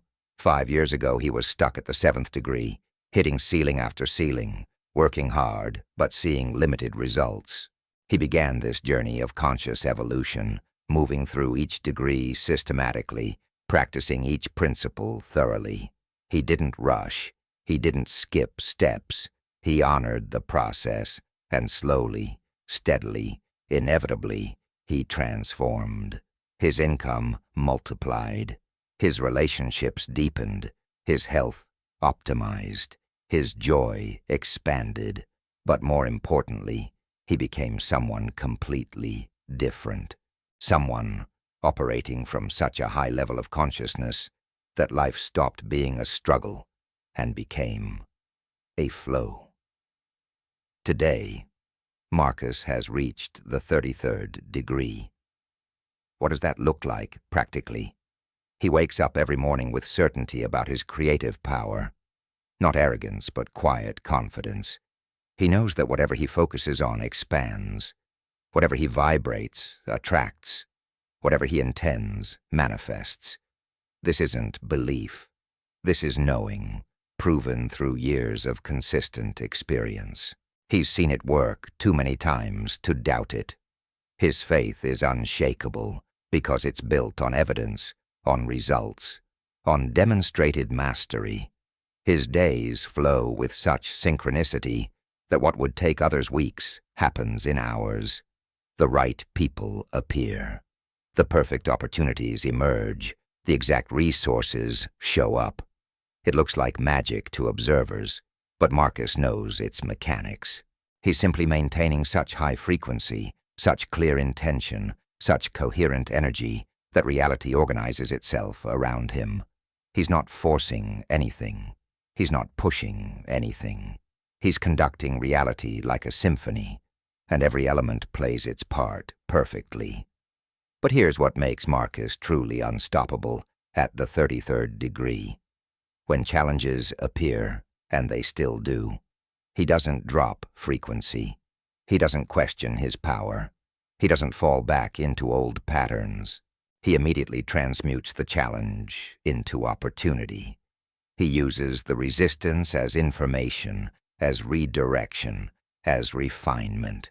Nothing shakes him because he knows at the deepest level that everything serves his evolution. Every circumstance is working for him, even when it seems to work against him. This is unshakable faith. This is absolute trust. This is the 33rd degree consciousness. Then there's Elena from Chapter 7. She discovered the alchemical process and used it to transform every area of her life. She moved through calcination, dissolution, separation, conjunction, fermentation, distillation, and coagulation. She transmuted herself so completely that her external reality had no choice but to transform in response. Today, Elena operates at the 33rd degree in a way that's uniquely hers, showing that there's no single template for mastery. Elena's gift at the 33rd degree is her ability to alchemize instantly. She doesn't need time to process anymore. She doesn't need to figure things out. She doesn't need to analyze or strategize. She's developed such trust in the alchemical process that transformation happens in real time. Someone criticizes her, and she transmutes it into feedback in seconds. An opportunity falls through, and she sees the better opportunity immediately. A relationship ends, and she feels gratitude for the lessons before the pain even settles. She's become a living demonstration of what's possible when alchemy becomes your default response to life. But Elena's mastery goes deeper. She's learned to see the perfection in everything. Not the toxic positivity that denies reality, but the deep wisdom that recognizes how everything interconnects, how every ending enables a new beginning, how every loss creates space for greater gain, how every challenge develops exactly the strength needed for the next level. She lives in perpetual appreciation, not because everything is pleasant, but because everything is purposeful. This perspective, this consciousness, this way of seeing makes her genuinely unstoppable. Because when you can see perfection in everything, nothing can defeat you. Every experience becomes another thread in the tapestry you're weaving. And then there's Sophia from Chapter 9. She mastered transmutation and synchronicity, learning to dance with reality rather than fight against it. Today, at the 33rd degree, Sophia has become what the ancient traditions called a way shower. She doesn't just manifest her own reality anymore. She holds a frequency so high, so clear, so powerful that everyone around her rises to meet it. She walks into a room and the energy shifts. She joins a conversation, and consciousness expands. She shows up in someone's life, and transformation accelerates. Not because she's trying to change anyone, but because her presence is her teaching. Her being is her message. Her life is her offering. Sophia's days are a constant flow of synchronicity. She's learned to surrender so completely to universal intelligence that she no longer plans much at all. She sets intentions, certainly. She maintains clarity about her vision, absolutely. But the details, the timing, the methods, she leaves all of that to the universe. And the universe, responding to her trust, orchestrates circumstances so perfectly, so elegantly, so beautifully, that her life has become a work of art. She's the artist, but she's painting with universal forces, creating with cosmic intelligence, manifesting with divine precision. What makes Sophia unstoppable at the 33rd degree is her complete surrender coupled with absolute power. These seem contradictory, but at the highest levels, they're the same thing. She surrenders to the flow while powerfully choosing her frequency. She releases control of outcomes while taking complete responsibility for her state. She trusts the universe completely, while knowing she's the universe expressing itself through this particular form. She's mastered the paradox that stops most people: how to be fully empowered while completely surrendered, how to create intentionally while allowing spontaneously, how to direct your life while letting life move through you. These three, Marcus, Elena, and Sophia, reach the 33rd degree through different paths, express it in different ways, but share certain unmistakable characteristics. Let me tell you what these characteristics are, because these are the markers of true mastery. These are the signs that someone has reached the level where they are genuinely unstoppable. First, they live in perpetual presence. Not occasionally present, not present during meditation, but present as their default state. They're here now, fully, completely, regardless of what's happening. This presence gives them access to all their power, because power only exists in the present moment. The past is memory. The future is imagination. The now is reality. And when you live in the now consistently, you can respond to life with your full intelligence, your full intuition, your full creative capacity. You're not split between past regret and future anxiety. You're whole, here, now, powerful. Second, they maintain unshakable frequency. External circumstances can't dictate their internal state. Someone can be rude, and their frequency doesn't drop. They can receive bad news, and their frequency remains stable. They can face challenges, and their frequency actually elevates because they know challenges mean they're expanding. This doesn't mean they don't feel emotions. They feel everything deeply, but they don't let emotions control them. They feel, process, and choose their frequency consciously, consistently, powerfully. Third, they see opportunity in everything. There are no obstacles, only opportunities. There are no problems, only puzzles. There are no enemies, only teachers. There are no failures, only feedback. This isn't naive optimism. This is sophisticated perception. They've trained themselves to see what others miss, to find the gift in every experience, to recognize how even painful circumstances serve their evolution. This way of seeing makes them unstoppable, because when everything is an opportunity, nothing can stop you. You're not avoiding challenges, you're using them. Fourth, they trust the process completely. They don't need to see the entire staircase before taking the first step. They don't need to understand how something will work out before committing to it. They don't need guarantees before acting. They trust that when they align with their highest intention, maintain their frequency, and take inspired action, the universe will orchestrate the details. This trust is not blind faith. This is earned confidence built through years of seeing how synchronicity works, how support appears, how solutions emerge when you stay committed to your path. Fifth, They operate from overflow.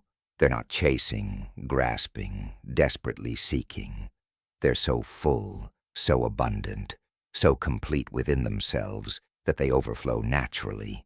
They give freely because they know there's always more.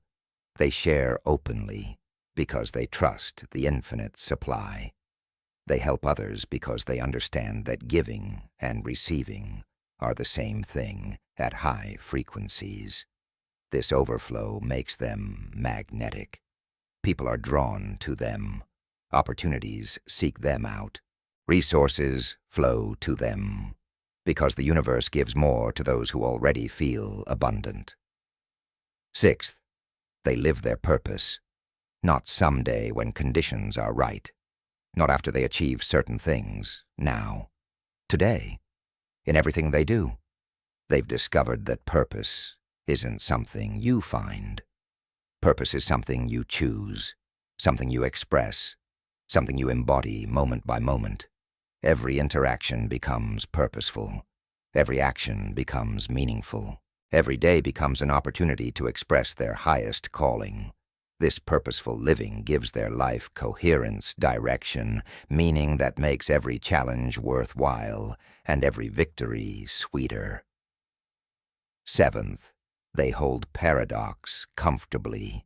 They're powerful and surrendered, ambitious and content, focused and flexible, individual and universal. They don't try to resolve these paradoxes because they understand that truth lives in the tension between opposites. Life is not either-or. Life is both-and mastery is the ability to hold both sides of every paradox simultaneously, to dance between opposites, to embody contradictions without internal conflict. These are the markers of the 33rd degree. These are the signs of someone who has become genuinely unstoppable, not because they have superpowers or special advantages, because they've done the work. They've moved through every degree systematically. They've practiced every principle consistently. They've integrated every teaching completely. They've transformed themselves so fundamentally that they no longer operate by the rules that limit ordinary consciousness. Now let me tell you what happens when you reach the 33rd degree. Your life becomes a demonstration of what's possible for human consciousness. You're not trying to prove anything. You're not performing for anyone. You're simply living from such an elevated state that your life itself becomes the teaching. People see you and think, if they can do it, maybe I can too. They watch how you handle challenges and learn resilience. They observe how you create and understand manifestation. They feel your frequency and remember their own power. You become a catalyst for collective awakening simply by being fully yourself. At the 33rd degree, you also develop what I call universal perspective. You stop seeing life through the narrow lens of personal gain and loss. You start seeing the bigger picture, the larger pattern, the evolutionary purpose behind everything. You understand that you're not just here to create a comfortable life for yourself. You're here to evolve consciousness, to contribute to the collective awakening, to be a bridge between the old paradigm and the new. This perspective doesn't diminish your personal desires. It elevates them. Your success serves everyone.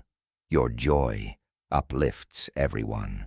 Your freedom inspires everyone. But here's what you need to understand. The 33rd degree is not the end. It's a beginning. It's not a destination where you arrive and stop. It's a platform from which you continue to expand infinitely. Because consciousness has no ceiling. Evolution has no endpoint. Growth has no limitation.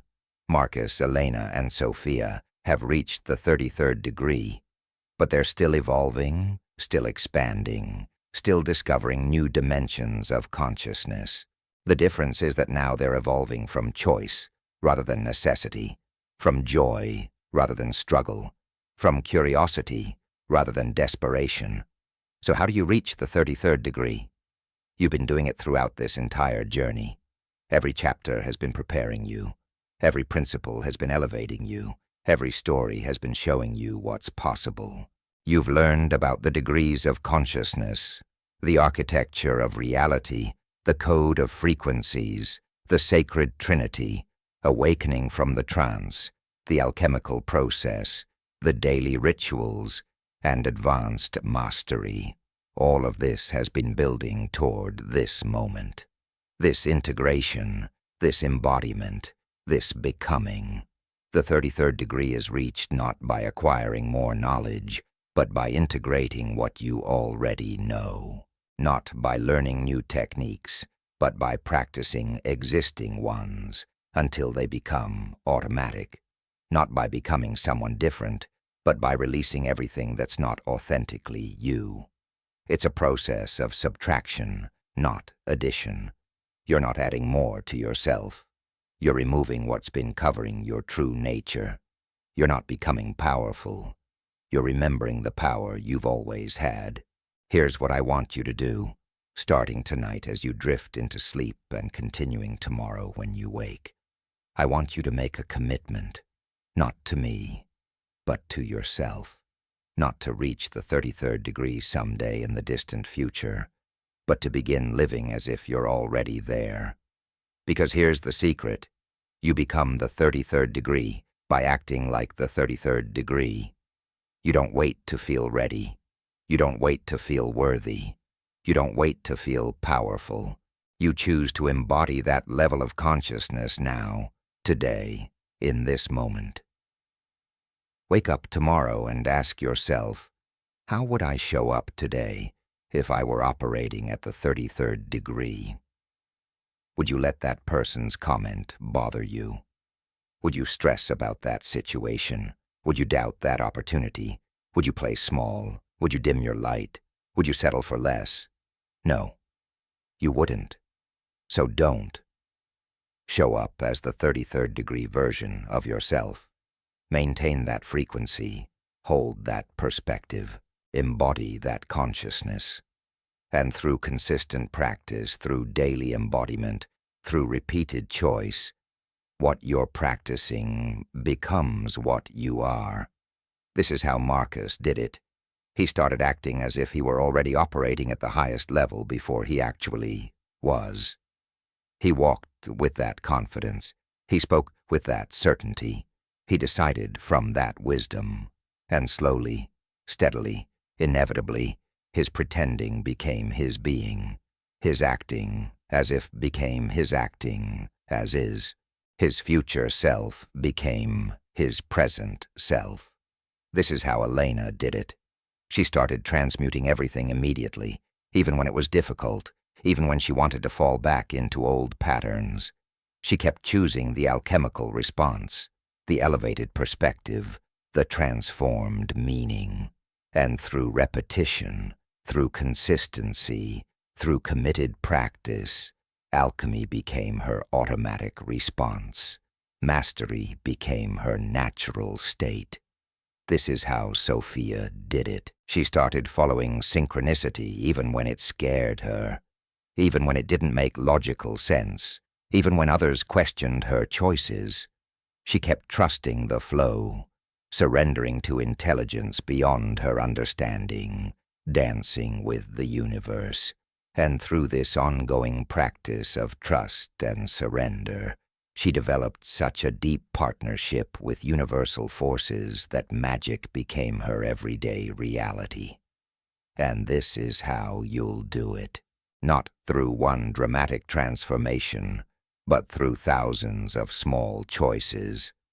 Every time you choose elevated emotion over reactive emotion, every time you transmute challenge into opportunity, every time you maintain your frequency despite circumstances, every time you trust synchronicity, every time you act from power rather than fear, every time you show up as your highest self, each of these choices is a vote for who you're becoming. Each of these moments is a step toward the 33rd degree. Each of these practices is making you more unstoppable. The journey through the 33 degrees is not linear. You don't move smoothly from one to the next. Sometimes you'll jump forward rapidly. Sometimes you'll circle back to integrate something you missed. Sometimes you'll feel stuck at a particular degree for months. That's okay. That's normal. That's necessary. Each degree has lessons that must be learned, integrations that must be completed, transformations that must be embodied. Don't rush.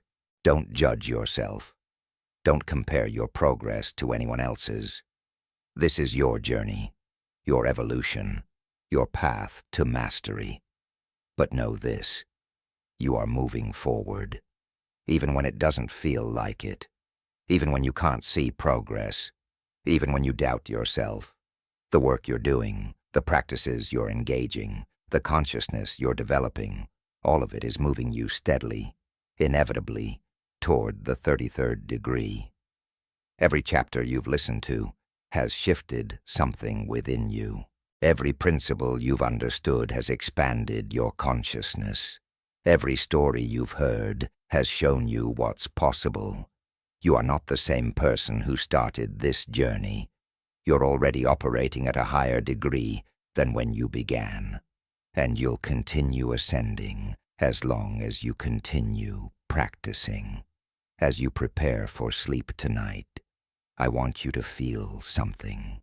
Feel the power that's been awakening within you throughout this journey. Feel the consciousness that's been expanding. Feel the unstoppable force that's been emerging. This isn't imagination. This is recognition. You're not creating something new. You're remembering something ancient. You're not becoming powerful. You're acknowledging the power you've always had. You're not transforming into someone different.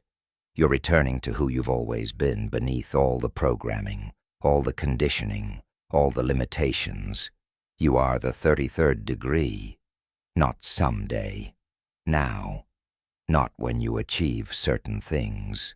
Now. Not when you feel ready. Now. The power you've been seeking is already within you. The wisdom you've been searching for is already inside you. The unstoppable force you've been wanting to become is already who you are. You just forgot for a while. But now you're remembering. Now you're awakening. Now you're claiming what's always been yours. Tomorrow when you wake as a different being.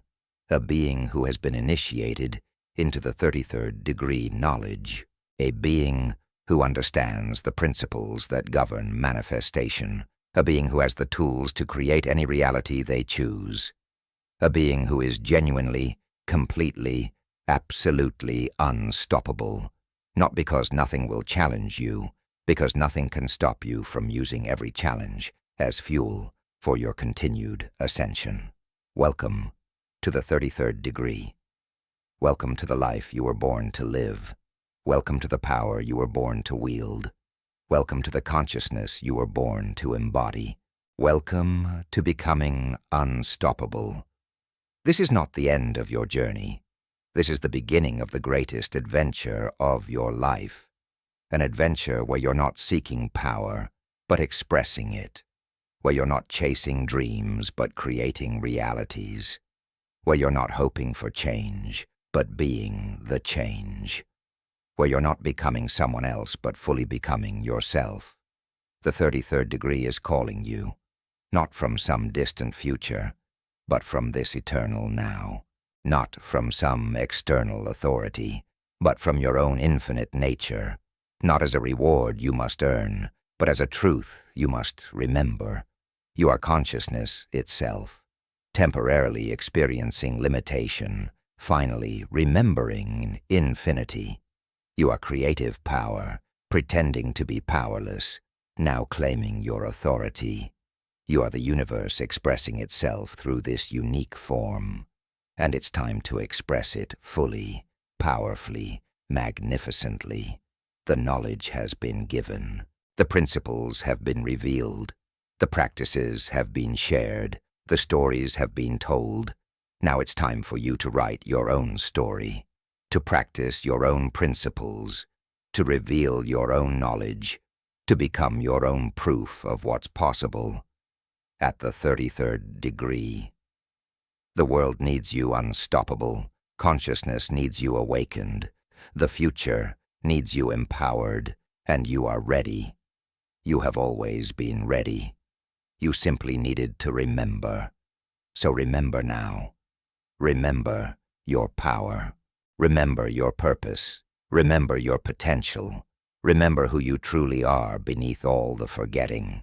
You are the 33rd degree incarnate. You are the living demonstration of conscious creation. You are the unstoppable force that changes everything simply by being fully, authentically, powerfully yourself. Welcome home. Welcome to mastery. Welcome to the 33rd degree. Your reign begins now.